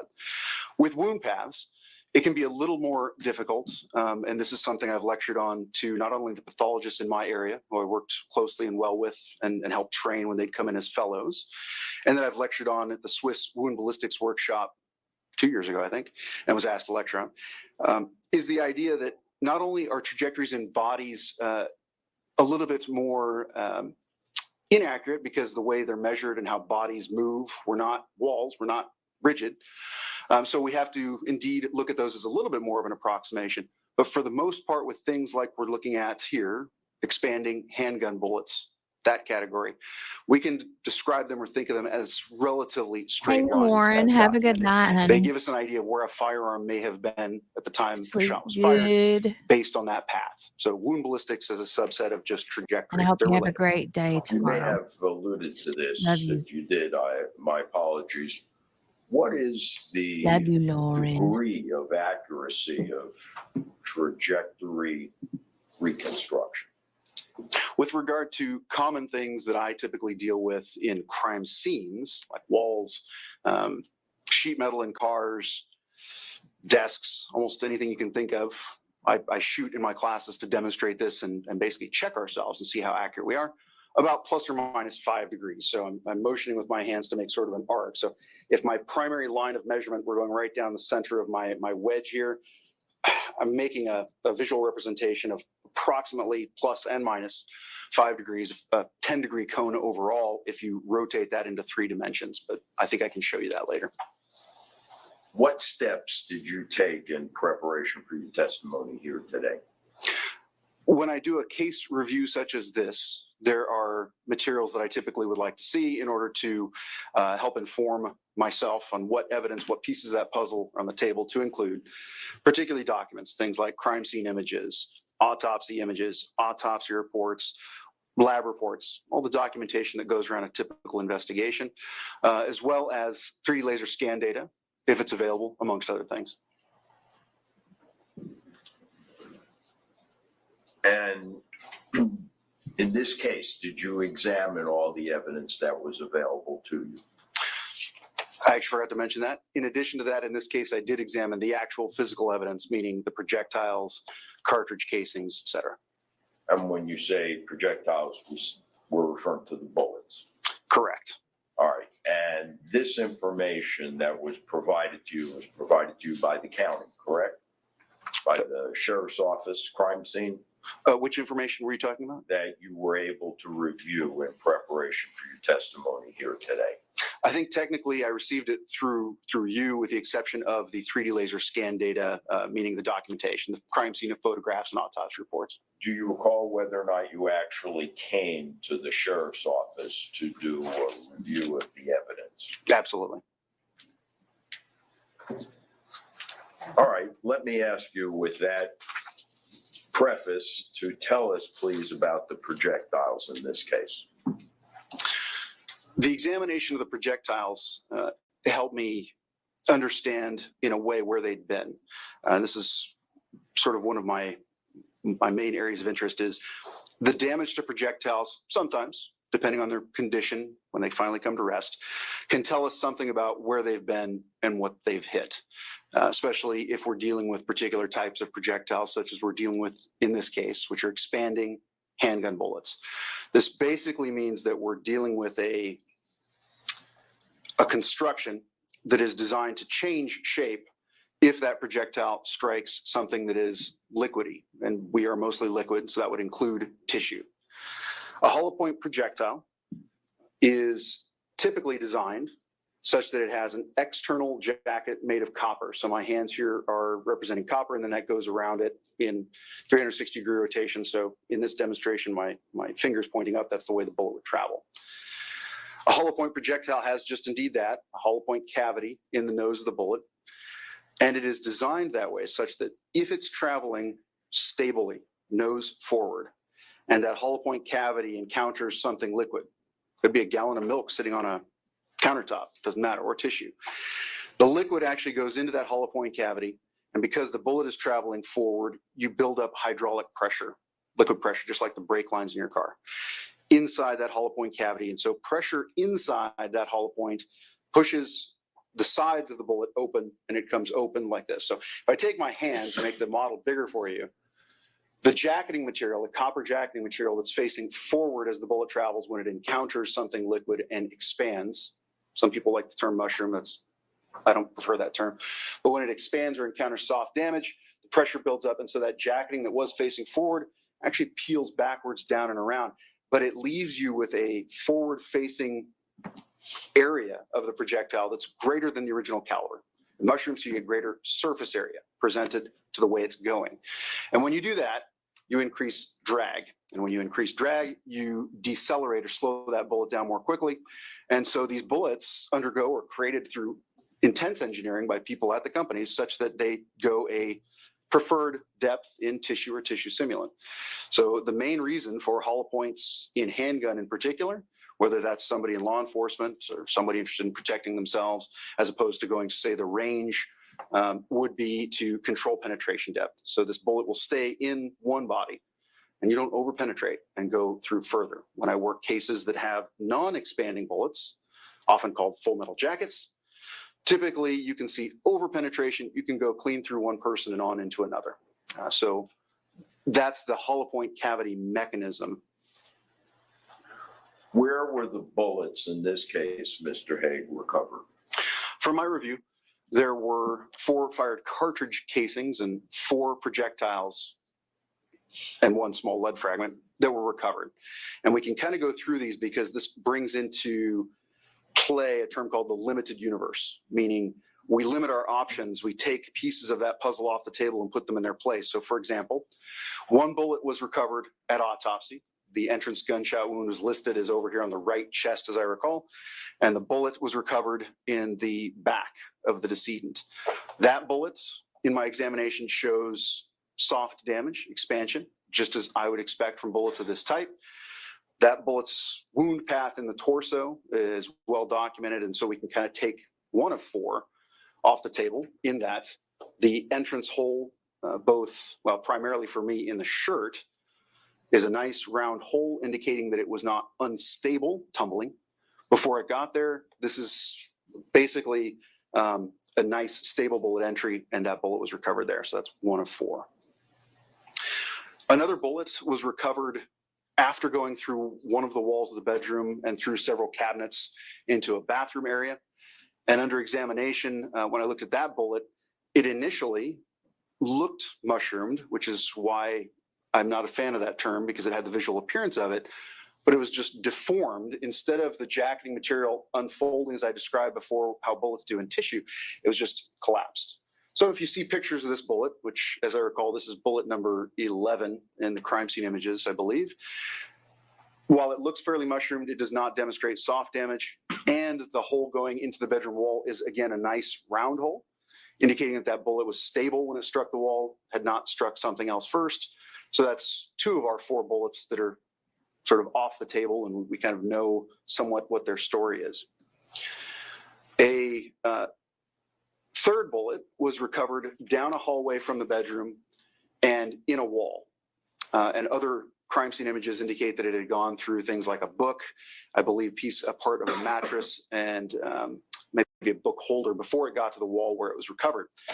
Examination of this bullet was very interesting in that it shows no signs of any sort of soft damage or even mushrooming in the nose. The nose is in its basically initial condition, but it has a very classic and typical characteristic to it that I demonstrate in my recon class when I ricochet bullets off materials at shallow angles. So when I say ricochet, I mean the bullet came in at a shallow angle and continued on along its path. It's a flat spot on the ogive is the part of the bullet we're going to talk about. It's the rounded part from the nose down towards what's called the bearing surface or the cylindrical portion of the bullet. So it's a big flat spot because things like tile what we describe as unyielding surfaces, meaning they don't give, the bullet takes up the damage, create those flat spots. In addition to that, when you look at the flat spot, you see scratches or stria on it from dynamic interaction with the surface, and those lines go straight from the nose to the base. That tells me this bullet, when it struck tile, is the likely thing in this scenario, the floor, it was stable. It was going nose first to get that flat spot and be scratched directly from the nose to the base. It then continued on downrange and was stuck in the wall. That bullet gives us some idea of some trajectory, even though it's stuck in a wall just barely. You can, in the crime scene images, see it stuck in the soft drywall, because it's downrange from the bedroom where all of the fired cartridge casings, biological matter on the floor is. But that hallway gives us sort of a path, a trough that the bullet had to have passed through. There were no other documented impact sites in that area. So we have what's called ballistic accessibility. It creates a path into the bedroom area.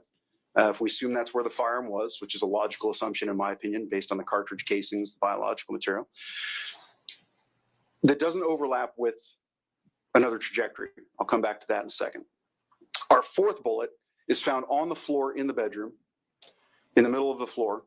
Its position to me does not really mean much because it's laying there just on the floor where it could have been kicked, could have been moved slightly. So we don't know where else it might have struck in that room. But the key thing about this bullet, and this is bullet number 5, as I recall, is that it does show soft damage. It is expanded. In the images, you would see the jacketing material is peeled directly back and is facing rearward. The damage to this bullet tells me it went through tissue, something soft and liquidy, not things like wood and drywall or glass, but rather tissue. In this case, is our limited universe option. So this bullet, number 5, would have had to have gone through the gunshot wound to the leg, which, as I recall, enters on the interior left portion of the leg and exits out to the right side of the leg itself. So those 4 bullets, and each one has a story to tell about what it did or did not strike. When you speak of tissue, we're speaking about tissue of the human body. I am. Okay, just so we're clear. Now, did you bring with you today any slides or any type of diagrams that will assist you in your explanations? I have 2 things that fit that bill. I have the Manatee County's 3D scan data with trajectories for one shot that I could show, as well as images I took of the 4 projectiles that I just mentioned that would help illustrate my points if you need me to. All right. Before we get to that, let me just finish up the wound path. I'd like to ask you about the wound path to the shot in the chest. Are you able to say, based upon your training, experience, and education, whether or not that wound, where the shooter was relative to that wound? Of course, I wasn't there for the autopsy, but experts rely on each other's reports in order to formulate opinions. The entrance is generally on the right, front side of the chest here. The bullets were covered in the back left area. Because bullets of this type, expanding handgun bullets, travel in relatively straight lines when they go into tissue. If you simply extrapolate those lines from the autopsy report, it gives you an idea of where the firearm was. I typically speak in terms of the firearm itself as opposed to a person. Of course, a firearm is just a machine, so it typically has an operator. So how that person is directly placed with the firearm is beyond my physical evidence examination ability. But the firearm, if you put a line straight back from where the bullet entered to where it went, it gives us our best approximation of where then a firearm would have been at the time that shot was fired. Again, that snapshot in time. Are you able to reach any conclusion with respect to the order of the shots? There's nothing in this from the physical evidence standpoint that allows me to sequence these shots 1 through 4. If one starts to make assumptions, which some people recoil at the word assumption, as long as you have a legitimate reason for saying the word assumption or are willing to describe its validity, we make assumptions in science all the time. It allows us to make further steps. So, for example, we have 2 trajectories through the body. we have two trajectories into objects into the crime scene.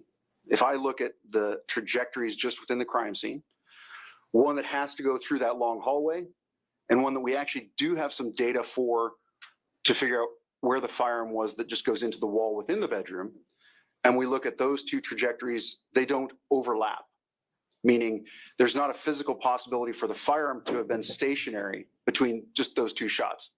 I can't tell you, with regard to sequencing, which one was first, but if you make an assumption that the firearm, if you're the firearm, I mentioned right to left, moved from right to left, then the one down the hallway would have to have been before the one into the wall, if that's the hypothesis.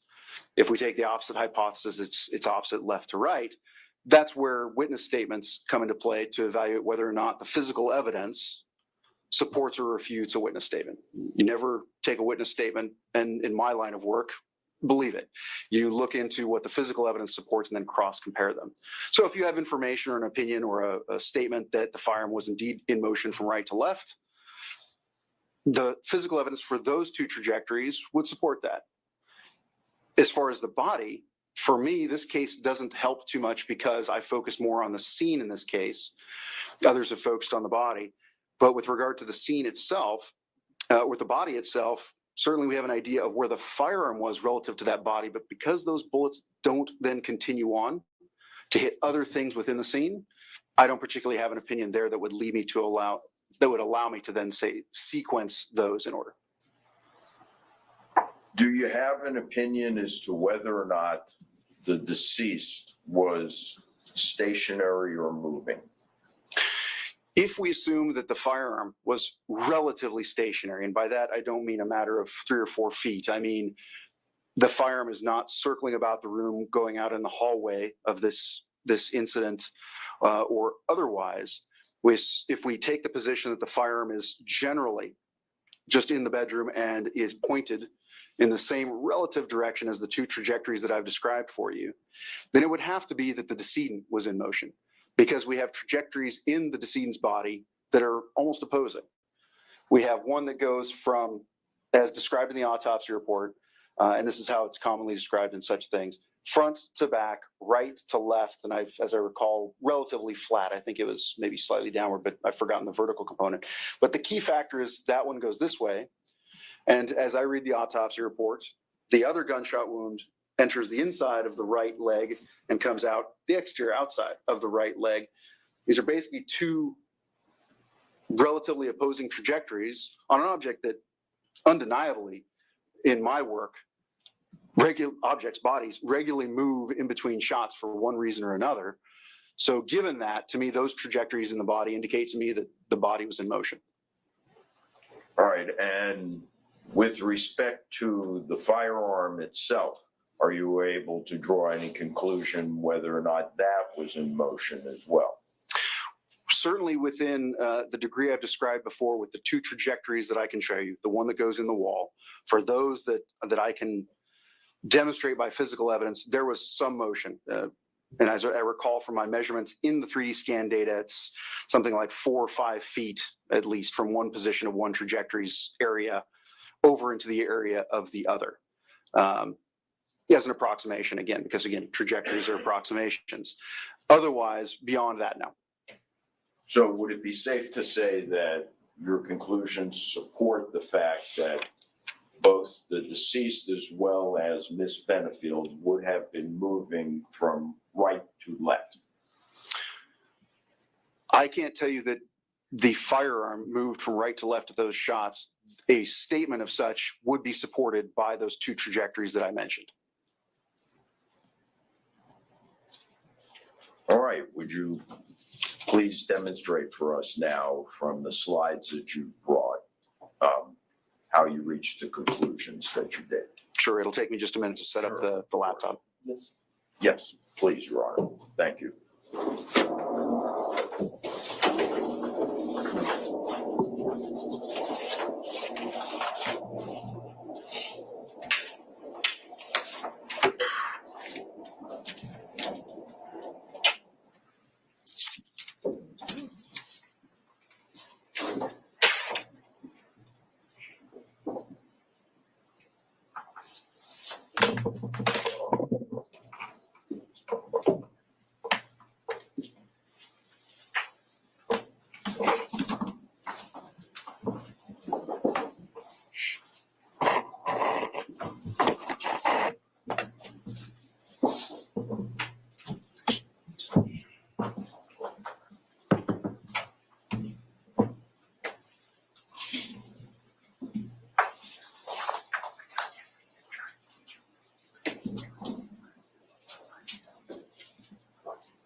Please. What I'm showing you here is the 3D scan data of the scene. So I didn't take this data. This was done by Manatee County investigators. I took the individual scan worlds and then blended them together. This is a process called registration. And I'll move you through it. Hopefully we don't get a jump between my laptop and what we see on the screen. So again, this is not a computer game. These are actually millions of individual data points. You can see in some of these places the individual spots. Each one of those is a data point collected by the scanner. And as we look down on the scene here, you're looking at the sort of wood-looking floor. You can see a tape on the floor. And now I'm going to switch perspective such that we're going to slide down to the side to allow you to get a feeling for what we're looking at. So as I move through this, you're now looking towards the doorway, exiting the bedroom over the top of the room. Mr. Haig, I'm sorry to interrupt. Please. This is the room where the shooting took place. That's my understanding. There are certainly fired cartridge casings, 4 of them in the room, as well as a bullet hole going into the wall here. Okay, and that would be the mattress on the right-hand side that was leaning against the wall. That's correct. Where I'm moving my hand cursor right here in the data is a mattress. Okay. And are you able to, from that perspective, yet see the entrance to the room? Yes, I can swing us around so that we look into the room even, if you wish. So as I come down in the data, I can put us in the doorway. Okay. So that's a view into the room, and we can then even come into the room in that manner and pan around and see the room. Within the room, as I mentioned, we have a perforation into the wall, a nice round hole. As I recall, this is impact site 11 maybe, but if I swing around here, I can actually show you where that is.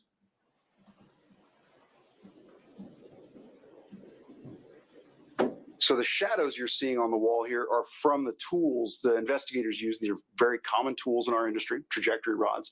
For this type of scanner, they often put a sphere over that rod, so that's why you see a round shape there as well. But the main point here is that there is an impact site in the wall right here. That's where a bullet hole exists. From that, I took 2 different approaches to create this trajectory for visualization for you. One, I simply took the scanned data, basically their trajectory rod in place, and looked at the many, many data points on that and extrapolated a line from it. If we use that method, the trajectory for that looks like this. So this is the blue line that comes out of that. And I'll swing you directly above it so you can get what's called the azimuth viewpoint first. I'm going to click us back into what's called an orthogonal view. So looking at this trajectory, you see how as viewed, it has a slight left to right aspect to it, and it's traveling from the bottom of the screen as you're seeing it into the wall at the top of the screen.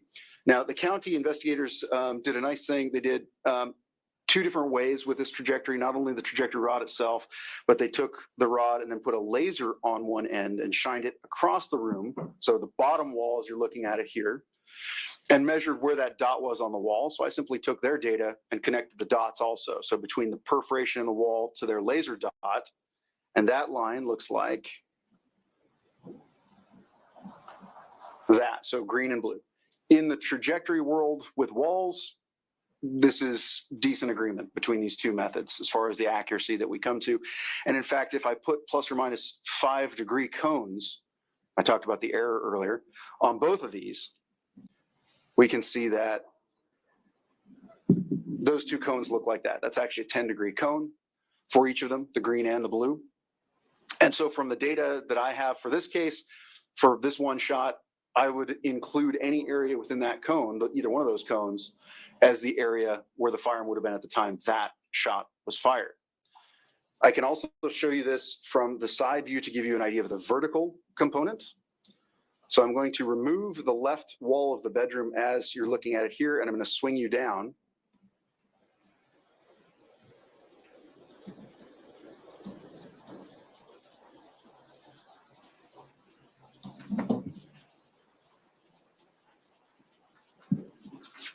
And from this vantage point, you can see how there is a downward component to these shots as well, going into that, I believe, again, number 11 hole within the bedroom. Would that be consistent with Miss Benefield firing the weapon while she's standing in the upright position? There are certainly multiple places along these cones where a shooter could be standing. So basically any hypothesis or any scenario that puts the gun in those cones, including that one, would be on the table. So we've seen the up and the down, the vertical component here. We've looked at the azimuth, the left and the right from above. What I'll demonstrate for you now with the data is I'm going to take you to the right. If I may, Mr. Please, Hagan, yeah. as to that bullet, for the trajectory that you've just shown us, there was no indications that it had struck tissue. Is that correct? That's correct. And I'll show you that picture of that bullet eventually. But this bullet, based on the damage that the bullet shows, as well as the nice round hole going into the wall, this is a miss of the decedent. This did not strike the decedent. If I take you to the side of the cone here, the far right side of the rightmost cone, our most right option, from that position directly over it, if you look down the hallway area, you actually, there, the fill in, you actually cannot see where that bullet struck the wall. This area right here is to the right of the bullet's impact site. We actually have to move, as I will now, over into this area.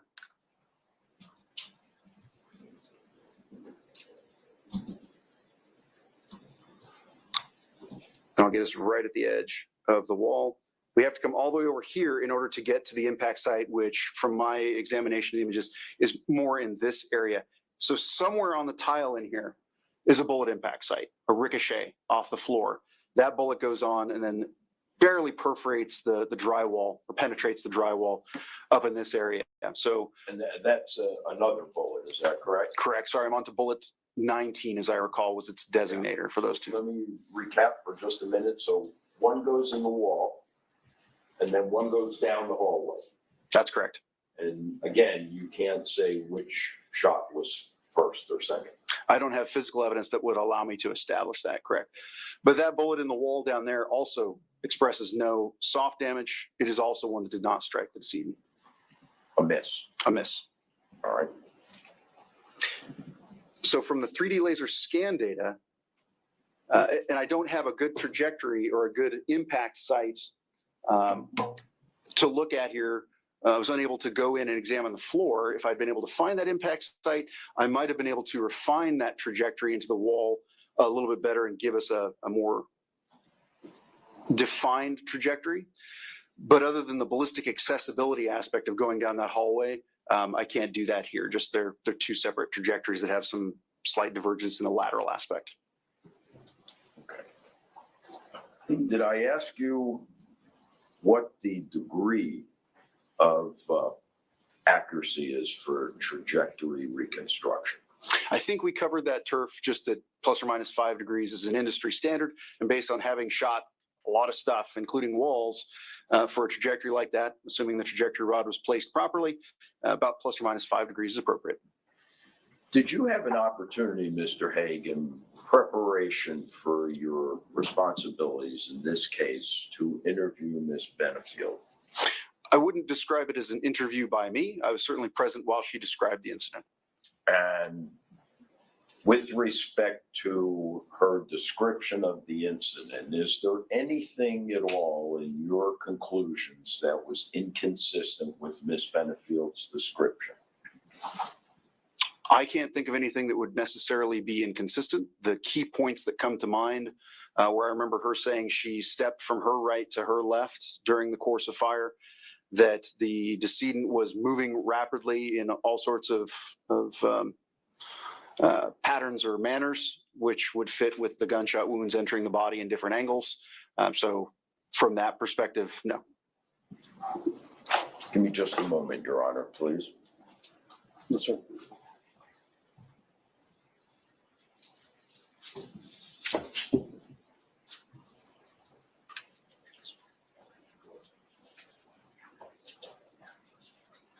That's all, Your Honor. Thank you, Mr. Hay. Cross? I just have a couple of quick questions. So you were able to give opinions about where the trajectory would be for the 2 shots into the walls, correct? That's correct. But as for the injuries into the human, you cannot opine about that. That's correct. I don't have any other sort of anchors to bring the decedent's body into play with the scene because of the lack of perforation. Okay.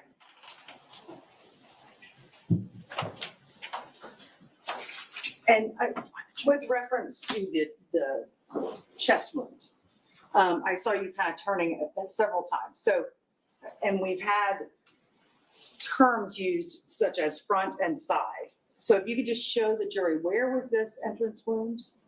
To the best of my recollection, and of course, I could refresh my memory with images if it's helpful, but to the best of my recollection, it's in this general area on the side of the chest, and then it goes in, is recovered just under the skin in the back. So if you're sort of the firearm location, it would place the upper body in a vague general orientation like this. So if you turned your body Straight. Oh, this way?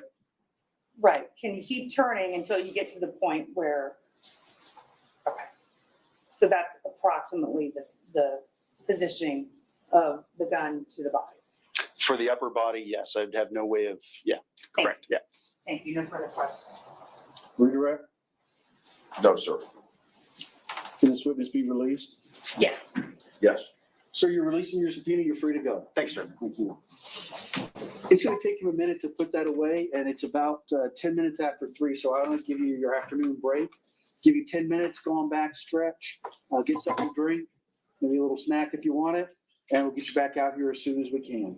So no deliberations, don't talk with anybody about the case, and don't do any research. All right?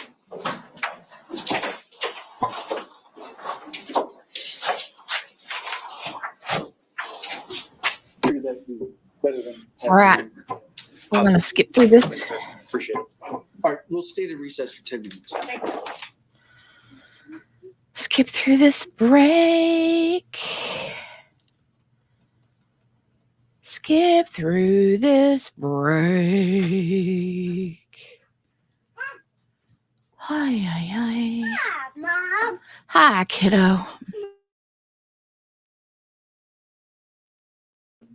Hi, kiddo. Poppy, quit.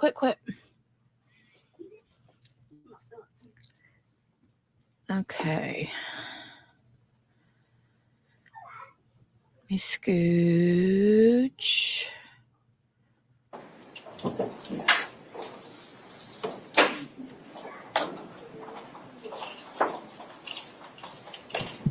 And who's this last witness going to be? This is Dr. Emma Liu, Your Honor, LEW. Well, don't bring her in yet. I was just asking. She come in like a wrecking ball, man. She's like, hi, Mom. She's such a little On the hillbilly. subject, how long do you think she's going to be? More than an hour? Good deal, Steph. I love that. I love that so much. 5 minutes, my best guess. No problem. I just versus 4 hours. Correct. All right. No problem. State, have you already deposed her? Yes. All right. So you know she's going to say, Yes. presumably what your questions are. Yes. I only ask because that will take us, assuming we start in the next, 5 or 10 minutes, 5 minutes. I'm doing self-care too. I'm putting this real pawpaw cream all over my arms and hands. It's good stuff. To 4:20. And I guess at that point, probably let the jury go for the evening. Well, you can announce you rest. We can let the jury go for the evening. You guys can say if you're going to call any rebuttal or not, but then maybe one pass through the jury instructions. I'd appreciate that. So would I. Okay. Judge, the last thing the state wants to bring up is that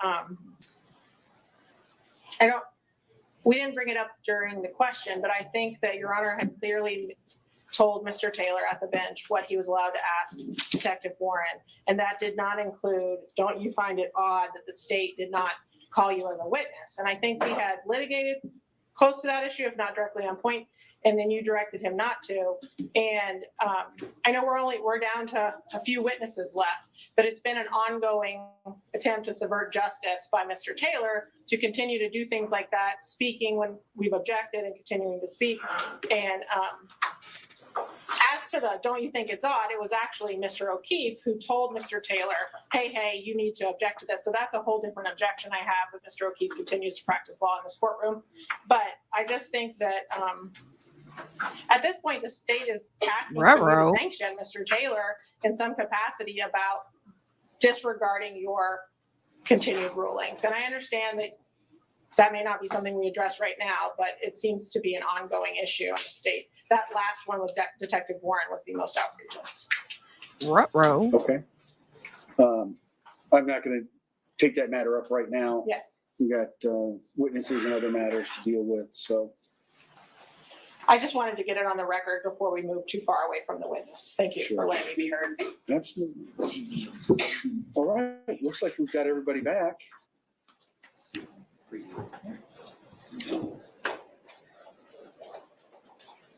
Is Dr. Lou ready? Yes, State, are you ready? Yes. Thank you.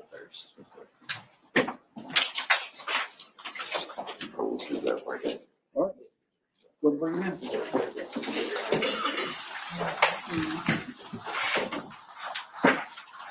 Do you need the? I don't think so, Judge.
All right, y'all can have a seat. Welcome back, everybody.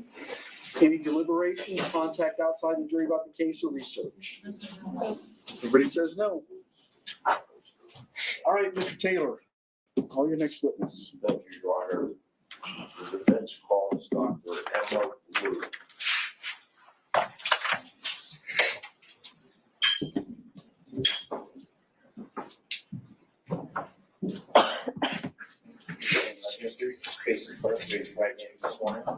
You solemnly swear or affirm the testimony you're about to give will be the truth, the whole truth, and nothing but the truth. I do.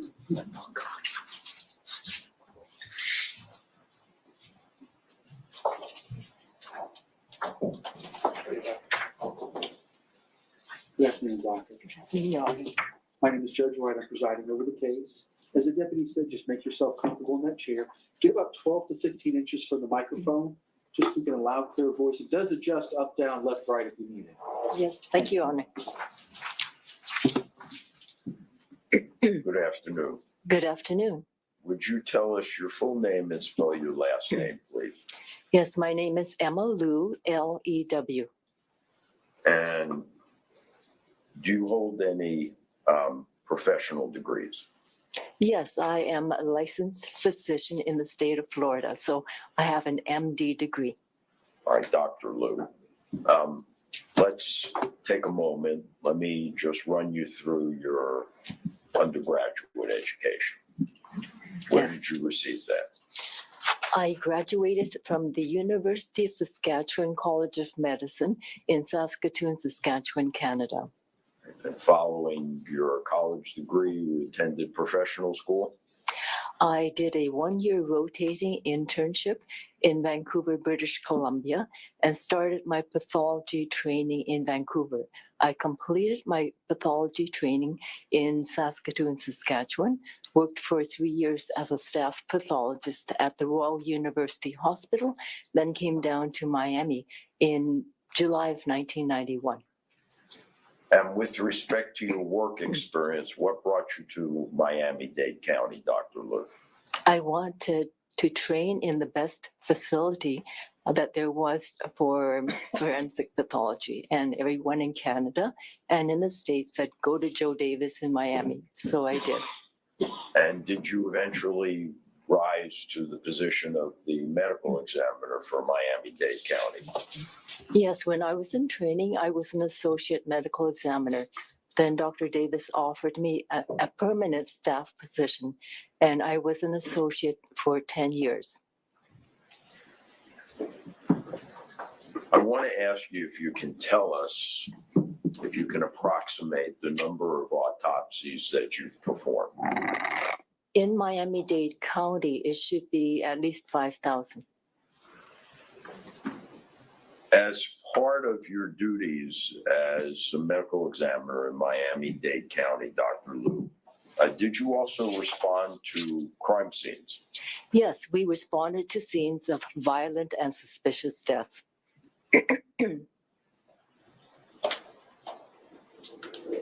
Would you tell us why? Well, first, let me ask, is it typical for the pathologist to respond to crime scenes? And depending on that issue, why you chose to do so?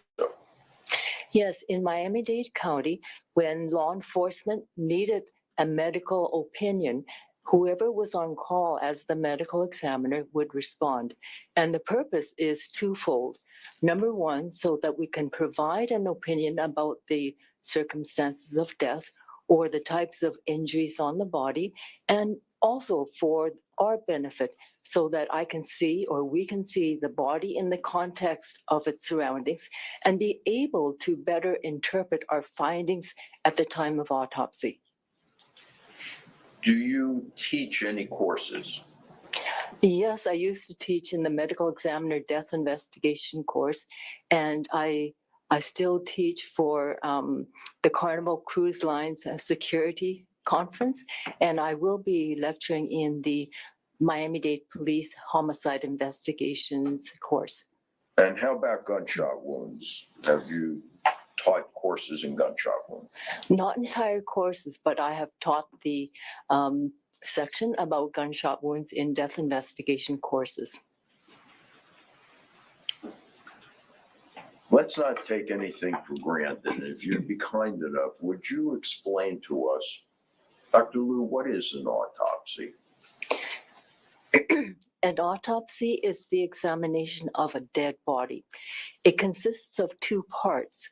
One we call the external examination, and that's when we look at the outside of the body and describe such things as height, weight, color of hair, eyes, scars, tattoos, any evidence of medical intervention, that is, any evidence that paramedics or doctors and nurses may have treated the decedent, and then any evidence of injury.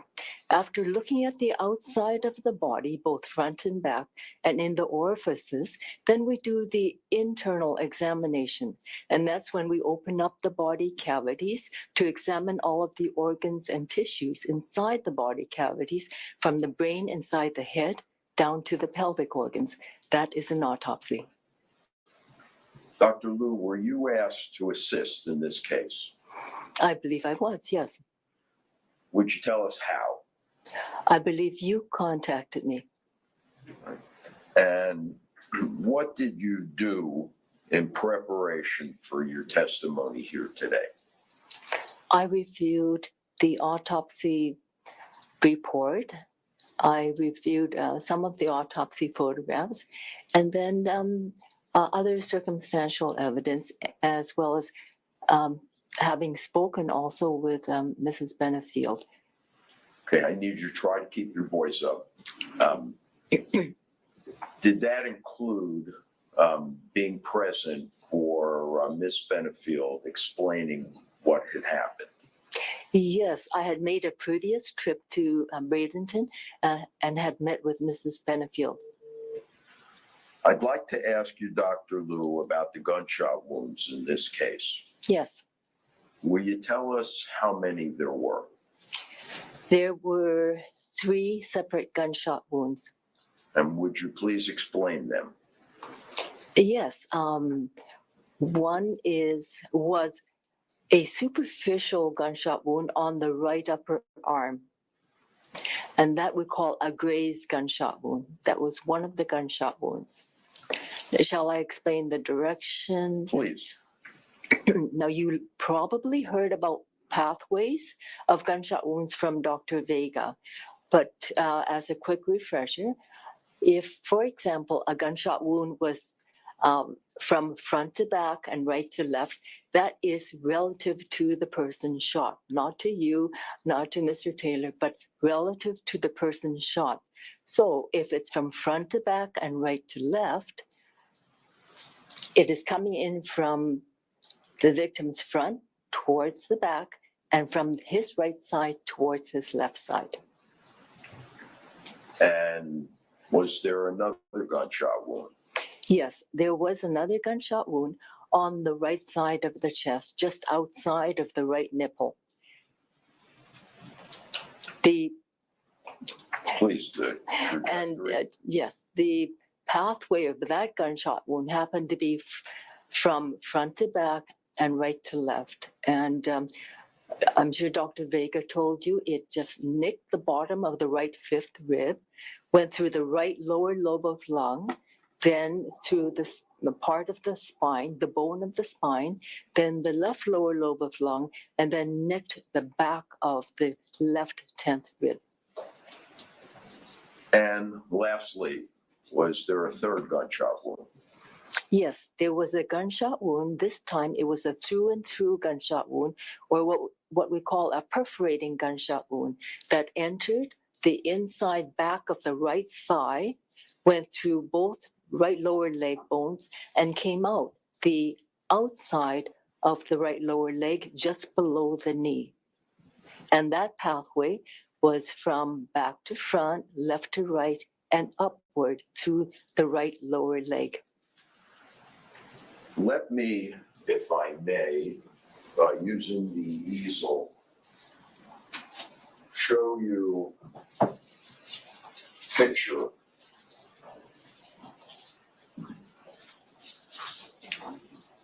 and have you explain to the ladies and gentlemen of the jury. You mentioned that the abrasion wound to the arm, did you tell us what the trajectory was for that?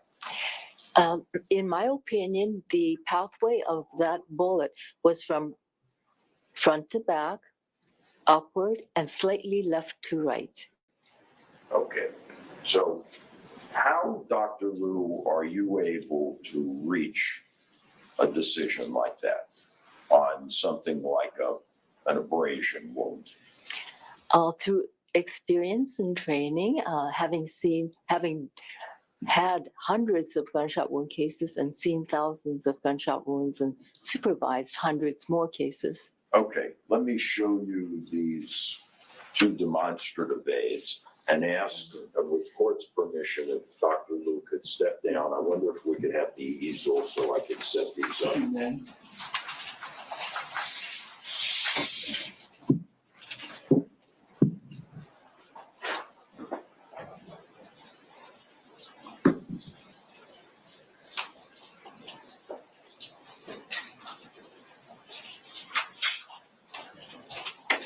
Dr. Liu, here is a pointer that will help you. State, feel free to reposition as you need so you can see what's going on. Thank you, Judge. With the court's permission, Yes, I ma'am, you ask can step Dr. down. Liu to Thank step you. down.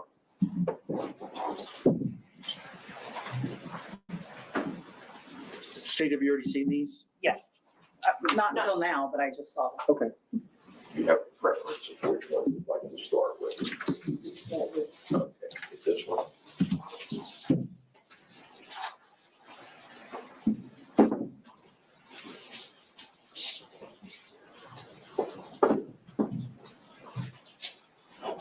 would you tell us what that represents, Dr. Luke? This is the graze or superficial gunshot wound on the outside of the right upper arm. I know there's a Yes, a rod. point that will rod on the We have 3.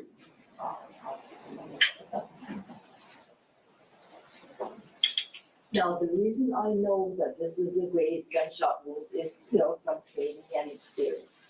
Now, the direction of this projectile, you see this edge is a little bit more rounded, and because it's a deeper red, I know it's a deeper part of the wound than here, for example. Now, as the projectile skips across the skin, because it's so superficial, it raises skin, it causes skin tears and raises skin tags. Now, there's some skin tags here, but the best one is this one right here. See this V-shaped tag? And for simplicity, how I remember pathways of graze wounds is that the skin tags point toward the gun. So, if it's pointing in this direction, the gun is somewhere along this line here. So the bullet, therefore, is coming in this direction, going from front to back. This is the front, this is the back, going from front to back and upward. And because it's on this part of the arm, you can see it's slightly to my left, to my right. So this is from front to back, upward, and slightly left to right. If I may.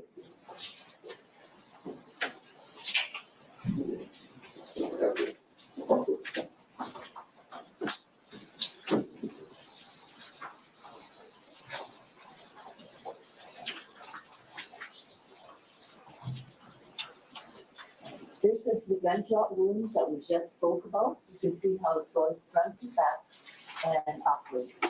This is the right nipple. This is the second gunshot wound.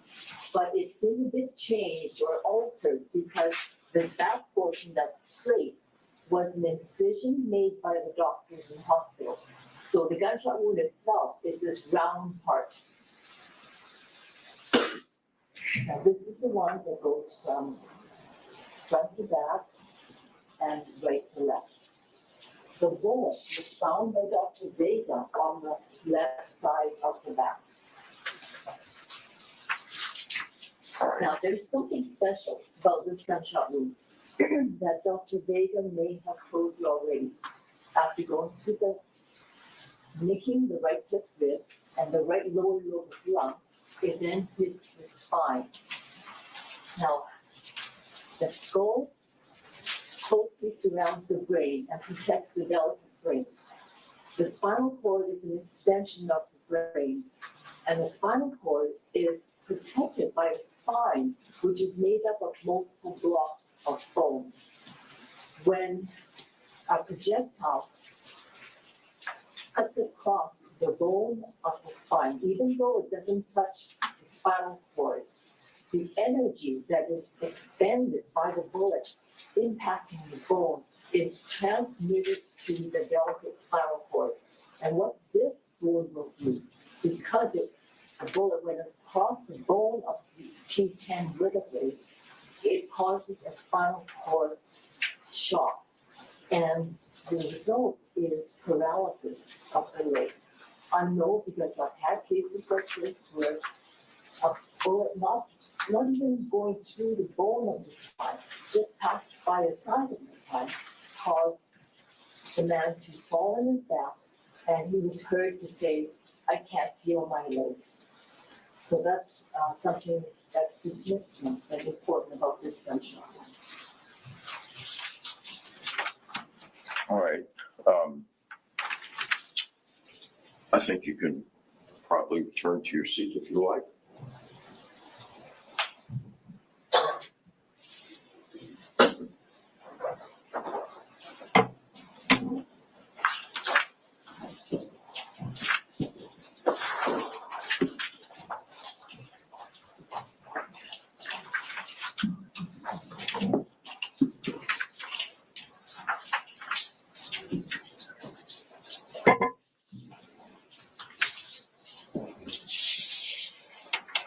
Does it have some water in it? It does. It's too complex for me. Let me see if I can help.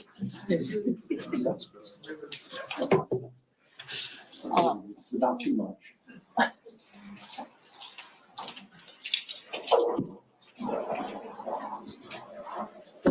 It's me. Probably the right brown tissue.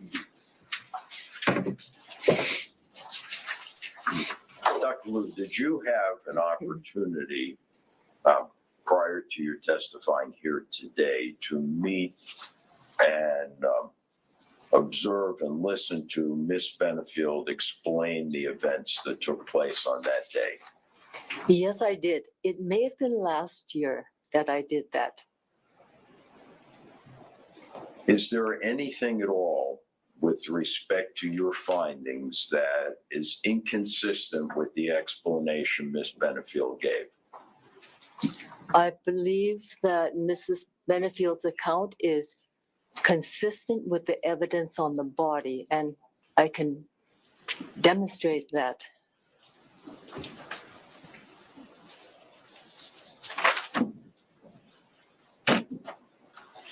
At the time that you observed Miss Benefield explain these events, did she know what the actual physical evidence was, the actual Objection. forensic Here's evidence? If she can answer without speculating. I do not know. However, usually the person doing the shooting does not know about the autopsy results. And even if they got the autopsy report, they would need someone to translate the autopsy report for them. So I doubt it, but I am speculating. Were you struck by the explanation you received in light of that? Objection relevance. I'll sustain.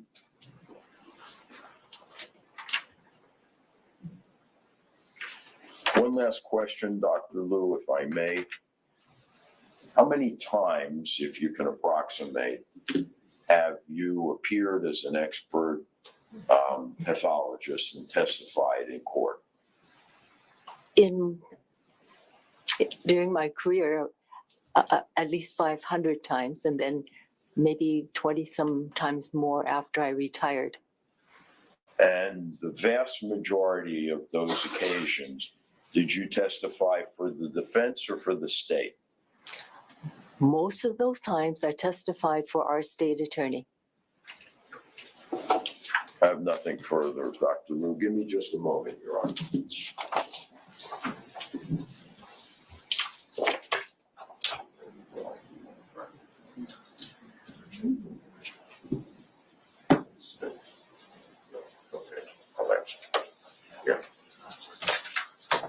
Dr. Lou, would it be helpful if I were to volunteer my law clerk to come up and allow you to show with the trajectory rods the wounds that were sustained by the deceased?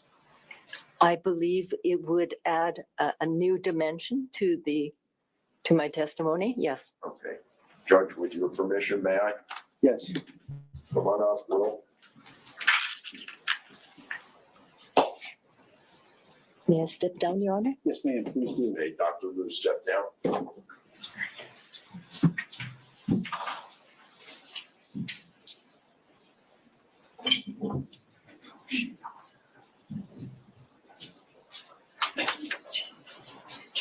Now, I believe that the Gray's gunshot wound was the first gunshot wound because Ms. Benefield indicated that Mr. Benefield was coming towards her. Objection, Judge. I'm going to sustain. Go ahead, Dr. Lou. You just can't say what Ms. Benefield told you, Okay. just based upon your conclusions.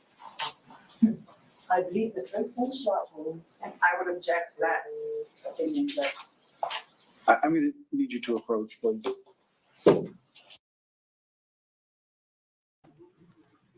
This is going to be like pulling teeth to get this little bit of testimony out here.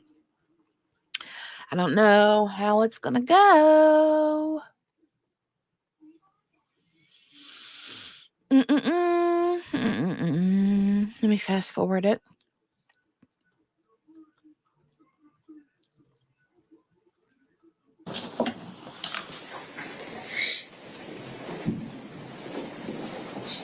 Dr. Lou, without regard to anything that Ms. Benefield may have said that you heard, based upon your expertise and your own conclusions that you reached, do you have an opinion as to which one of these shots may have been fired first?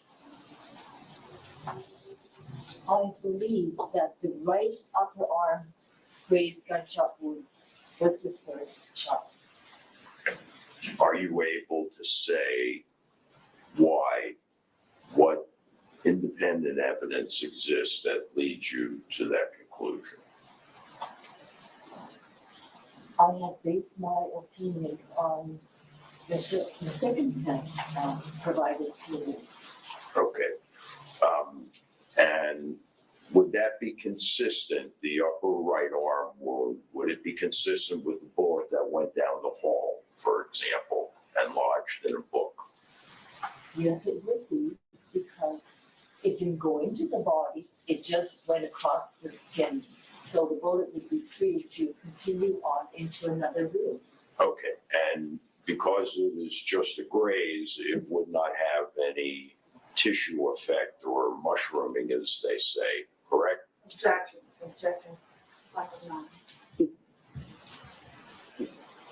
If she can testify to that from her knowledge and experience. Because it only grazed the skin, nothing went into the hollow point nose of the projectile to cause deformity or mushrooming of the projectile. So it would be more or less pristine. All right. Now, you've told us, Dr. Lou, about the shock to the spinal cord from the shot that entered the chest. Yes, going from front to back and right to left.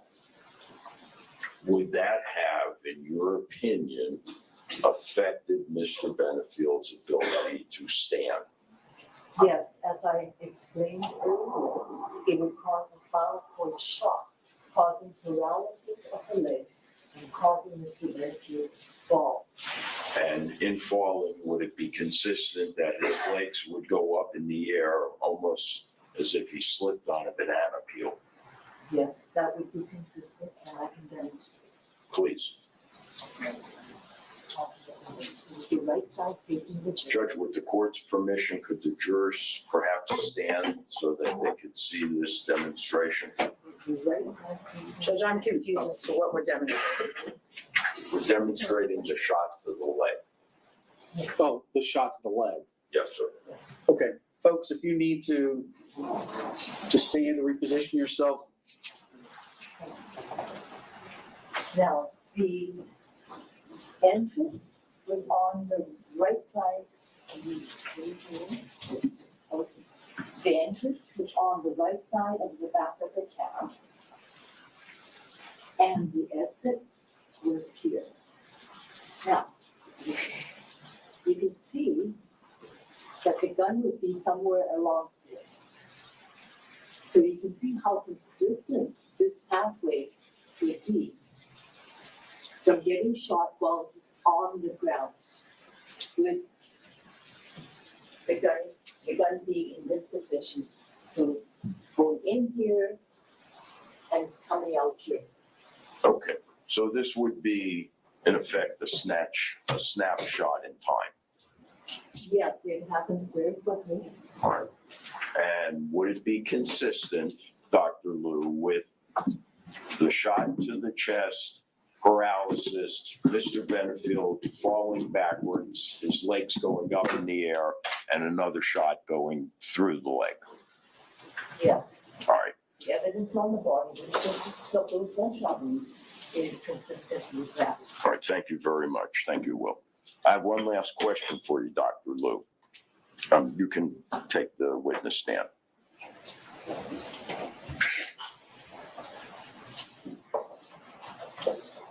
Do you recall whether there was any other injury to Mr. Benefield that would be consistent with his legs going up in the air and him falling backwards so that his head would hit a tile floor? Yes, Dr. Vega found an abraded contusion on the back of the head. A contusion is a bruise. An abraded contusion means that there's a little bit of scraping of the skin or crushing of the skin in the center of that bruise. That is entirely consistent with Mr. Benefield's back of the head striking either the wall or the floor as he fell on his back. Thank you very much, Dr. Liu. I have no further questions, Your Honor. Ross?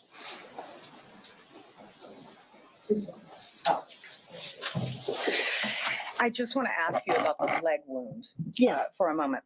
You're not saying that that is the only position that he could have been in? Are No, you? I am not saying that. Okay, so there are other positions that maybe could have produced that wound path? Yes. Okay. The one that you are describing is just one that is consistent with it? That is correct. And when you said his spinal cord would be, I don't know what you said, shocked, maybe? Yes. Concussed? I don't know what you said. And his legs would go paralyzed. Yes. Does that normally mean that they stiffen, they straighten? Does it mean they crumble? What does it mean? Different people react differently depending on the position that they're in. And paralysis usually means just not being able to move. Okay. So depending on maybe what movement they're doing at the time, that's what they're going to continue to do. Possibly, So, yes. possibly. So if he is walking towards someone, we fall backwards with paralyzed legs? Well, we weren't there, so I don't know exactly his body positioning and movements. Okay. All right. And you spoke about the abraded contusion on the head, and that can be consistent with falling. Yes. From a gunshot. Can it also be consistent with being drug out of the house by EMTs? Not unless that part of the head were to be struck on something, because the contusion is a bruise, which requires blunt force. Right. So if, for instance, he was being drug out and hit the door jamb or something, bounced his head, could it have caused that kind of abraded contusion on the head? Well, done with enough force, that is possible. Okay. Thank you. No further questions. Direct. One. Dr. Liu, would the abrasion wound to the right arm of Mr. Benefield be consistent with him lunging towards Miss Benefield?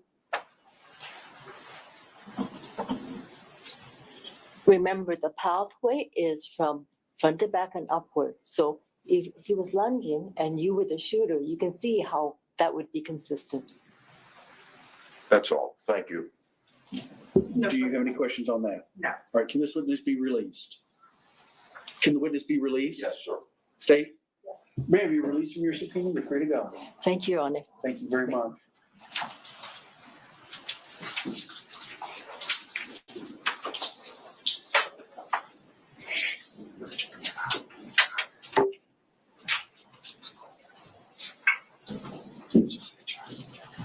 Mr. Taylor? We have this one issue left. Okay. All right, members of the jury, there's a legal argument I need to take up. If you could step out for about 10 minutes for me, we'll do that, then we'll bring you right back. No deliberations, no communicating with anybody about what we've talked about the case, and don't do any research on any of the issues. We'll get you right back in a second.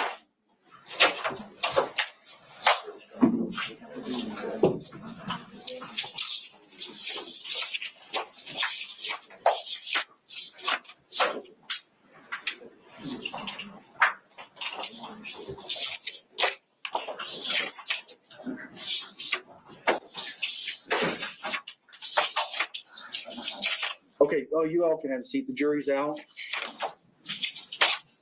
And was this the issue of the Richardson?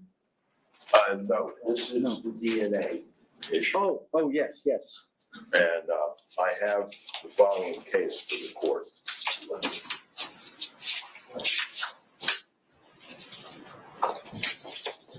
Ladies, Thank you. yeah. Yes, sir.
Sorry, Jolie and I are sitting here eating potato chips.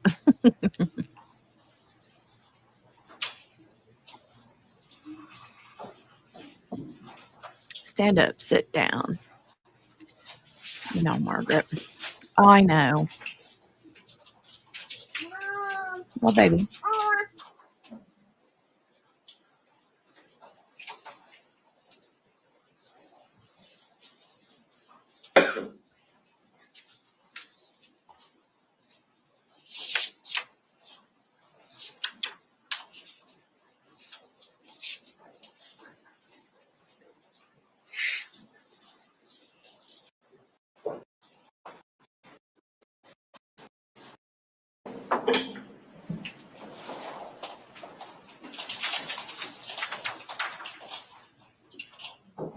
I'm going to forward it here.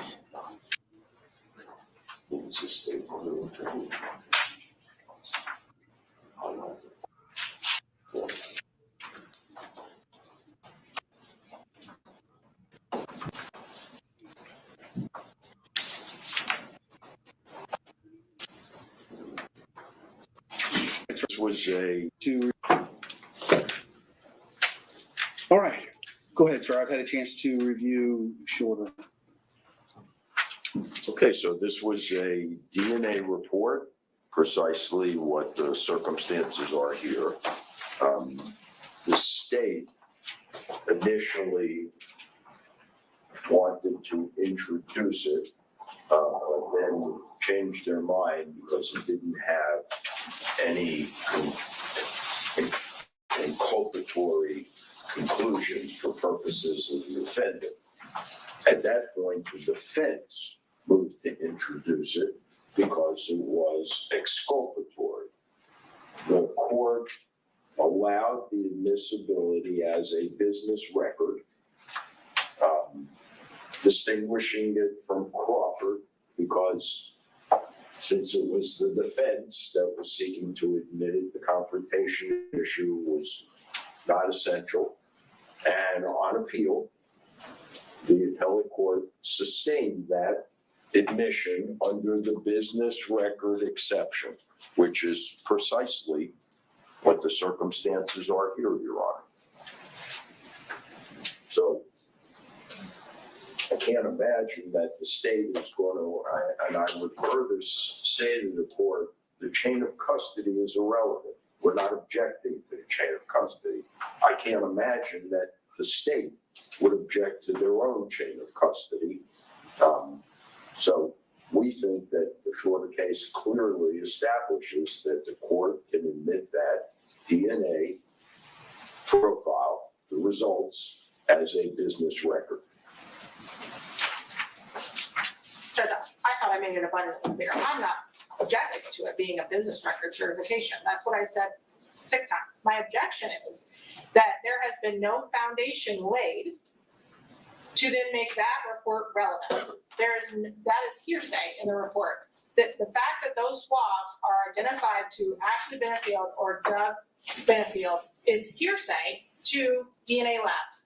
That means some crime scene tech who did not testify before this jury went and collected his DNA stain card. A different crime scene tech who testified she swabbed her but was not shown swabs to make sure those are the correct swabs, then swabbed her and put those in property evidence. That's all. We don't have any evidence that the same swabs that she was collected then went to DNA labs. And that's what you have to lay the proper foundation. And this is the case I was referring to when I didn't refer to it by name, but this is what I read when I made my objections, because my objections are what I've already stated, but also 403, just that lab report in evidence. This is very confusing. It's DNA, and it's overly prejudicial to this jury for what I think what it says is this state didn't argue, and I am arguing, how the forensic casework would be unfairly prejudicial or confusing in regards to the work of the jury. This is DNA. I don't know, they sent us the bench notes and the report, but there's no explanation of the statistics, how they came upon those statistics, where those swabs came from, all those things. And I think that will be very confusing to the jury without somebody here. So I'm not making a certified business records objection. I'm making an objection to the contents. And that there hasn't been an adequate foundation and that they're confusing. Sure. Yeah, so the court recalls that Detective Warren sent the swabs to the lab. Megan Dorbeck testified that she swabbed Miss Benefield. I asked her why. She said because it would show who had touched her.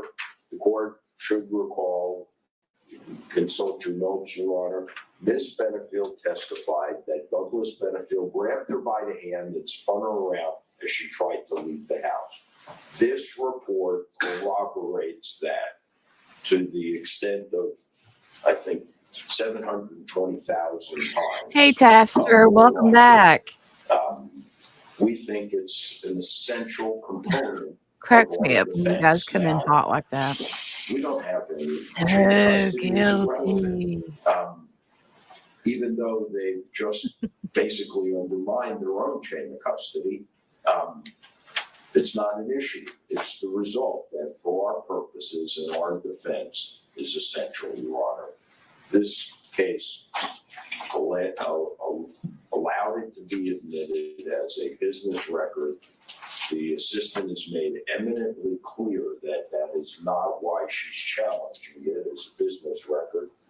I don't seek to introduce the entire report. I will be quite happy reading these 2 sentences, if I may.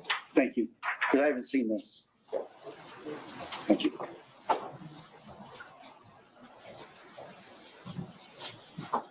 All right, final thoughts? Is that everything? Yes, sir. This is, what I've been handed is not marked as an exhibit. It's a 5-page document from DNA Labs International. It actually, it's a letter or a report to Detective Justin Warren and a sergeant at the Manatee County Sheriff's Office.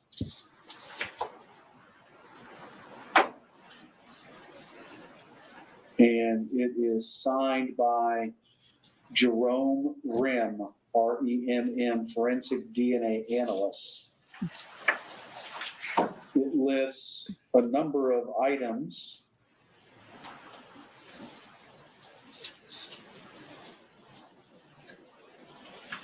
$14 different items that were apparently sent to DNA labs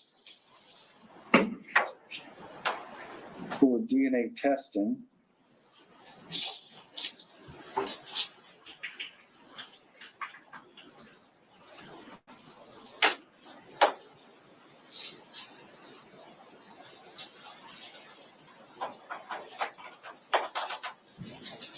And the particular section the defense says they want to admit is agency item number MRD5, which would correspond to DNA Labs International item 20-10880, swab from suspect's right hand. And it says that the testing was done. Mixture of 2 individuals, at least 1 male contributor.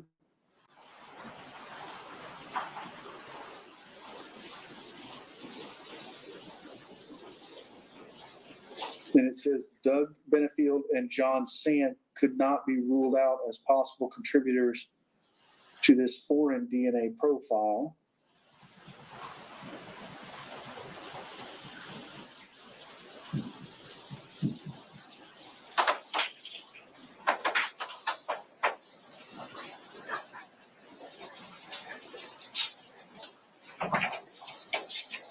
And it gives, based on its testing, 2 different propositions that were considered to explain the results.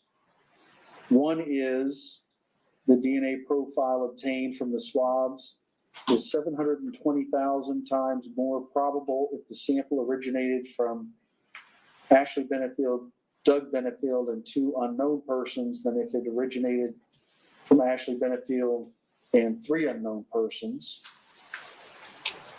So there's strong support that Ashley Benefield, Doug Benefield, and 2 unknown persons contributed to the profile rather than Ashley Benefield and 3 unknown persons.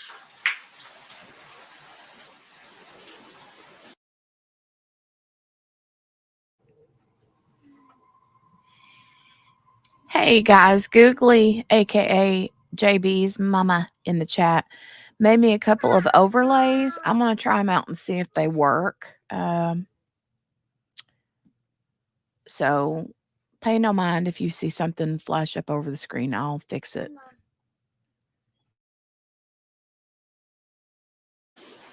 Judge, I would ask you to read that next sentence. I am. I'm reading it as I go. Okay, thanks, sir. If applicable to the case, it is recommended that reference standards from any first-degree relatives of Doug Benefield be submitted for additional comparisons.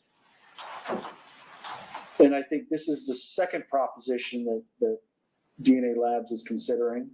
The DNA lab profile obtained from the swabs is approximately 75 million times more probable if the sample originated from Ashley Benefield and 3 unknown persons than if it originated from Ashley Benefield, John Sant, and 2 unknown persons. Therefore, there is extremely strong support that Ashley Benefield and 3 unknown persons contributed to this DNA profile rather than Ashley Benefield, John Sant, and 2 unknown persons. The DNA profiles of additional contributors to the mixture were not determined. However, there's results that are suitable for comparison.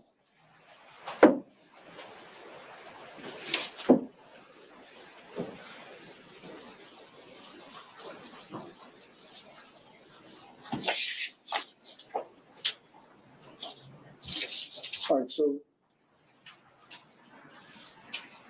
obviously those of us who have done a number of these cases understand what those statistics mean when you're looking at known standards versus unknown DNA samples or swabs and the comparisons.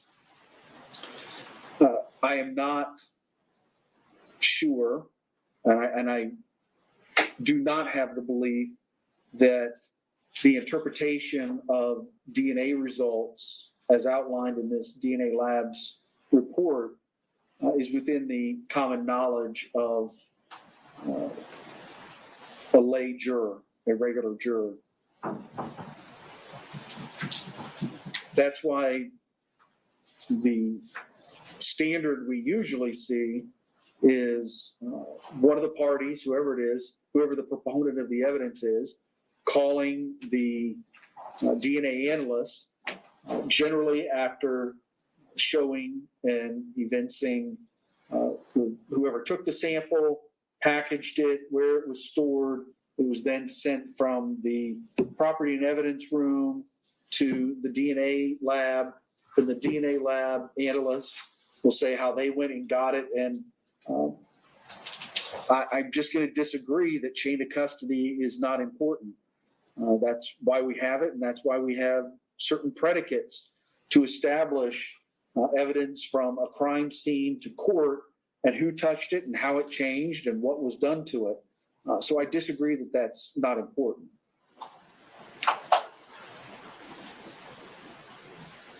Isn't that when the defense contests? In the problem, well, I gave everybody a chance to argue. So I got a chance to read the shorter case, and the shorter case supports what the court is saying. It says that they leave the issue for another day, whether it could qualify as a business record. However, there remains, and this is at 692 of the decision. However, there remains a very significant section 90.403 concern about the admissibility of a DNA forensic report if the expert preparing the report does not testify. And the reason the fourth DCA, it says so in the very next paragraph, the reason the fourth DCA upheld the admission was for that very reason, that the state did not argue 403.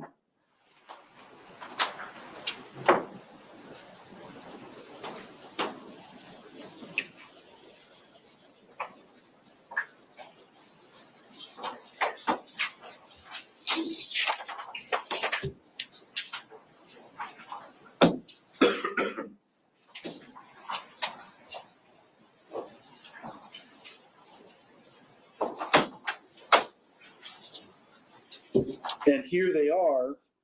Here the state has argued the 403 for a jury to understand what these mean, what these findings mean. I don't find that the probative value is, I do find the probative value is substantially outweighed by the danger of the confusion of the issues, the misleading of the jury to try and understand what this report says and be subject to cross-examination from, well, this time it'd be the state, but it's usually the defense, to explain, where do you get this? How do you get 720,000 times? How many loci were matched? How did you conduct these evaluations? And then what does it mean, the very strong support? That is. And then it's also, you've got The other problem is, Mr. Taylor, you're telling me you only want to read this, you said 2 sentences. Yeah, these 2 sentences that are highlighted. Correct. But that's only one of the 2 sets of propositions that could potentially explain this. And the first proposition you want to use doesn't even mention Mr. Sant. And if I'm reading this correctly, there's also a recommendation that there should be some additional testing. There's also additional DNA profiles that are in these mixtures from Ms. Benefield's right hand that are suitable for comparison and have not been compared. So, I mean, I have significant concerns about the misleading of the jury by putting this in. Can I make my right? It would, if it would,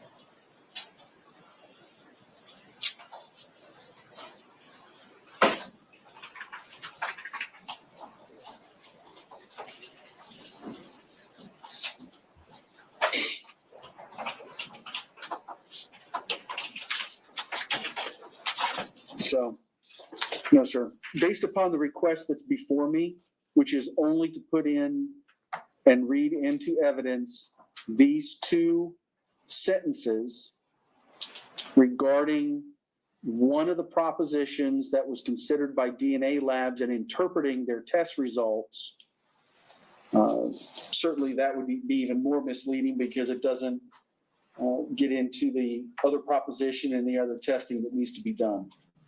So based upon that, do you want to have this marked and put into evidence? Yes. As a proffer? I'd like to proffer for the record, Your Honor. Do you want to put a number on it? What's your next number? It's 29, but this is the whole record. Well, hold on. You're handing me a stack of paper that's about, what, 1.5 inches tall? Yes. And the only thing you said you were going to enter was this 5-page.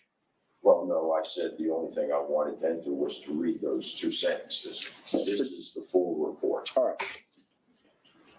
So it would be your intention to admit into evidence Defendant's Exhibit 29. What, is this in here or does this go in here? Yeah, no, that I believe is in there. No, it goes. This comes back.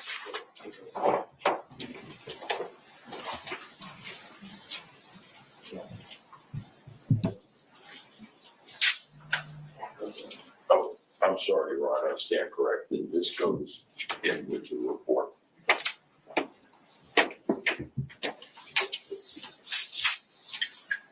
I'll let you put it where you want it. All right. Can I make a proffer for the record? Yes, absolutely. All right, thank you. So beyond, I thought you already did. This is the proffer. Well, I'd like to make a verbal proffer as to precisely why I think it should be admissible. Yes, sir. Okay, so unlike a DNA report that's inculpatory, which requires a chain of custody so that justice is established in the admission of inculpatory evidence, in this instance, Judge, we believe this DNA report is exculpatory. And we believe it's exculpatory because it confirms Miss Benefield's testimony that Doug grabbed her by the hand and spun her around as she tried to flee. It's independent evidence that not only corroborates Miss Benefield's testimony, but also corroborates our defense. And because it is exculpatory, chain of custody is irrelevant. We are making no objections to chain of custody. The case law that I submitted to the court, the shorter case, clearly would allow it. And it would be my intention, which I don't think is confusing at all to the jury, to tell them the DNA reading from the report, the DNA profile obtained from the swabs is approximately 720,000 times more probable if the sample originated from Ashley Benefield, Douglas Benefield, and 2 unknown persons than if it originated from Ashley Benefield and 3 unknown persons.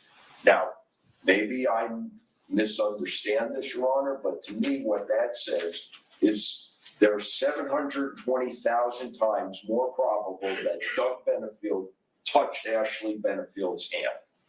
That's what I believe this says, and that's what I think we should be entitled to get to the jury. Thank you. Do you want that right after the first page? You put it right on top. It'll cover up the exhibit number then. Oh, okay. Yeah, So I'm just putting it right behind it. And as I said in my ruling, I think that those questions and what that means and how it's interpreted and how the jury can use that to be relevant to its deliberations and its findings. I'm not saying it's not relevant. I'm saying the problem is 403, as the 4th DCA recognized, not having that analyst causes significant 403 problems with confusion and misleading. And so that's the basis of my ruling. What if I told the court that the actual DNA lab expert is available, but not until after 2 tomorrow? And it would have to be by Zoom. There's motions that Florida Rule of Criminal Procedure 3.116 defines how and when that can happen. So we need to bring the jury back in, and I just need to know if your intention is to call more witnesses or if you're resting. Well, I make a formal request that the court abate the proceedings so that we could call the analysis. If the court denies that, then we will rest. All right. Well, there's Florida Rule of Criminal Procedure 3.116 is very specific. It just came into effect, it was just substantially, amended effective July 1st of this year regarding the use of remote technology. If you want some time to look at that, I can certainly give you that. I'm familiar with it. Mm-hmm. So do you have We'll rest. Okay. Let me bring the jury in. I will, we can do that, then I can let them go for the evening. I'll tell them to be back tomorrow morning at 8:45, just like we've been doing with a 9 o'clock start. Yes, sir.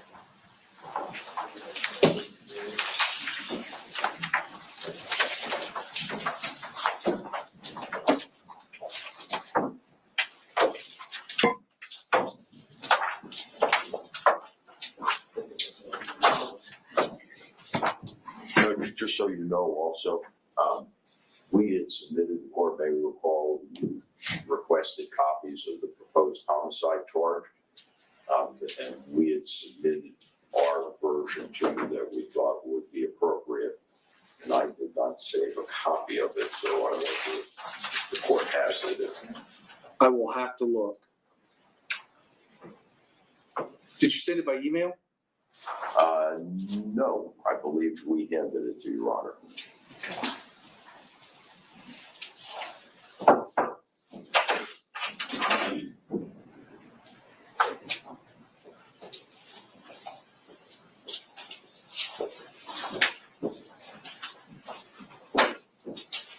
All right. Welcome back, everybody. Y'all can have a seat. All right, anybody do any deliberations, talk with anybody outside the jury or do any research? All right, everybody says no. Mr. Taylor? Yes, Your Honor, Ms. Benefield has no further witnesses and we rest on her behalf. All right, sir. Folks, at this point, it's 4:30. The attorneys and I have some work to do. They've rested. Before we get things going again in your realm of the case. So what I'm going to do is let you go for the evening. If you could please be back tomorrow morning at the jury assembly room around 8:45, just like today. just, there were probably people down there today. I don't think, was there any civil juries or do you know? There might be a smaller group tomorrow. There might be some judges in civil court picking some juries. So find your area and kind of hang out, and we'll have the deputies come down and get you as soon as we're ready and bring you up and get started. All right, remember the rules for tonight?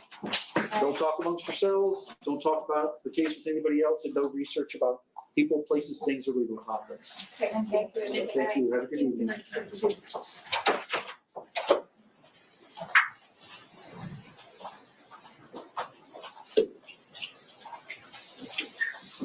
Oh, you all can have a seat.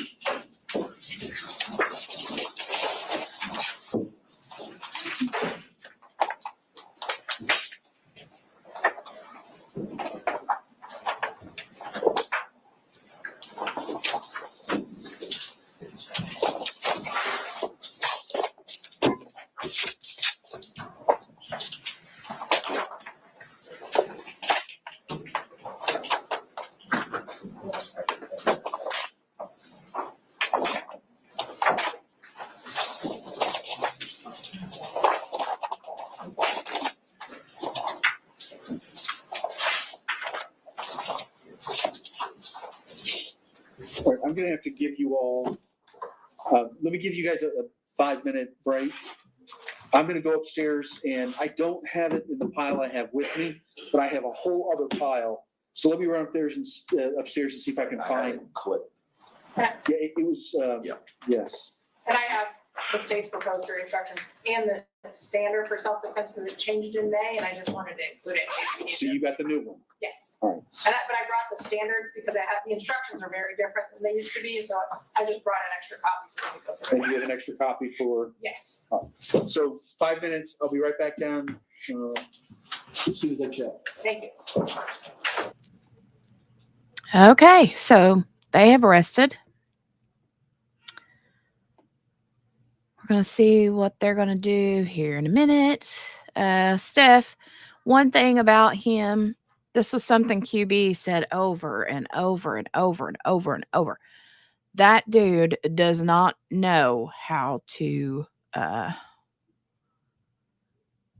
handle being told no. He doesn't take the word no. It's like he doesn't understand what that means in his brain. Okay. Let me see if I'm going to try this overlay again. Let me delete that one.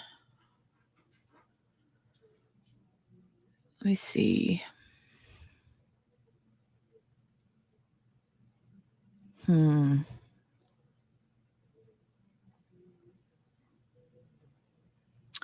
might have goofed this one up. I don't know.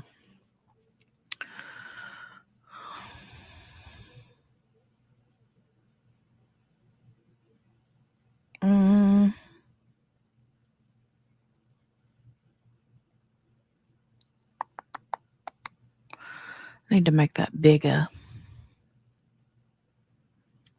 I need to make that a bigger.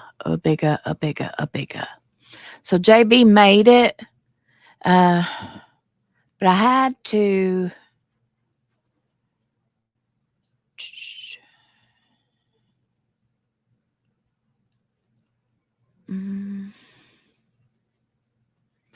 I had to.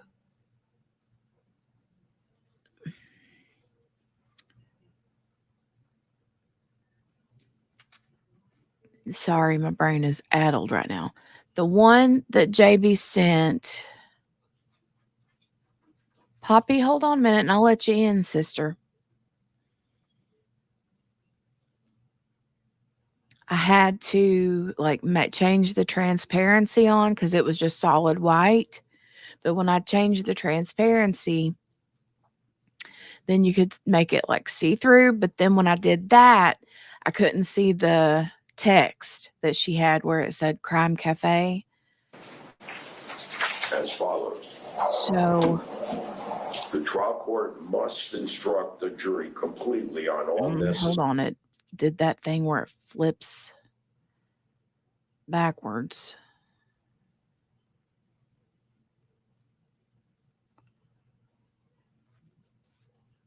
Okay. So anyway, as I was saying, I had to change the transparency on it. So thank you, JB. That like it completely, yeah. Thank you so much. Grace. Wow. Hi, Grace. Gracie, hey, baby. To play devil's advocate here, if I had a lawyer defending me who wouldn't take no for an answer and would just argue the case the whole way. Wait. If I had a lawyer defending me who wouldn't take no for an answer and would just argue the case the whole way, isn't that the type of lawyer I want in my corner?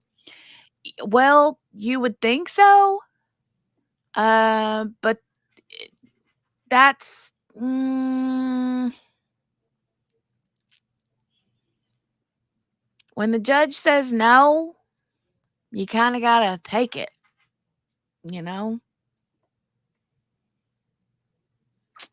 Look what I've been using today, Grace. Look what I've been using today. Grace left a few tubes of this last summer, and I've made my way through a couple of them. I'm not even going to lie, but yeah. Good stuff. Good stuff. Good stuff. Steph, it's the real pawpaw stuff. It's like a ointment.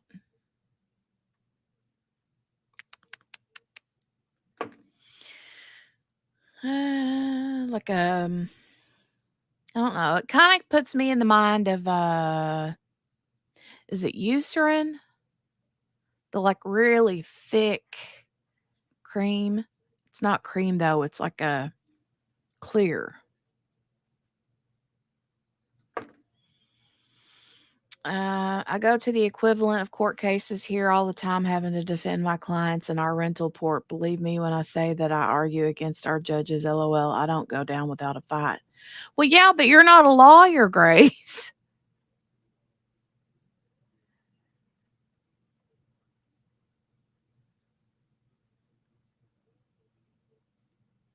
Right? I would want Grace in my corner too. True.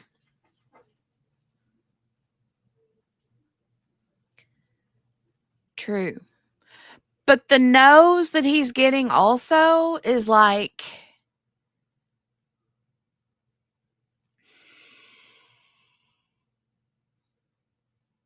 he's trying to swivel around on law. And the judge is like, that's not going to work. Case law doesn't say that. And so he's like, okay, whatever.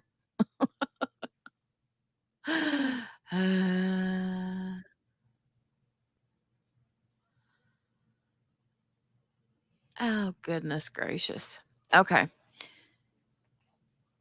Ms. King says, I just think it's strange that they take DNA and don't use it or put it in the trial. If the DNA is in her favor, it should be in the trial.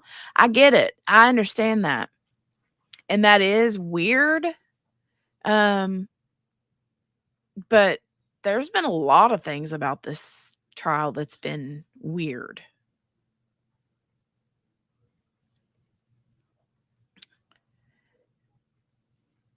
Like a definitive legal precedent, no, and he keeps arguing. Henny said Gracie was my first diamond painting channel I ever watched. Steph says, I don't know how touching her hand proves anything, though. I know. They did discuss that the other day. Hold on. Poppy's like flipping her lid to let me in. Hold on. To let her in. Hold on a minute. This is You can have a seat, please. I gave it to them, and this is the standard. I don't know if you need that, but I brought an extra copy. Okay, this is the state's proposed. If you have already a copy of ours, you can toss it because I made corrections. Okay. And as we get started again, I was able to find the jury instructions the defense had handed up to me in the past, and I've had my judicial assistant run a copy and gave them back to the defense.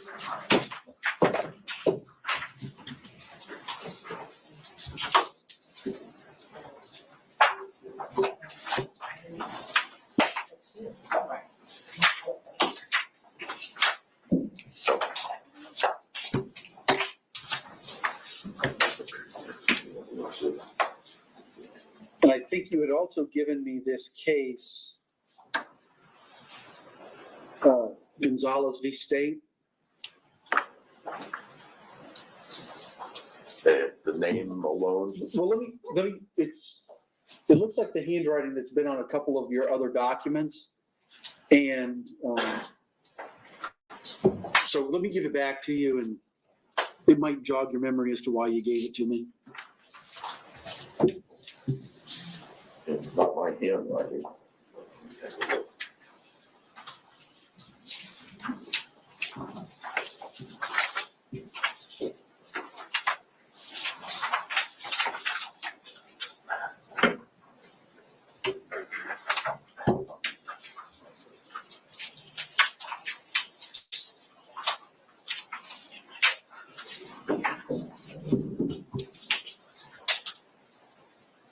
Oh. Oh, we'll wait. I didn't look over. Yeah, so actually, I remember. I think Gonzalez was our consideration and debate about whether or not we could get a charge of self-defense based exclusively on the 9/11 tape. We're a long way away from that. All right. Do we just toss that? Or you keep it? Okay, sure.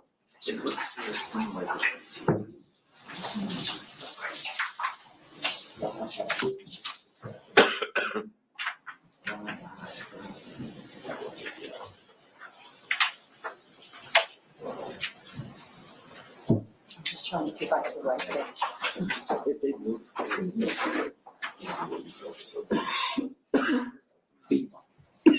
Sorry, Madam Clerk. I was trying to hold it back. I just wanted to see if I have the right packet. Well, let me show you, let me show you what I gave to the judge. I think it is, but you might be missing some of the highlights.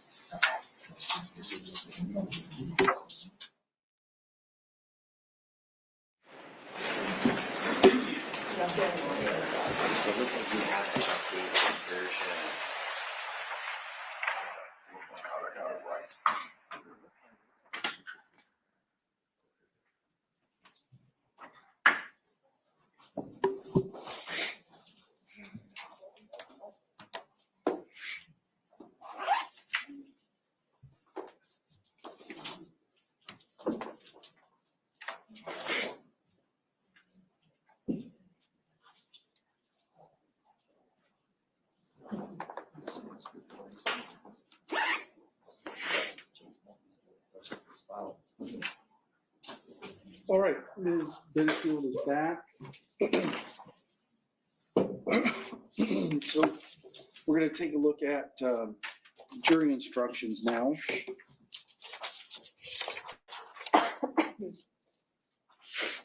So make sure that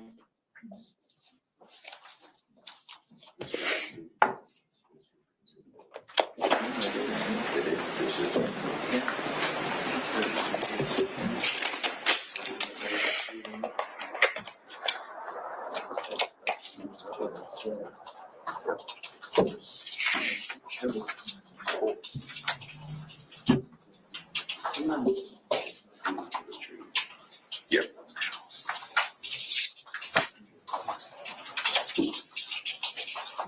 All right, so defense, do you have a copy of the state's proposed jury instructions? Yes, sir. And state, do you have a copy of the defendant's proposed? I believe we do. And then I have mine that I did separately. If we could, I'd like to start with the state's version, and then when we get to an instruction defense that you have your own ideas or thoughts on, we'll see how we need to modify them or mesh them. So, Ms. Benefield, these jury instructions, as I've mentioned before, if I haven't, I will mention now, are very, very important. Too often, I think, people think of jury instructions kind of as an afterthought.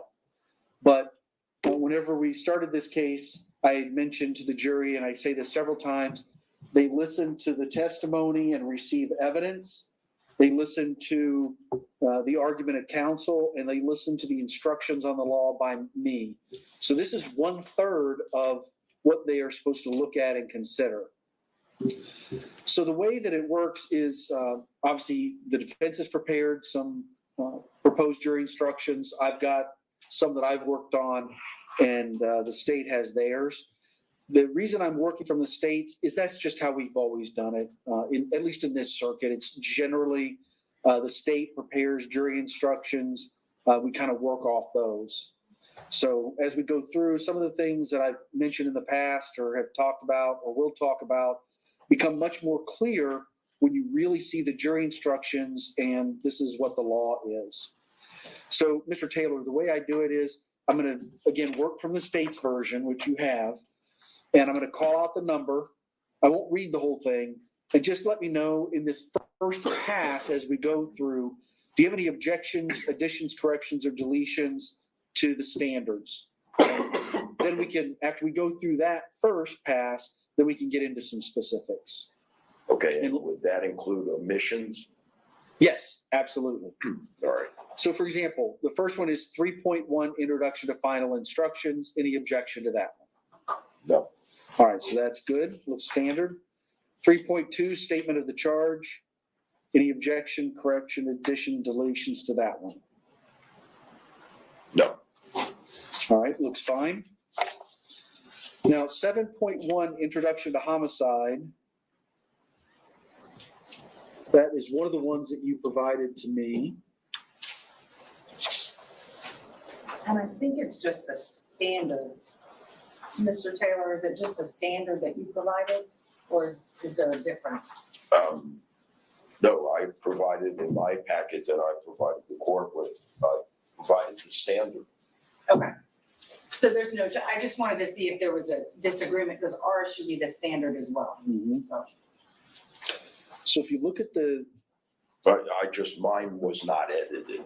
Understand? No, I see that. Yes, right. You just gave me, the actual printout that I look at from the Florida Supreme Court website. But so as you look at 7.1 as proposed by the state, do you have any objections to it?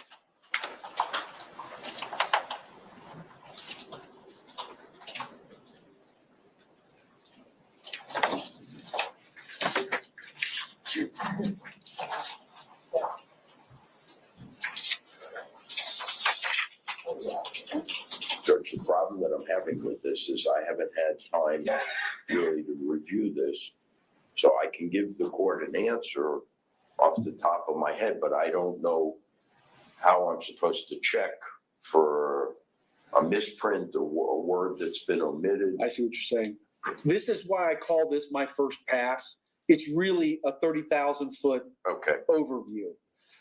It's not uncommon right at the end.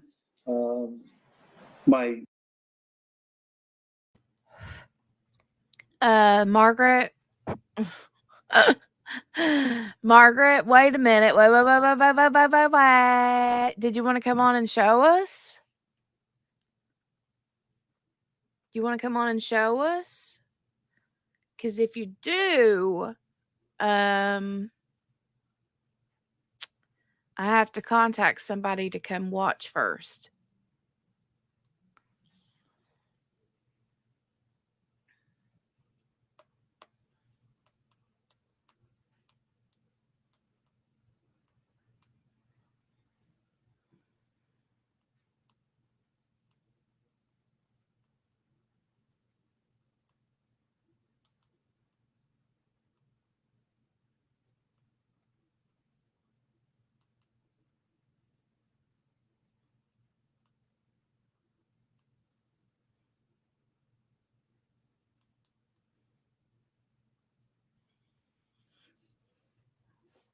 Margaret.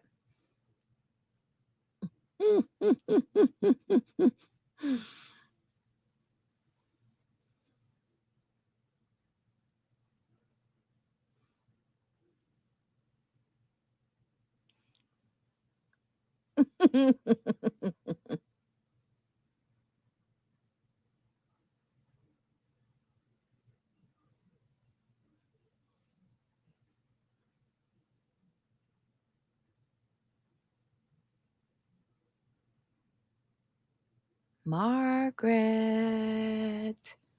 Don't make me pull out the eyeballs, ma'am. Come and answer me.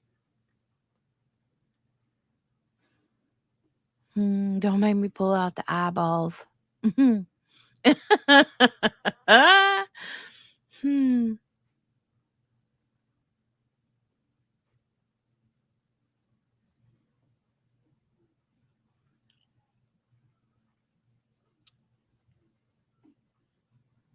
Frog log, frog log, frog log. But hold on. Before Margaret comes up, somebody else has to too. So you have to wait a minute.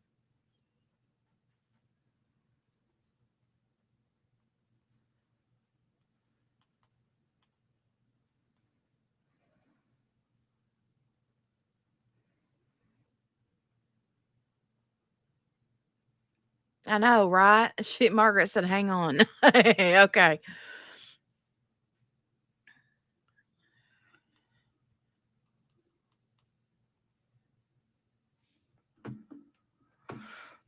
Um,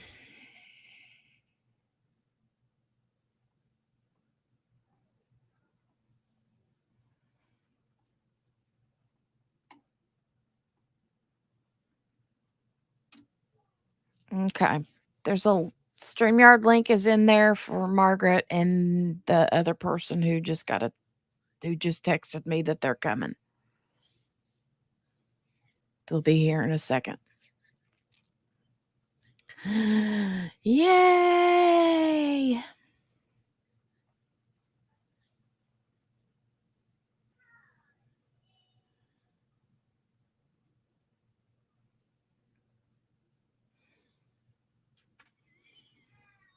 We will continue with the words from the judge, and then we'll continue whenever I have a couple of people come backstage. Yes, Margaret, that's why I sent the link there for you and the other person that's texted me that they needed just a few minutes.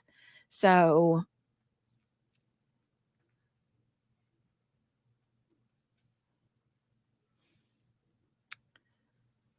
just saying. Just saying. Okay, I'll tell you when the other gal gets here. I mean, it could be a guy, but no.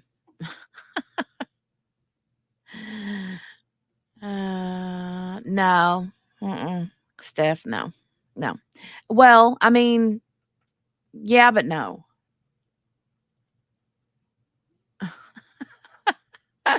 I'm going to push play button on here, and when the other person comes backstage, you know who you are, then Margaret, I will let you know when it's time.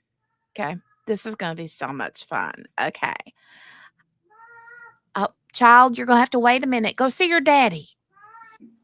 What you'll find is I have this thing about Oxford commas, and I think they need to be used. I don't understand not using them, but so there's quite a few places where we're adding commas and so forth. Yeah. Please don't worry about those kind of details. I'm just talking in general, and this is one, quite frankly, we can skip if you prefer. Just you want more time to take a look at it. That's absolutely fine. So with that explanation, then no objection. Okay.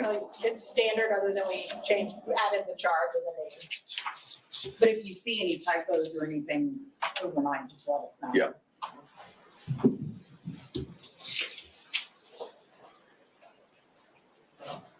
All right, the next one is 7.4, murder in the second degree. And the yellow were things I didn't know if they were applicable, so just so we make sure we didn't.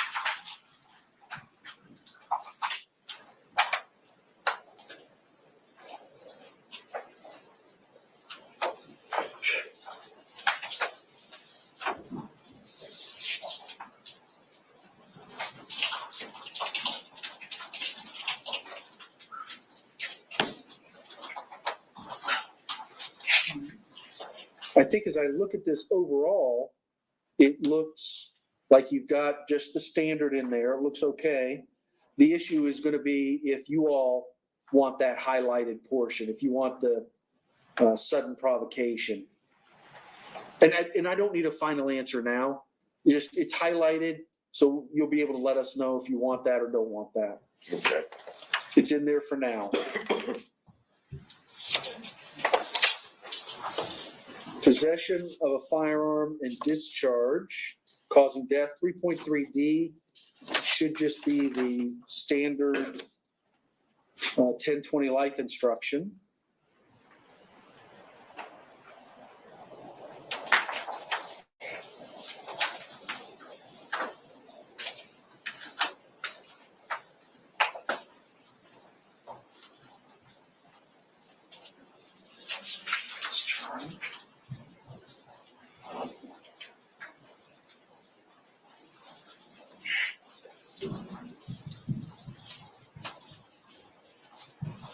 All right, 3.3D looks right to me.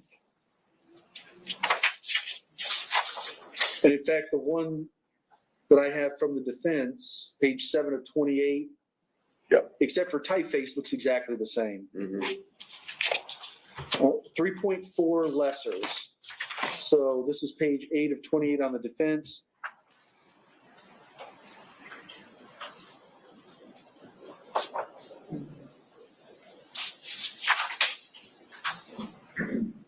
I believe that that's the right statement as to the introduction of a lesser. You don't have to stand. If you want to, that's fine, but However, it's our position there should not be any lesser. right. So are you prepared to make that argument now, or do you want to wait?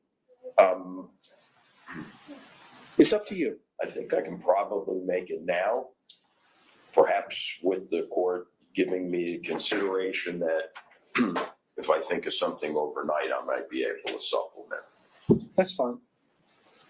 So we would cite the court to the Roberts decision, State of Florida versus Geraldo Roberts at 694, Southern 2nd, 825, second DCA case. It was a charge of attempted second-degree murder, aggravated assault, discharge of firearm from a vehicle, and carrying a concealed firearm. Reversed for the trial court's failure to give an instruction on attempted manslaughter and on definitions of justifiable and excusable homicide. But there is the statement made as follows. The trial court must instruct the jury completely on all necessarily included offenses, regardless of whether the facts of the case support the instruction. In this case, the trial court was required to give an instruction on attempted manslaughter and on the definitions of justifiable, excusable homicide. Trial court's failure to give the instructions is fundamental error and can be considered on appeal, even though defense counsel did not object. And then they cite Rinaldi versus State, also a second DCA decision, 614, Southern 2nd, 1197. And parenthetical for what Rinaldi stands for is conviction for second-degree murder reversed because the trial court's failure to include definition of justifiable homicide as part of manslaughter instruction, even though defendant failed to object. They say this then at that point: the only exception to this rule is if defense counsel affirmatively agrees to the omission or alteration of the instruction. So, on behalf of Ashley Benefield, we request no lesser included offenses. We think this is an all or none. She either is guilty of second degree murder or she's not guilty. State, do you want to be heard? Just that we disagree. It's a category 1 lesser and the state's asking to include it. Okay. For right now, I'm going to tentatively say leave it in. But again, you want to look at some stuff? No, I'm familiar with the case though. Yes, sir. I'm very aware of those. You wanted some more time to. Yeah, I to know look you're and still see if you waiting, find Steph. things, so. Fine. The other person that we're waiting on besides Margaret is currently not here yet, but they will be here soon. So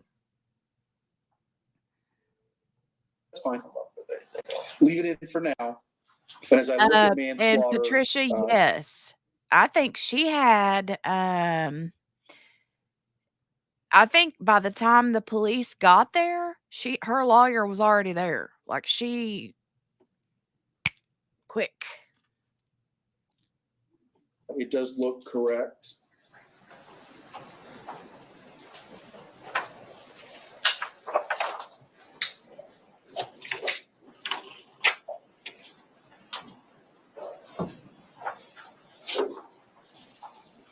It was right quick, fast, and in a hurry.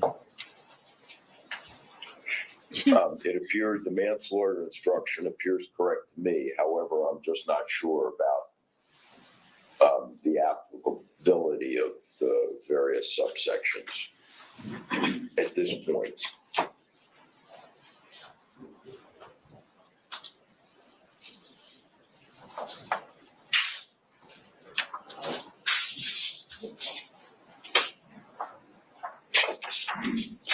All right, and then 3.3A, the next page is the aggravation for the, I'm sorry, did you say give you a minute?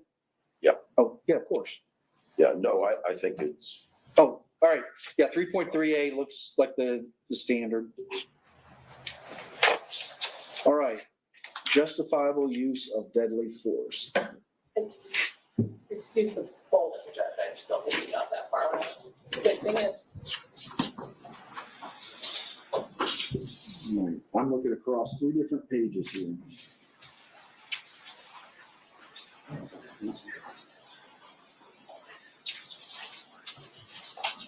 Yes.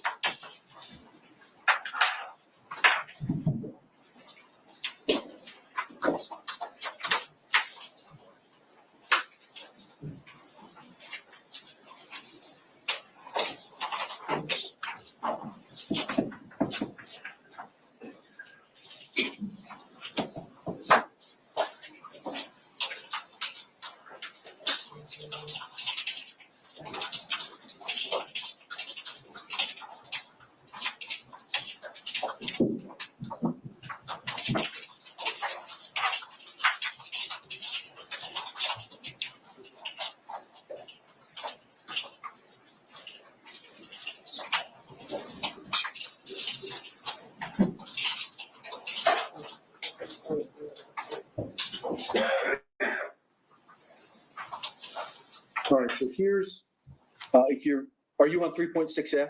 Yeah. All right, so here's going to become the first issue. Right about the middle of the page, Ashley Benefield was justified in using deadly force if she reasonably believed that such force was necessary to prevent, of course, we know there's 2. I'm sure you want A, imminent death or great bodily harm to herself.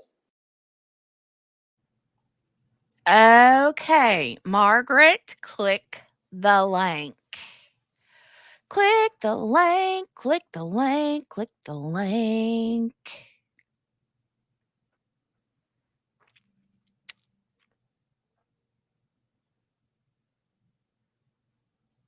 Click the link, click the link, click the link, link. There she is. You ready, Margaret? Okay, other guests, I'm assuming you're ready, and I'm going to throw you both up at the same time. Here we go. Oh, wait. Hello. Wait. Why isn't it showing the other person? Dang it. Hold on a minute. I'm here. Yeah, but it's not showing you. There we go. Look how pretty Margaret is. I know, right? I did put a little get more of a face on today.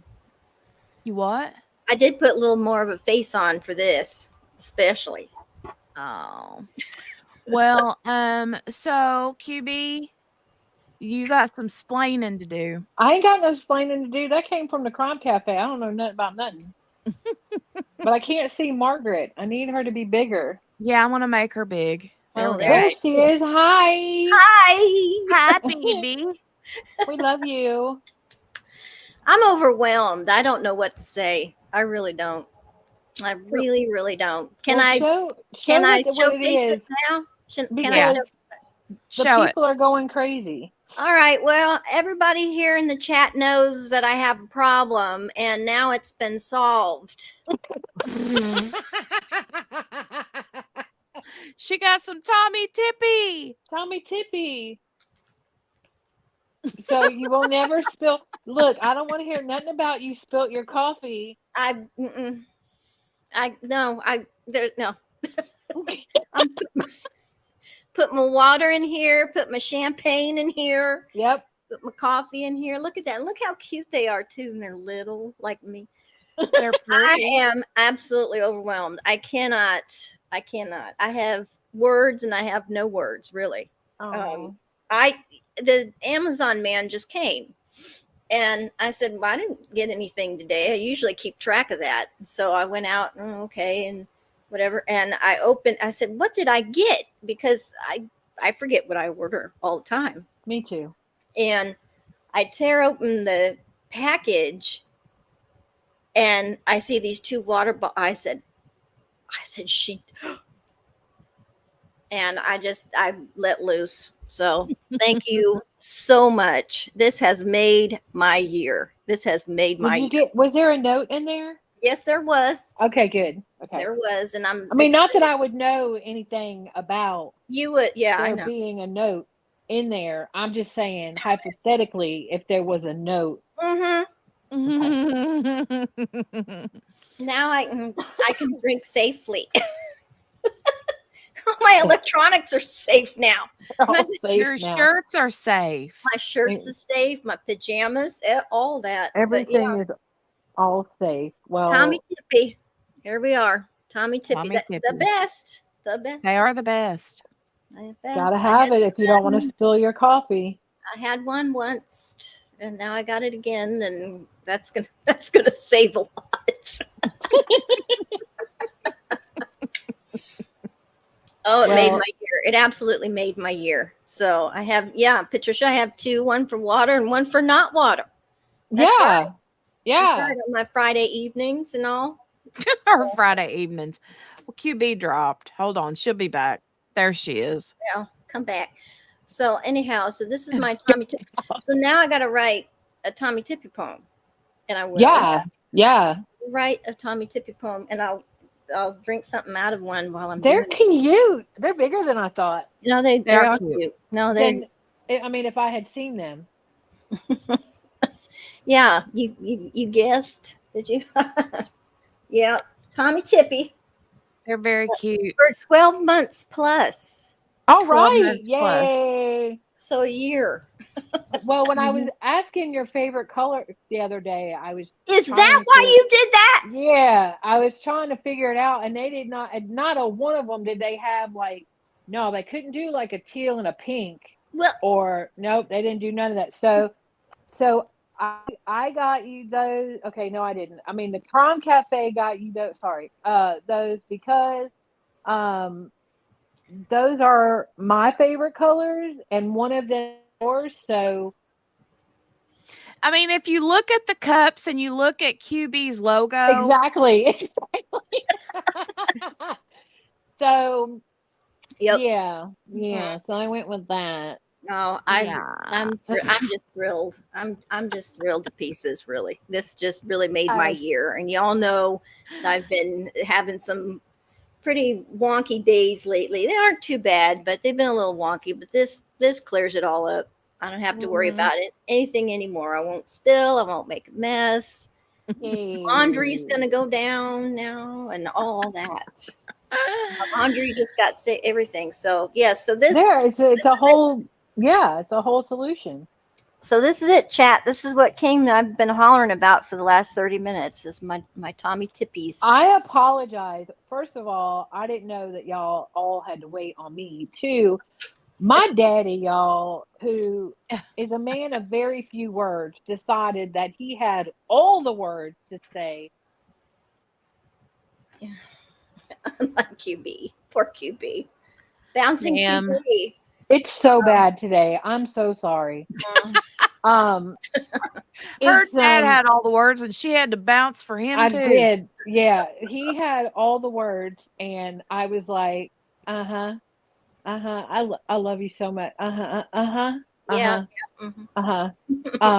And so no, I'm just kidding. I love talking to my daddy. And then I texted Jenny because he was talking about health issues, and he goes, and my sugar diabetes, and I was like, sir, sir. Yeah. That is not a neither one. That is not a thing. It's not a thing. But okay, God love you. So, anyways, well, you are loved, Margaret, and I love everybody, and I miss being with y'all. I just need Oh, a we love timeout. you. We love you. I need a timeout. I am in anger phase, and it is not good for anybody. So, yeah, I am, yeah. Yeah. So, but my boy is home. He's home. Yeah. So, we just went and picked him up. So, anywho, but I love you guys, and I appreciate you guys. I and love you. This was just, you made my year. Y'all just made my year. I'm overwhelmed. So there'll be Isn't it the sweetest, like the tiniest little gestures, you know? Like they make the biggest. Your little sippy cups and my, you know. Your Kleenex, yes. Yeah. Yep. Oh, I don't know who does that stuff. It's Paper crazy. towels. It's crazy. I see I don't another paper towels next to you. Look, ma'am, do you need more them. Kleenex? That baby's going to school next week. You bet. Do you know? Listen to this. Why do they have things like headphones on the list? On the list of for pre-K? Supplies. Oh, for school. Oh, I don't know. That's for quiet time or what? I don't understand. Maybe story time? I don't know. That's a new one for me. I I know why they got I'm like 111. I'm 111 years old. I haven't been in school in a long time, so I don't know what they make you do anymore. My baby, my real baby, not my big baby, but my small baby is 22 today. And I don't understand because I'm 29, and so that makes I was 7. Yeah, you're an anomaly. I don't understand any of it. So, Yep. yeah, my kiddos. This is my kiddos' birthday week. Both of them, because they're 5 years, 5 days apart. So, they yeah. So this has been their week. So today is their day. 22. I don't understand. So, anyways, you're catching up to them. I know, right? Or they're catching up to you. They're catching up to me. I mean, one day we'll be the same age. That's what my mom says. So hey, I'm here for it. Perpetually 45, which makes me 12. So, right? But you know, it's okay. I'm prepared to be 12 now. With my cups. With your cups, absolutely. You could be 12 months. So. You're 12 months old. 12 months. 12 months plus. Plus. Oh, that's just so funny. Oh, so, anyways, well, I just Jenny asked me to come up, so I'm here, and now I'm going back into my corner. All right. I thank you so much. Love you, Margaret. So much. I love you too. Always know that I know it doesn't make it easier, but everything that happens for a reason. Yeah. And there is a much bigger plan out there for you. And this is just opening a door. I'm here for that. We tend to get, and when I say we, I mean me too. Yeah.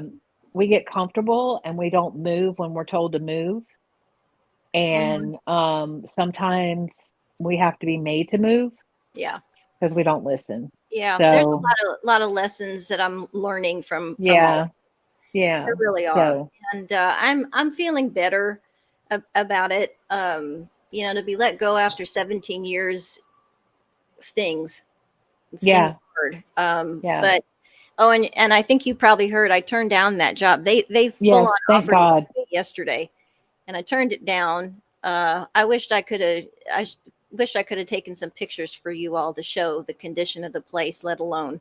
Mm-mm. It was you have nightmares if I showed it to you. But no, I'm ready to move on. I'm ready to get going. You know, I was feeling kind of down over the weekend. It's like, what have I put off that I could have been do?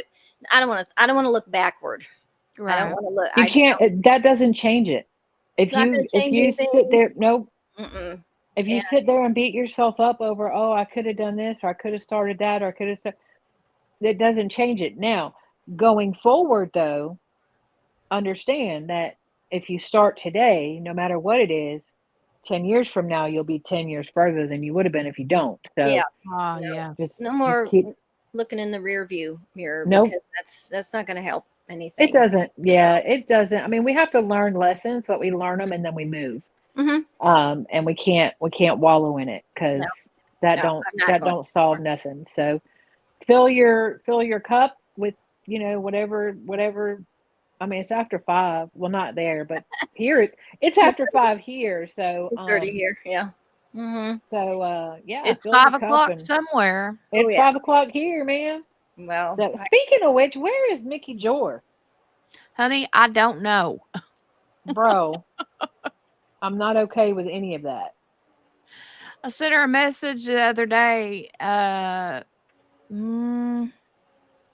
think it was some cute little Care Bear crocheted amigurumis Right? that are like, they look just like little Care Bears, you know? I sent her a message and I said, "You need to make these now." And then I said, "Oh, and are you dead?" Question mark.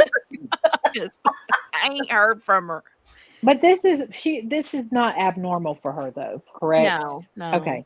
Okay. I didn't think it was, but I got a little because you know true crime and so I got a little worried. Sherry! wow. What? Sherry, thank Wow. you. I What forgot happened? that I'm I not even looking. had I forgot that this channel was even Well, that monetized. it does that. I I'm not forgot all looking. about it till I saw the orange pop up, and I was like, "Well, it floors me still." How very You nice. got to work on those memberships. That's Thank you, terrific. Sherry. That's super Thank you, sweet. Sherry. I'm not looking at chat, so if anybody's saying anything or doing anything, I got to live vicariously because I'm afraid to move my phone. I appreciate that, Sherry. Thank you. And I will use that because yeah, I'm going this is the last week before school starts. When does it start? The 5th. Oh. So this Did is you our talk to last them week. about? Wait, did I missed all the things? Did you talk to them about kindergarten? Is she doing pre-K? Are you talking about kindergarten? What are we doing? Yeah, we'll talk about it.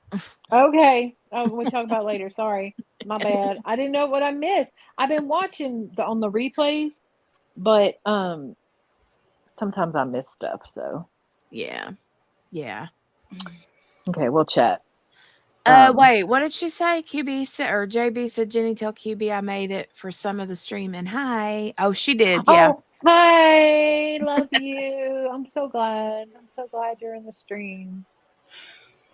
I'm gonna need us to all not have any more stuff. Yeah, Yeah. I agree. I can't tell y'all what Jay said, but he said something about no more effery or something to that effect. Right. So Yep. he's like, I'm done. I'm like, yeah, me too. So Been enough. anywho, Been enough. yep. So I am maybe I'll be back tomorrow. I thought I was look, y'all, I ain't not even gonna say nothing. I thought I was okay. And I went into a live this morning and I am not okay. So I just backed myself right back out of there. And I'm gonna be over here. And just Right. Yeah. Sometimes, when you're just like, yeah. Well, you have all these phases that you go through, and I am clearly in anger, so I'm just gonna sit over here in my anger, and not. And I mean, I had every. Don't get me wrong, I had every reason to be mad at what Chick said.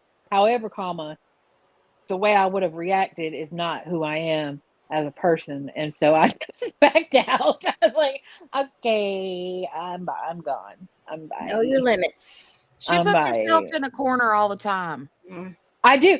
But you know what? I'm proud of myself that I recognize that because old QB didn't do that. Old QB took people out, made them cry. Right. And we don't need to do that. Right. So I did good. I put myself I put myself in timeout.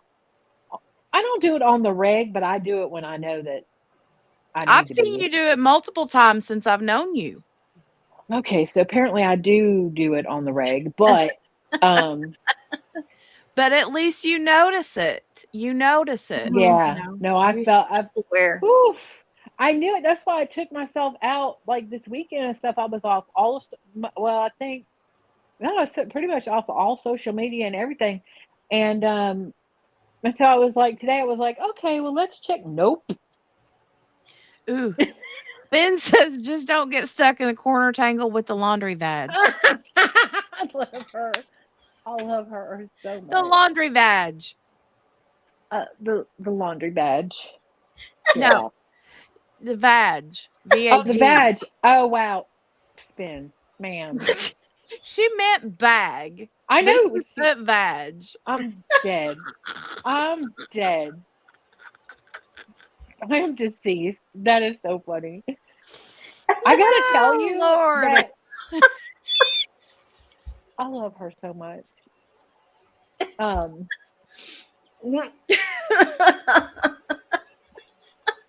Yes, not the laundry vag. I'm never gonna call it anything different. Excuse me, I gotta go get my laundry bag. I'm deceased. Oh my god. Okay, I'm done. I'm done. Margaret's like, okay, bye. Bye. I'm out. not old enough to be here. Oh Lord. That was funny. All right. That I love was you, Spin. Oh. Okay. Well, I'm going to step down too, but thank Me you ever so for this. This really made my year. And it's the little things as they say, but they're sometimes the big things too. Oh yeah. This is big. This is big for me. So I will showcase them one more time. Like Vanna White. I used to do that. I used to do that for things. I used to get them on. Anyhow, JB said, look, JB said, I'm sorry, I'm looking. I have word statement is a QB staple. Okay, Jenny, tell them earlier how many times I put myself back in timeout and then came back with word. 50 times. 50 times. 50. Easily. 50. Jenny was like, even timeout QB's got words. I was like, you ain't wrong. Yeah, I did. I said even timeout QB's got words. Don't stop. Don't stop, won't stop. Do not put hot dog juice in the Tommy Tippies. No hot dog juice. Pickle juice, yes. Hot dog juice. Yeah, I can deal with pickle juice. Pickle juice is good. It's good for Oh, you. hey, Margaret, look.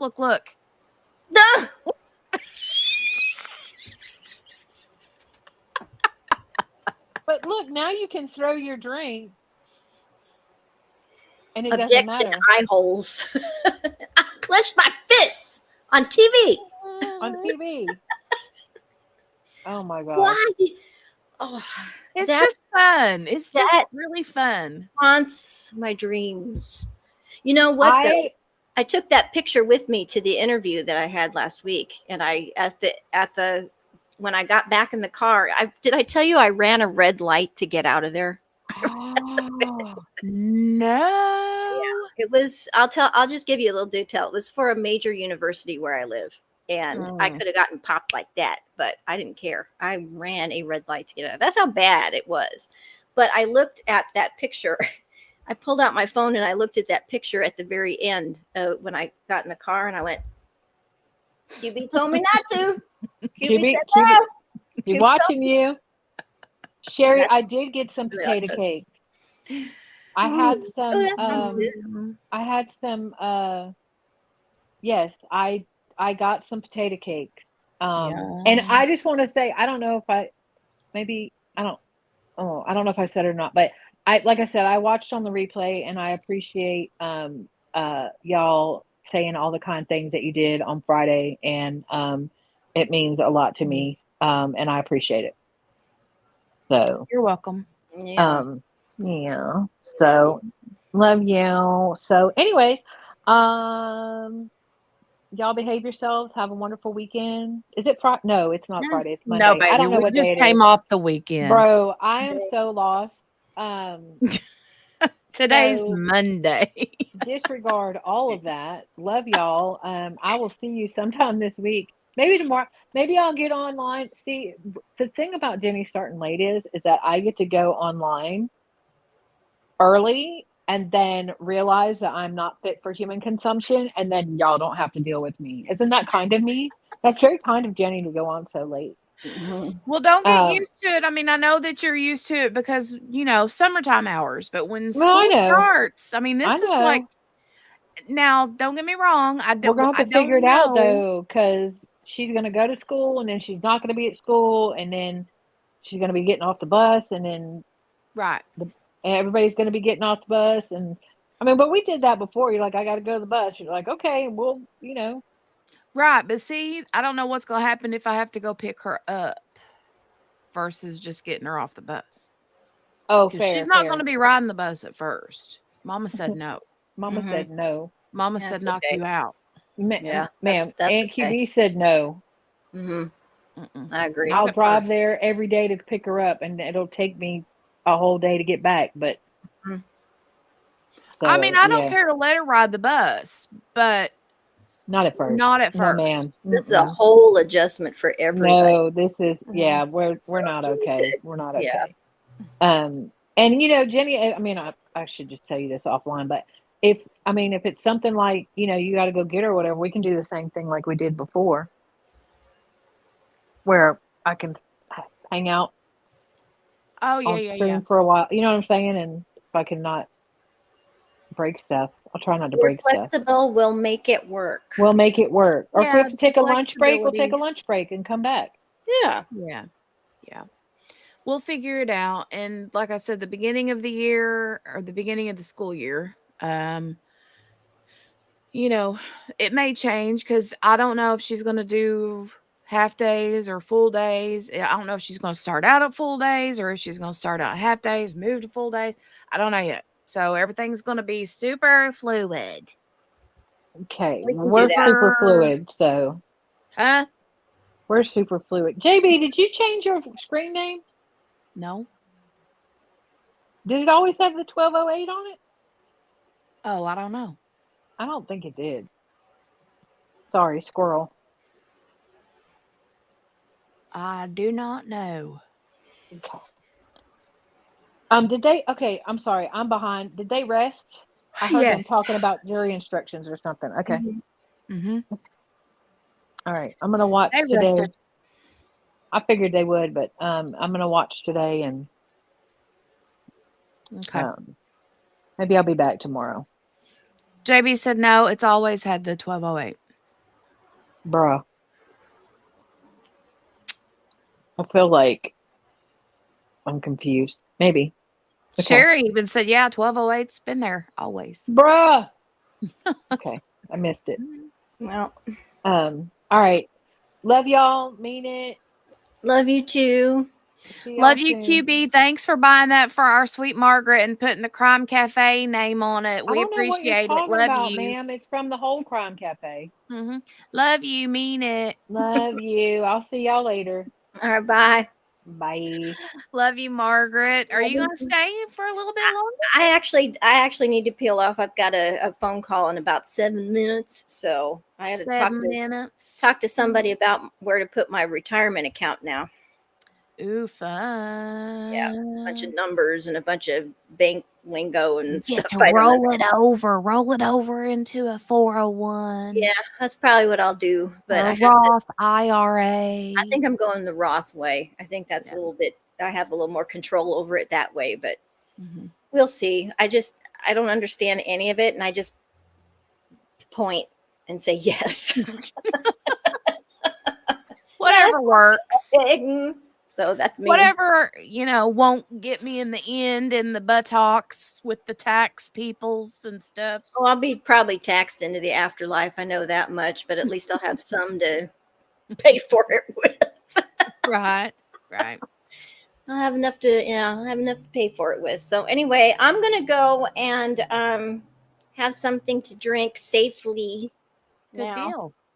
I Good just deal. love that. I love it so much. So much. We love you, Margaret. We I love really, you all really too. do. And thank you again. And let me see what my next poem is probably going to be. What rhymes with tippy? We'll figure it out. Sippy. Dippy. All kinds of things. So, all right. Well, thank Yeah. you. And I love you all. I really do. All right. We And love you, baby. Thanks again. You're welcome. All right. Bye. Bye. God, you guys, that was so much fun. That was so much fun. Trippy. That's a good one, Spins. I'm sorry, guys. I suck at looking at comments while I have people up here. It's not easy to do. I'm going to go back to Sherry again. Sherry, legit, seriously, thank you so much for that. I appreciate it. You guys are the sweetest. And yeah, actually, there's a backpack I want to get her. She loves that, what is that, Gabby's Playhouse, dollhouse. Anyway, she loves that cartoon, that TV or that show on TV. She loves it. And there's a really cute, like, sequin backpack. You know, the magic sequins, like the pillows or whatever, where when you rub it one way, it's all one color. And when you rub it the other way, it like turns all silver. So, Spins, I did. So, yeah, I'm gonna use the money and get that for her. She'll love it. And I gotta go get all the school things.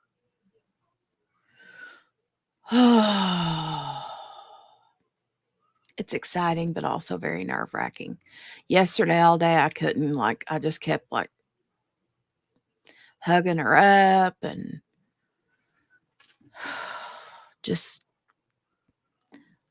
laying around and playing and singing and dancing, and I'm gonna just miss her little face off when she goes to school. All right, I'm gonna add this back to the stage. We're gonna get back to this. Spin says you suck at looking at comments, and yet you totally caught my laundry vag comment. I did catch it. That one stuck out like a sore thumb. It's going to be great. She's going to do great. She's going to be great. I know. It's just right, JB. Not easy. Yep. Are you also asking for an instruction on the forcible felony? Absolutely. And I saw that towards the end of your. I'm still working on these paperwork. things. I got to go check my email, JB, for the other one you sent, the other And it looks like overlay. you're asking for, you see that state towards the back of their packet? Looks like you're asking for burglary, felony bat,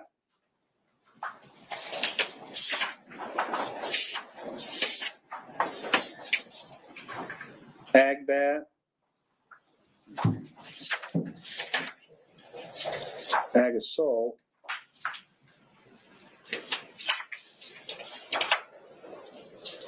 false imprisonment.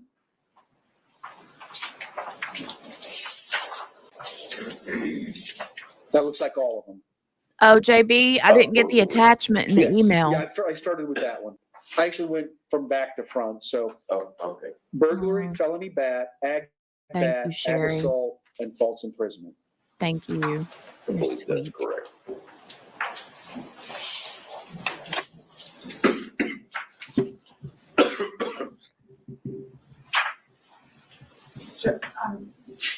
I'm maybe misunderstanding. Is council asking for all of those felonies to be included? Well, I think that's your starting point. Yes. You guys will keep me occupied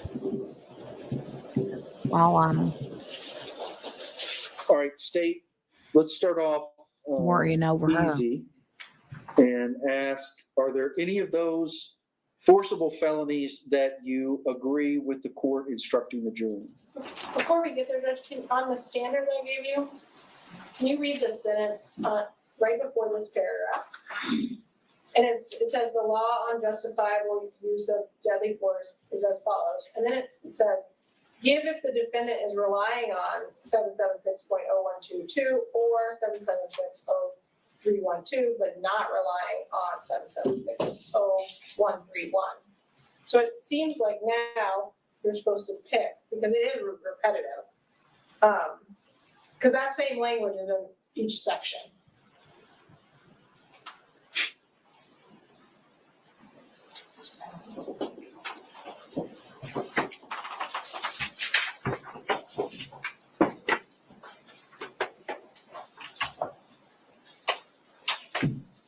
All right, 776.0122. It appears, I would say, that the defense is relying on 776.012, subsection 2. That's the self-defense of person.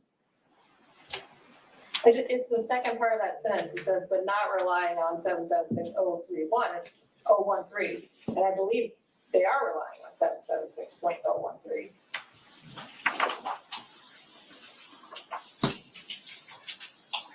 All right, that's protection in the home.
All right, do you see what the state's saying?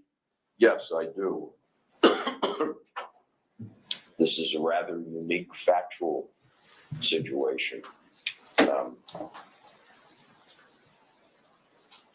not sure at this point I have an answer for the court. All right, I'll outline it. And let me just say that having served on many rules committees in the past and currently serving on a rule committee, it is yeoman's work, what they do. And I can only imagine how many hours went into the criminal jury instruction committee putting 3.6F and 3.6G together. And I know sometimes we will fuss, or I will fuss at the complicated nature of these jury instructions, but they really are good, and I appreciate the work of the committee. So to put it simply, the On the standard jury instruction, from the part of give if defendant is relying on 776012 sub 2 or 776031 sub 2, but is not relying on 776013-1.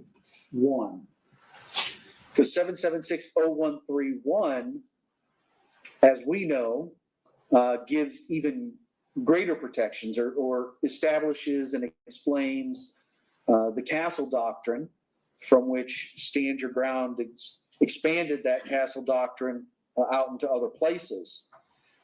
But I think what the jury instructions are saying in interpreting the case law is that if the defendant is relying in part on that home protection, 776013 subsection 1, a person who is in a dwelling or residence in which the person has a right to be, has no duty to retreat, and has the right to stand her ground and use or threaten to use, and then A, non-deadly, and B, deadly. And the reason that that distinction is made in these jury instructions is because if you're not, you automatically get those protections in the home, right? But Hey, Sheree. 776012 is more How of are the you, general dear? use or threatened use of force in defense of a person. And in that situation, How are you? the additional information that because it's not in the residence, the jury has to be instructed on the duty to retreat or the non-duty to retreat and a right to stand your ground if the person using or threatening to use deadly force is not engaged in criminal activity and is in a place where he or she has a right to be. Obviously, because 776013 is in the home, which Ms. Benefield was, would lend itself to the argument being made by the state that we would not have the first part of the standard, but we would skip down to give if defendant is relying on 776013 subsection 1, self-defense in the home, because it has all the same things, except now you're in your home, so the jury does not have to consider that you, whether or not you're engaged in criminal activity or whether or not you're in a place where you have a right to be, because you are. Judge, what is 0312?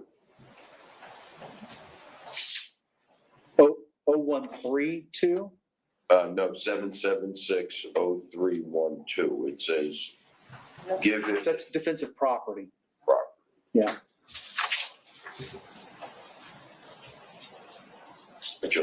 I remember putting the instructions together, but I didn't remember what the substance was.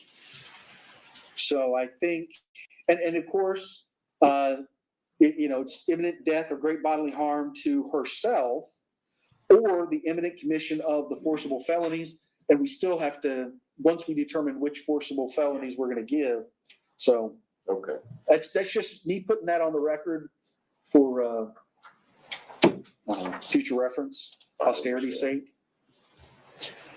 All right. The next one is. So are we taking that first part out? Well, I'm just putting Okay. what my interpretation is of these jury instructions and why I think ultimately we're going to give the second one, 776013 sub 1, as opposed to 776012 2. Yes.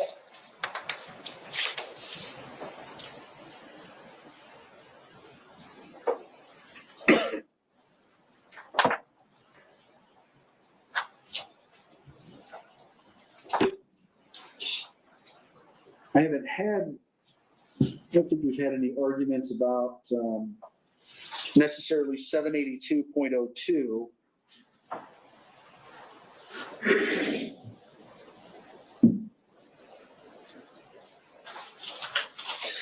Essentially, 782.02 is essentially a restatement of what we would cover under 776.013 sub 1. I think it's kind of duplicative. And I'm sure each side will have their own arguments.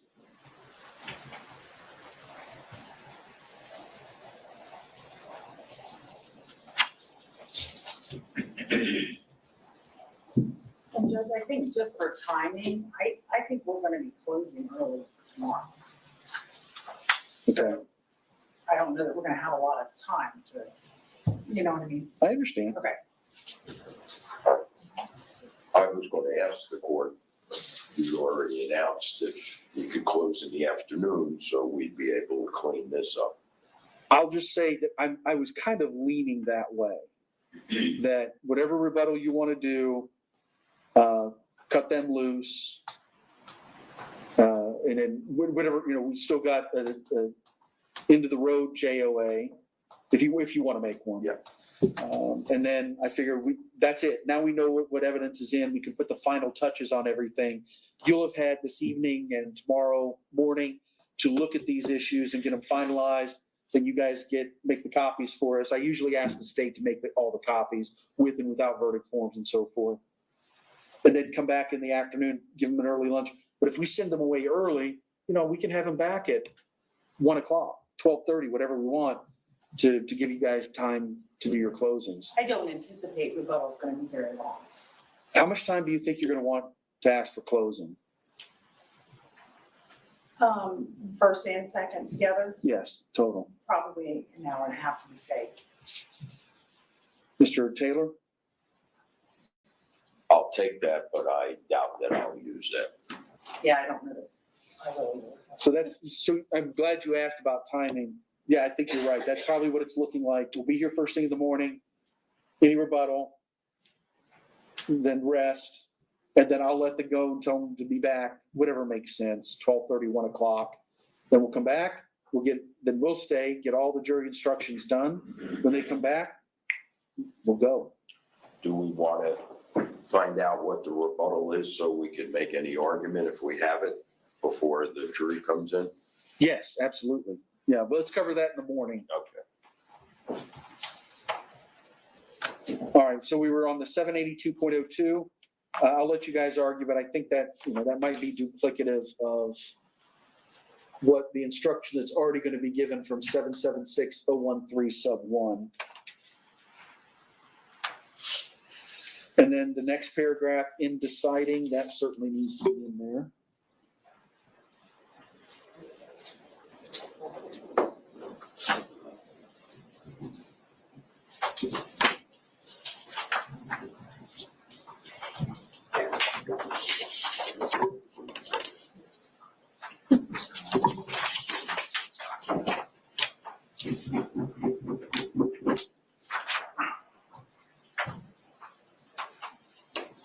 Oh, that's where we left off.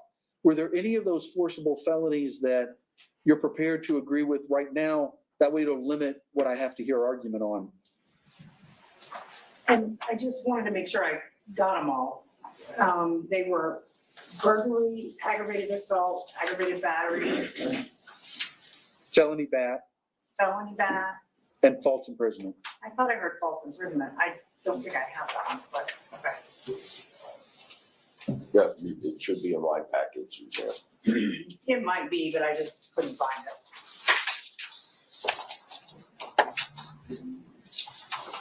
And Judge, to be honest with you, I've never had more than one felony read, so I don't quite know how to respond.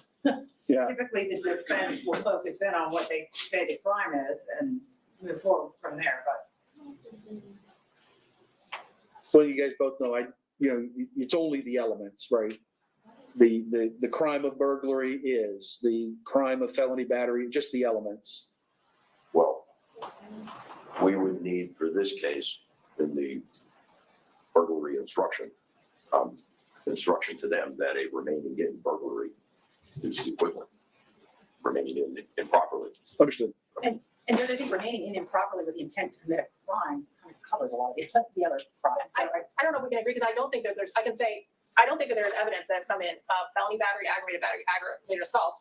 And then false imprisonment, I'd have to go back and read, but that one may have evidence of that. And then of the burglary, I I'm not sure because I don't know what the evidence came in to commit a crime therein, stage to commit a crime therein, but I need to think through it. But I can say that I would almost guarantee we'll be objecting to ag assault, ag bat, and felony theft. All right, so be prepared for that. I'm not saying you need to commit to it now. I want you both to be able to go back to your offices this evening. This is why I do this big overview. That way you guys can go back. You've already heard a little bit of each other's thoughts. Nobody's locked in, but then you can go back tomorrow loaded for bear. All right. Presumption of fear.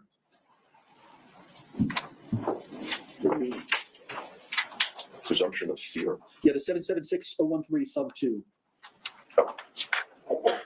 I don't think this comes in because it's forcible entry into a dwelling, and I don't think there's any evidence of unlawful and forcible entry into a dwelling.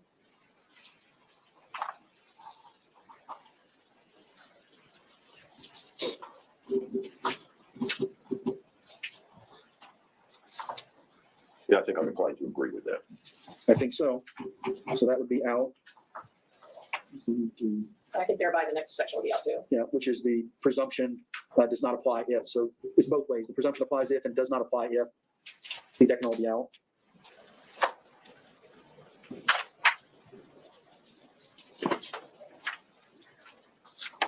And then that last portion too, because it's all talking about by force. And just so I'm sure we're on the same page, that's the part that starts 776.0134. Yes, ma'am. Thank you.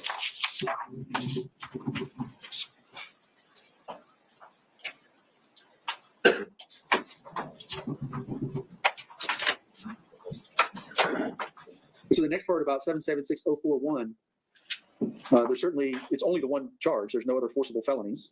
And I think we can take vehicle out right above that too. It's safe to say. But yes, I don't think any of this next part comes in. Right, there's been, and I don't expect any evidence that the defendant was attempting to committing or escaping after the commission of some other forcible felony. Right. So I think that's all out.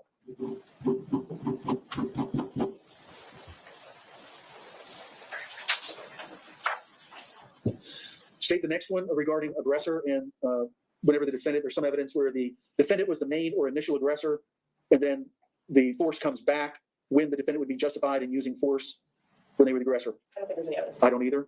I already crossed it out, sorry. Okay, is that right? I don't recall any evidence that Ms. Benefield was the initial or main aggressor. It's down at the bottom of the page, it says aggressor, and then it says Gibbs State right above it. Oh, yes, okay. All right, so that will be out. The next part is absolutely in. Yes, I think That's the next two parts are. the thrust of the defense. So prior threats is in. However, the reputation, I don't think there was any testimony regarding reputation of the victim. Agreed. So the next two would come out. Yeah. And then the physical abilities and all. I'm sorry? Physical, the last one's in everything. It's criminal cases with physical abilities. Yeah, physical ability Yes. is in. Absolutely. And I will fix these tonight and probably email them tonight or tomorrow. If you would, that would be great. I'd appreciate that. All right, so see, this is why I do this kind of general overview, so at least we can figure out where the touch points are for disagreement. All right, that's 3.6F. We're not giving 3.6G, right? Oh, sorry. Use of non-deadly force.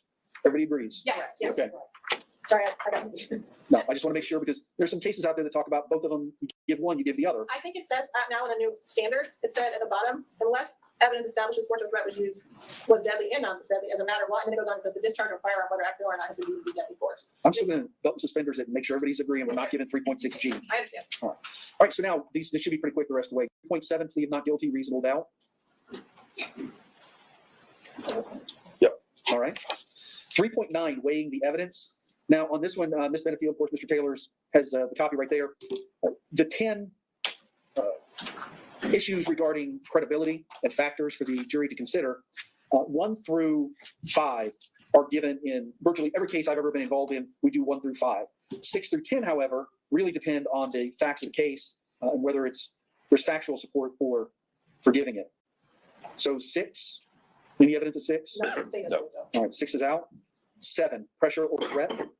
State? I don't think so. But Defense, any argument you want to make about pressure or threat? I don't believe so, Judge. All right, 7 is out. 8, certainly 8 stays in because there's been some impeachment. So 8 becomes 6. 9, there's been no conviction, 9 impeachment. are out. All right, don't expect any of that. And 10, we don't expect any reputation for truthfulness or honesty. All right. So it's like 8 becomes 6, and that one will be good. then I just need to unhighlight the defendant. I always highlight Right. that next part. until we figure it out. So yeah, page 2 of that is going to be unhighlighted but needs to be given. The defendant has become a witness. And so, oh, you already took out 3.9A? I did. Okay. We fixed them last night. All right. Mr. Taylor, because this is our first trial together, at 3.9, I stop. So for the initial instructions, I go all the way through 3.9, then I stop, and then I will explain the verdict form to the jury and go over it and explain how it works. That way you don't have to use your valuable closing time explaining how the jury verdict form works. You can just get right into it. Okay. When we come back, I'll touch on 3.10. And that looks fine. 3.11 cautionary. That looks fine. 3.12.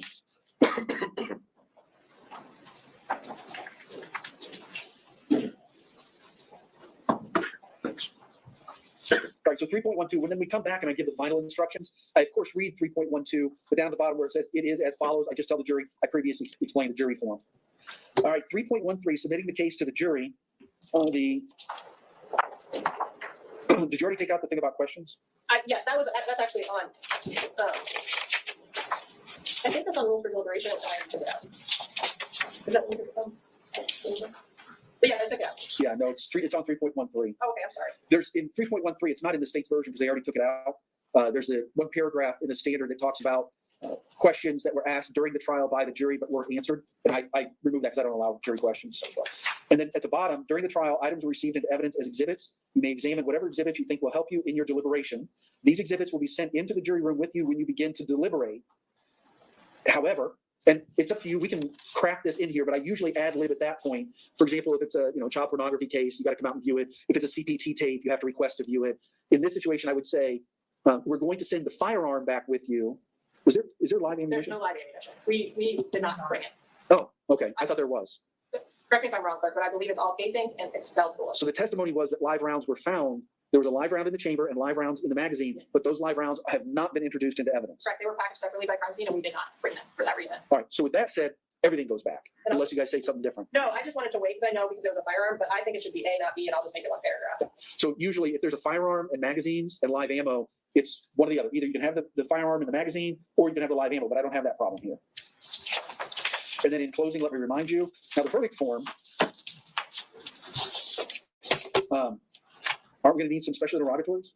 Oh, yes. I'm sorry. Let's say mine is just, It is. And I was looking at it thinking, well, this is really short. Yes, sir. I'll fix it tonight and then we'll have to look at it tomorrow. But the one that we end up usually using, as you would imagine, the defendant is guilty of murder in the second degree as charged. And then underneath that are the special interrogatories for the 1020 life. Then you'll have B, the defendant is guilty of manslaughter, a lesser included offense, and there's the one interrogatory regarding actual possession of a firearm, and then C, the defendant is not guilty. So that's what it should look like. But obviously you've tried cases all over, so if there's that's the standard we use here in the 12th here in Manatee. If there's some other format that you used before you think is better, certainly willing to listen. All right, thank you very much for giving me that extra half hour and going over the jury instructions so we understand who's where. And if there's nothing else, Richardson, do you want to do that tonight or do you want to do that in the morning? Okay. So I'm going to show them an exhibit I intend to introduce tomorrow, and they may have another. I just did not become relevant until rebuttal. I mean, it's for rebuttal. It didn't become relevant until after the testimony.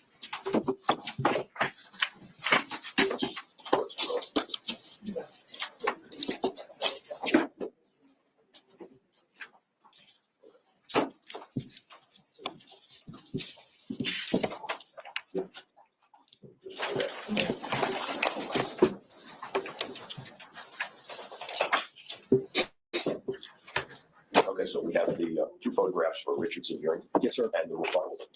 Apparently the state is going to recall Eva Benefield. The court may recall. It has been holding in abeyance my motion to strike her as a rebuttal witness. Judge, and I can maybe simplify. I intend to ask her a question about this picture that I'm holding up. I intend to ask her a question about the pictures that were introduced by the defense of the gym pictures, just ask her if she's familiar with those and when they were taken. And I also intend to ask her if her father was right or left-handed. And that's all I intend to ask her. So I don't know that Satan would have tainted any of those answers. All right, can I see the picture you're talking about?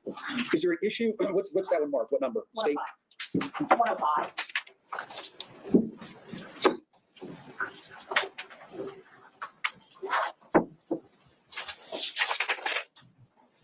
Was this one disclosed? Yeah. You got 105 or no? Yeah, that's the photograph. Right. Just now, that was not relevant. That's what I'm asking. That was not a discovery. Okay, there we go. So we're going to include states 103, which we referred to as the modeling photo, 104 as the mugshot,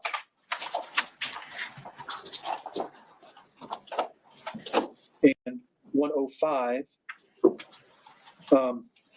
I'm just going to call that one the boat picture or boat photo. Figure on a boat. All right. Yes, sir. What do you want to take up first? How about the Richardson violation? Yes.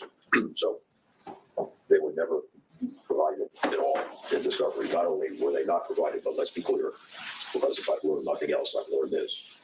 They weren't provided in a dump at any time. So we were completely unaware of those photographs. Can I just ask, is that argument for all three of the photographs? Yes, we, to our knowledge, were never provided with that photograph on it. No, the reason I'm asking is because the mugshot photo was entered in the stand your ground, so I don't think that was. Well, hold on. Let me keep some semblance of order, even though of the late hour. So, right. The mugshot's in already. That's one of the two that we're talking about. Yeah. The mugshot. So here's the three photos we're talking about for this Richardson hearing. States 103 is what we've been referring to as the modeling photo. Go ahead and pull them out. I'm so sorry. Madam Clerk, she asked if we wanted them, and I said no, and now it's probably better we do. That's 103. 104, we've been referring to that as mugshot, and 105, we're now referring to as the boat picture. And the mugshot, my notes are 103 and 104 were not admitted. Correct, and that was just an oversight. They were published and we spoke about them, I just didn't say the words. Correct. All right, so I have them up here if you want to review them. And I have them here if you want to review them. would like to say the mugshot was disclosed in discovery. I can find the discovery page, the big page if you needed to, but it was disclosed in discovery.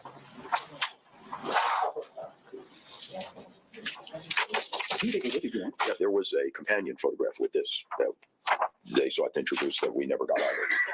No, it was that one. Is this It was that one, yeah. Oh, okay, I could have sworn there were two.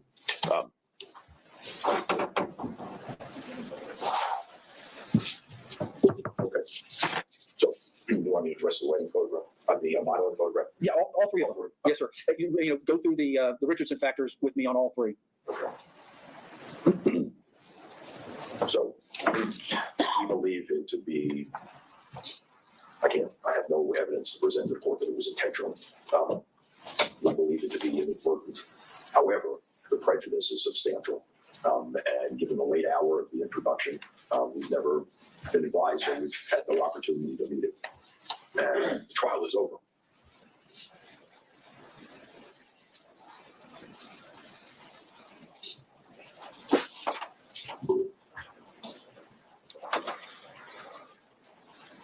All right, State. Judge, speaking about them individually, and I apologize, I don't know which picture the mugshot is, but that was disclosed in discovery, so there is no violation. What we call modeling photo, I believe that's actually from the ballet pictures. That picture did not become relevant until the defense's case, and the defendant testified, and also Dr. Russell testified about seeing edema and swelling. It became very important to show before this incident and after this incident what she looked like. And I don't know how that can be of any prejudice because it's a picture of the defendant. It's not like she didn't know it existed. And I don't know how the defense would have prepared differently. So I don't think it's a violation, first of all, because it didn't become relevant and we introduced it at a time when it became relevant. And then as to the boat picture, I have the same argument that did not become relevant until the defense's case. So therefore we produced it as soon as it became relevant or very close thereafter. So it was no violation to begin with. All right. Tell me about what is the relevance of the States 105? The relevance is that the defense put in pictures of the victim at the gym to show that he was all muscle bound and, to try and show. Those pictures were taken in 2018. Which pictures? The muscle bound pictures of the defense put in. Okay. That picture was taken a month before he died. He did not look like those pictures that the defense entered in 2018. How do you know he's got a shirt on? I mean, if you look at his arm, the vein is bulging on his bicep. To the weight, not the admissibility, Judge.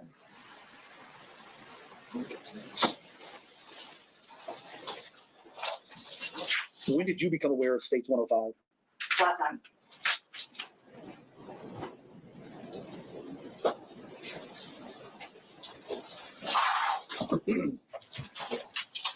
All right. Final thoughts to the objecting party.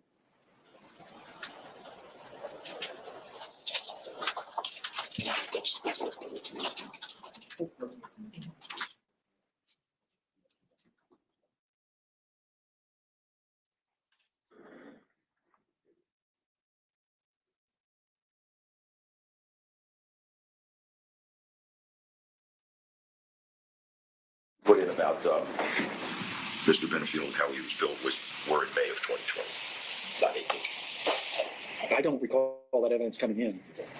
The date of them? I'm just informing the court what the representation was that they were taken in 2018 and we're telling the court they were taken in May of 2020.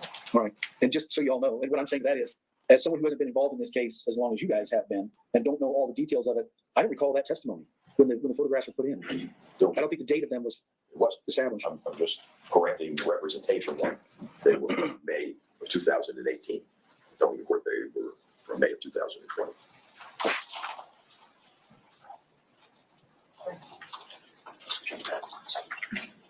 All right, thank you both very much. So in a Richardson hearing, obviously we talked about it before.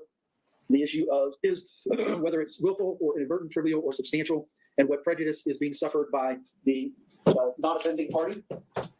That is the one that's opposing the introduction or didn't have the information or exhibit. I'm going to start with 104. Actually, all three of these have a different analysis, unfortunately. And I just mean that because that means I have to go through it 3 different times as opposed to giving you just one simple analysis for all 3. Judge, I'm sorry. Yes. I just want to make sure. We haven't yet discussed the Richardson analysis for the modeling photo, have we? Yes. Oh, then I do want to add something. Oh, please, yes. Yeah. The prejudice to us. So the court may recall in my testimony, I specifically pointed out the drooping eyelid and the space between the brow and the eyelid. And the prejudice to us is going to be substantial because they're going to now introduce this picture, taking a completely different time with makeup and everything else. And they're going to argue that she looked like that here. Therefore, you can't believe what they said about the photo that was introduced, that was taken by the sheriff and staged on that day. That's going to be substantial prejudice.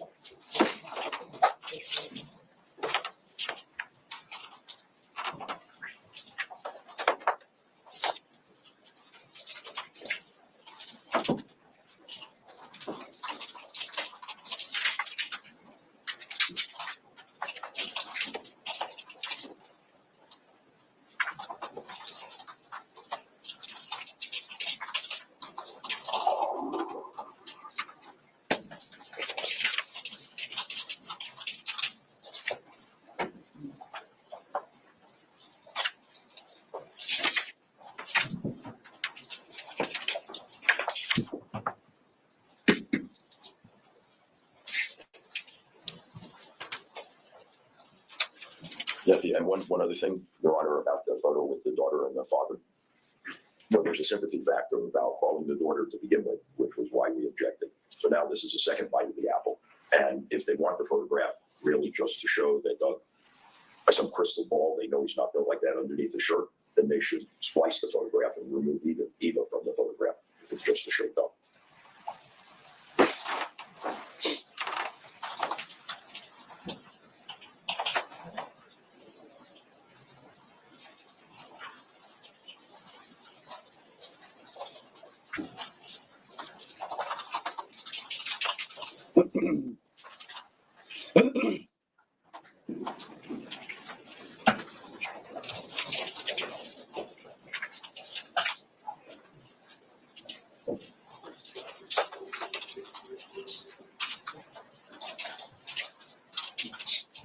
All right, thank you both very much. So 104 is an easy call. 104 is the mugshot, and that has been disclosed. It was used at the stand your ground hearing, and in one of the more recent pretrial hearings, this in particular was one of the issues we talked about, and I was on my way to ruling that the state could not use it in its case in chief, but could use it in rebuttal, and that's where then one of the two of you jumped up and said that was your intent anyway, was to use it during rebuttal. So I don't find that there was a Richardson violation. That's been disclosed. It was discussed multiple times as this case is going on, so there is no prejudice there. As for 103 being the modeling photo,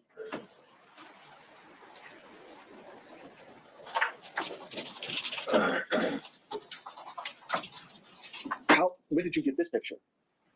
It was I think it was the night, it was either the night before her, at lunch. It was at lunch during her testimony. I found it on the internet while we were eating lunch and then tried to enter it. So.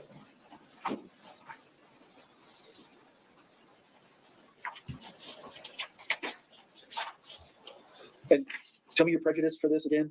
I had specifically pointed out when we put Ms. Benefield on the stand, where the slap was up inside the left side of her face, and asked her about whether her eyelid was, it reflected, it drew the eyelid and swelling in the space from the eyelid to the eyebrow. And the state is now going to use that photograph to argue that that wasn't the case at all. There was no swelling, no damage, because here, take a look at the eye in this photograph. It's exactly the same. Judge, I think that's. And then they might just add,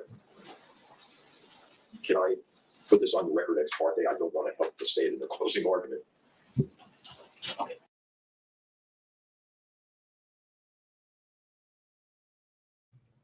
They're getting close. They're getting close. They're getting close. Sorry, guys. I keep fiddling around with these different overlays. Thank you, JB, for your help, ma'am. I've got a few different ones that I can use from here to there and from time to time.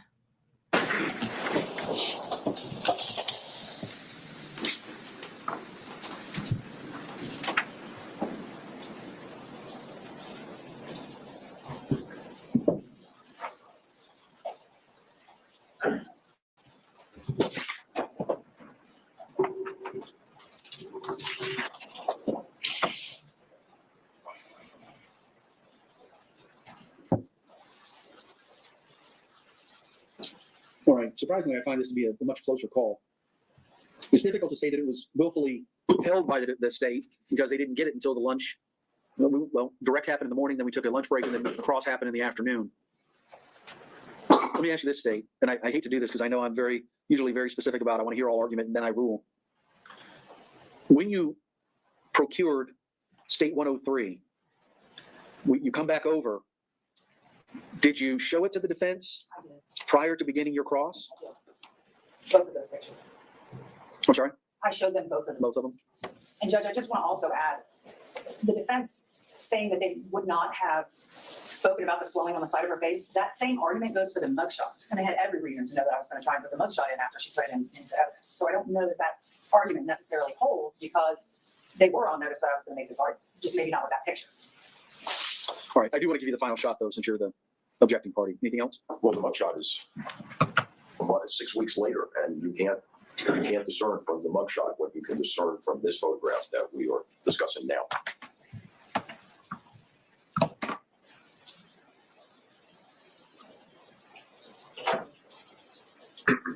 Again, the composition also of the photograph is different. This one is heavily with makeup. I think that goes to the weight, not the admissibility. All right, so the state didn't have this until that day. They showed it to the defense prior to beginning their cross-examination. The purpose is not, I characterize it more as a rebuttal piece of evidence based upon the defendant's claim about the slap and so forth. And I understand why the state wants to use this because they have 104 is coming in, which is the booking photo. But I look back at my notes just to see about 103. And on 103, when it was authenticated by the defendant, it was a modeling photo and it was taken before she even met Doug, are my notes. So I have to find if there's some sort of prejudice and that the defense would have changed or been significantly different to meet that prejudice. And I just can't say that I find that because the issue of the swelling above the left eye has been an issue since the stand your ground. And all 103 does is show the anatomical structure above the left eye at a time before she even met Doug. So I can't find if there's a Richardson violation. So 103, over the defendant's objection is admitted, the predicate was laid. For 105, this is again, it's difficult to say that it was willful because the state just obtained it yesterday or the day before. When's the first time you disclosed it? Today? Today. Well, sorry, that's not 104. I apologize, Madam Clerk. 104, I found there was no Richardson. It is received. No, I'll just do it now. 103 and 104 received. 105.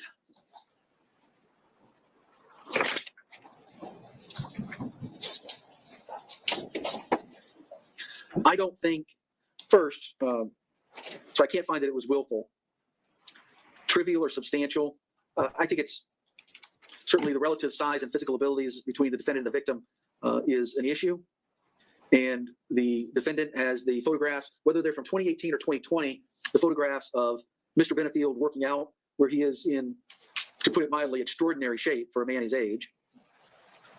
So I don't think it's unreasonable for the state to want to put in a photo of what he looked like a month before his death. I think it goes to the weight, not the admissibility of the photograph. With the argument between the two parties, defense can argue, yeah, but this shirt doesn't show him ripped. These other ones show him with his shirt off. They can make that argument. The state can argue that he wasn't as ripped and strong as he was in those photographs. But I don't disagree, and I've done this before, where editing the photograph for the fact of having his daughter in, and it's going to come out that there was a month before a month before his death. They're both smiling on a boat, having a good time. I think there's some, not the prejudice is preparation prejudice, but no, this would need to be. I didn't get to respond to that. Can I just respond? Yeah, go ahead. Judge, I think the relative size of the victim, his 15-year-old daughter, is very important in that picture, because they know, the jury knows that his daughter was only 15 at the time that this picture was taken, and I think it helps gauge his size at the time of murder, very shortly before. And if you crop the daughter out, there's nothing to gauge. All right, I appreciate that. Overruled.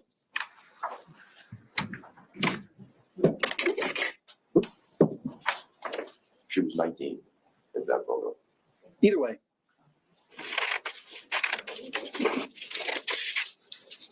Now, the question for you is, do you want this in?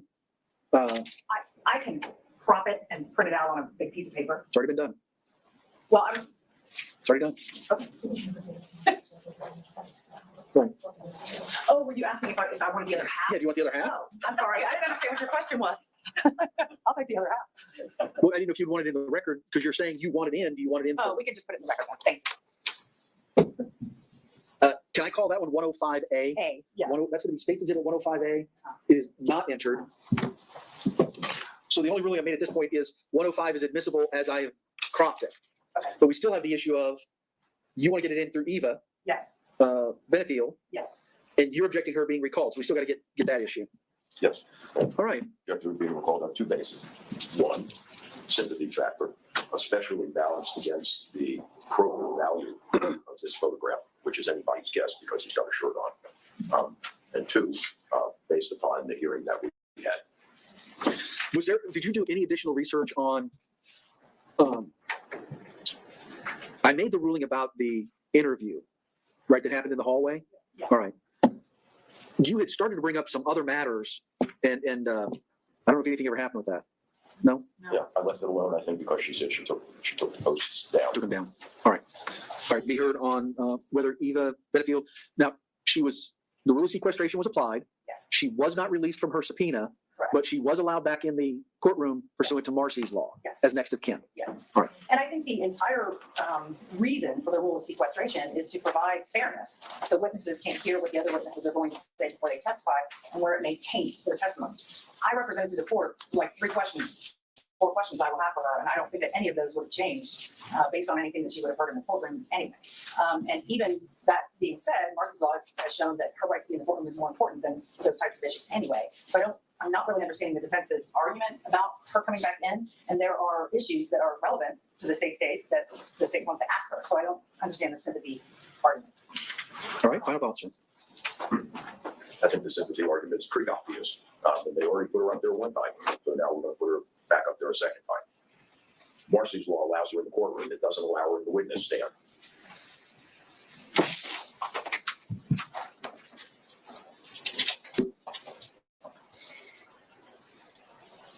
All right, thank you both very much. I made the findings the other day regarding what I understood to be about the brief interview that was given in the hallway. I believe there was an admonishment, and she was allowed to remain in the courtroom, although I will say she was kind of in and out. I don't find that it's overly sympathetic to recall her as a rebuttal witness to authenticate a photograph. You said something about the gym photos? Right. She was going to talk about the gym photos. How so? When they were taken. All right, and then right or left-handed? Yes. That doesn't sound like anything that would necessarily pull at the heartstrings.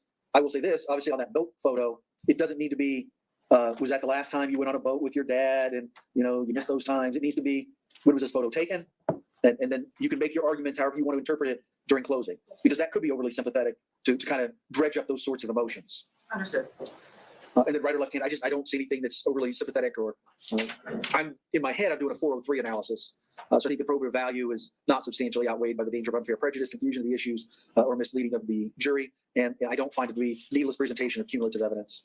So you may recall her for those limited purposes. And Judge, if I could just see the picture where you cut, I'm cropping, the picture of the digital file. Oh, that's exactly what I have. Yeah.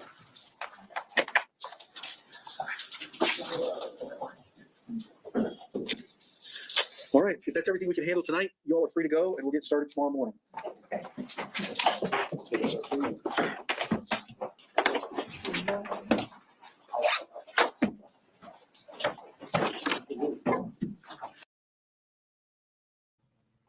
Whew. That was a much longer day than I expected. All that stuff at the end, all that I mean, we see what goes on in the trials, right? But then all this extra work that they do behind the scenes that the jury never sees, that's what eats up all the time. Sure enough. Sure enough. Sure enough. All right, you guys, it's almost 7:00 my time. I'm going to get out of here because I've got to go wee-wee. And I need to see what the family's doing, what we're having for dinner. Trying to get on a schedule this week with, school starting next week. Wednesday is probably going to be a little bit of a shorter day because we have their back to school bash that late afternoon, early evening. So probably need to hop off by about 2-ish, somewhere around in there. We'll see what goes on tomorrow. Tomorrow, they should be going into their rebuttal and then their closings, and deliberation should start, I would think. No idea how long it's going to take them to deliberate. Don't know if it's going to be a quick one or a slow one. We'll find out. I hope there's no mistrial shenanigans that happens. Steph has an appointment at 2 tomorrow, so we'll see. Okay. It was the bestest day, said Margaret. It was the best of times. It was the worst of times. Right. And so are the days of our lives. All right.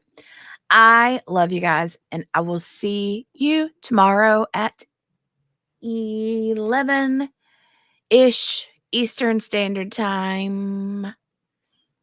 So, yeah, we'll see you tomorrow. I might go on a little bit earlier. I might go on a little bit later. I will try to make sure to schedule it at least 30 minutes prior so that you guys get the updates or get the notifications that I'll be live in 30 minutes. So, see what I'm saying? Not mean. Love you guys. Margaret, we love you. Spence, it was good to see you, doll. Henny, love you. You guys are awesome sauce. Make sure to give the video a thumbs up. Thank you, Sherry. Once again, I really appreciate the super chat. You're awesome sauce, ma'am. I love you. And hold on a second. Wait. Where did Margaret go? Oh, Margaret. Boom. Shakalaka. I'm going to keep that forever. Mm-hmm. You did, Spins. That was crazy. The laundry vag. The laundry vag. Margaret's like, why you got to ruin a good thing? The storm. You have a good one too, Cherie. All right. Love you guys. And I'll see you back tomorrow morning. Have a great rest of your night. Goodbye.